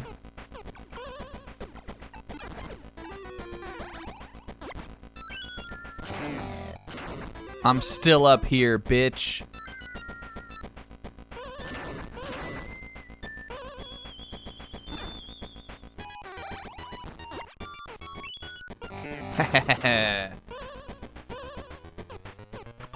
I'm staying up here.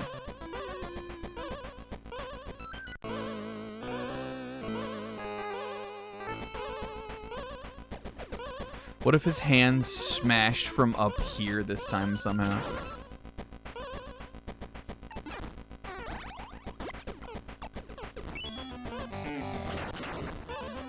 Nah, I got his number now, baby.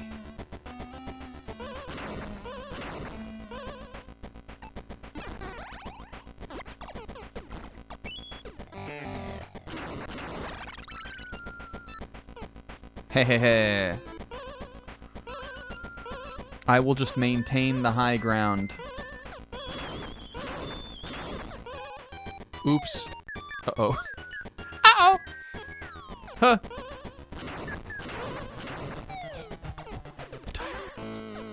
Whew. Okay, we survived. I'm gonna be ready for the big smash again. Oh. Is that all that he will do this time? Yes. Okay. Fuck. If I side flip off that, though, I can get up there. Dang it.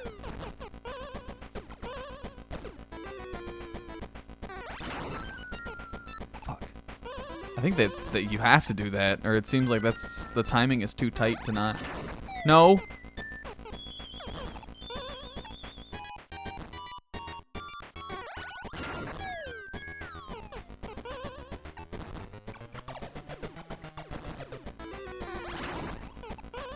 Dang it. I like need to be facing the right way too. There we go. Fuck!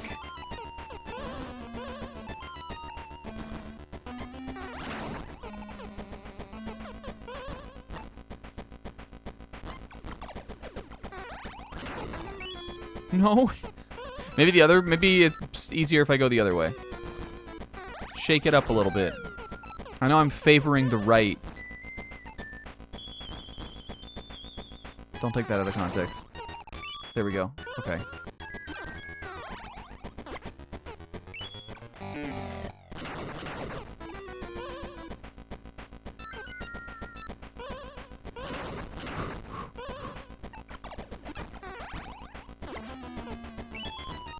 Hell yeah. Third phase, first tried. I feel pretty proud of that. I had that, like, that good, like, heart palpitations going there for a little bit. Hooray! Oh my fuck! He has become Super Mario! Oh! Oh! Oh! This is wrong! This seems wrong! It was his origin! We just said that! I didn't even know! I truly didn't know about that! He has grown now! Oh, look at cute. Ah!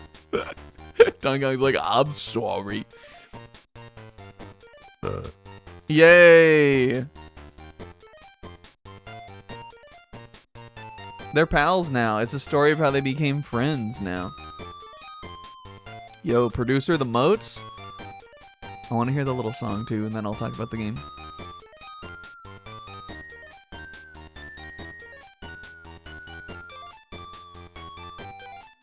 Oh, this is cute though.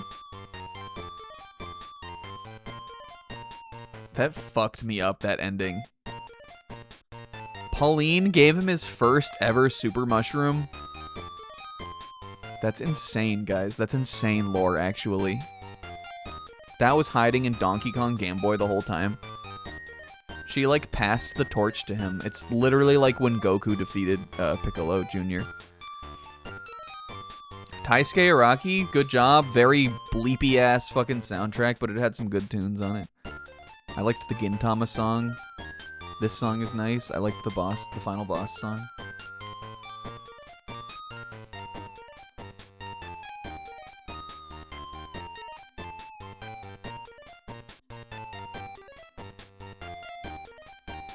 There's an SNES version of the song if you play on Super Game Boy. That's pretty cool.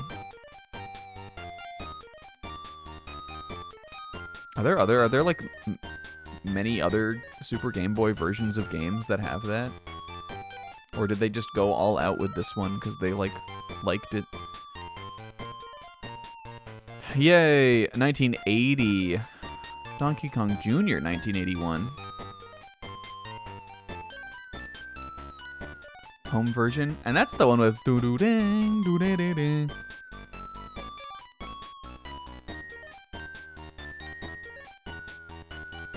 And Game Boy Donkey Kong, 1994 Nintendo. Hooray. And I think Pauline and DK liked it. Yay. Da end. And I still choose to believe that Pauline's grandma is this Pauline. I feel like it makes sense. Like, it doesn't make that much sense, but it makes sense to me. Like, it's like fits. If you think about it too much, it doesn't really make sense. But like, if you don't think about it, then it's nice. It's cute to. It's gonna be one of those. That's it. You don't progress past this screen kind of things.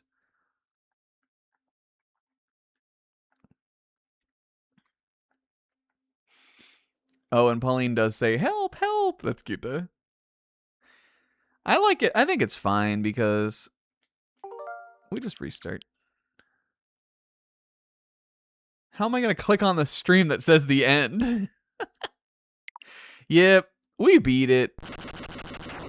Scary. Guys, my throat hurts. Hey, but we did it. Hey, that game was fun. I liked it a lot. That's a cool little game right there, honestly. I think that's a cool little game right there. We like this music, come on. What if Mario succeeds now? What if he came out of there and he was super? What if he came out of this pipe and this time he was super? That means he played the whole thing as small Mario. It really is, in a way, it really is like Dragon Ball Z. The normal was able to do all of this. The normal was able to do like side flips and somersaults and all that kind of crazy shit. That's genuinely, it speaks to the true talent of the man. It speaks really to the fucking absolute go-getterness of the man himself. Even if he sometimes fucks up at his own show. Where I guess he's an acrobat, I guess. Guys, fun-ass, cute little game. I'm glad I finally beat this. Again, like I was saying, I think the first stream, I did play a decent little bit of a ways into this way back on when it came out on the 3DS Virtual Console, but it has always been something I wanted to go through eventually, because I know it's a fan favorite on the Game Boy for a lot of people.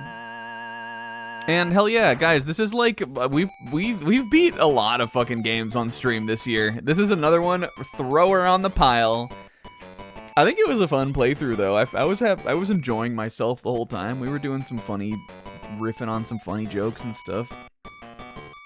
And I like Donkey Kong. He's just, even if when he's bad and when he's good and even just all the time, it's all the same Donkey Kong to me, kinda. I just like it. It's the age-old rivalry, folks, and thank you all for joining me on it. I don't have that too much else to play. I don't have too much else to say. I've got plenty else to play. Riffing on a level that was simply sublime. Thank you, Comb. Thank you. Because it was a pretty simple game too, but you gotta shake out the jams every now and then and play just a good old-fashioned run and jump game like this. Is what I think. Guys, hell yeah. I think it would be fun to play more Game Boy stuff. I don't know exactly what we would play on here, but like sometime it could be good. Because I like Game Boy games. Or just more like shorter retro stuff like this sometimes. But that is not what the next Sunday game will be, because as we already said, it's going to be Grandia starting next Sunday. That will easily take at least a few months. Again, it's a game I've not played, and from what I understand, it is fairly long. It is a fairly long JRPG, so we haven't played a JRPG like that in a while. I'm excited. I hope you're excited, and hell yeah. Guys, thank you for watching.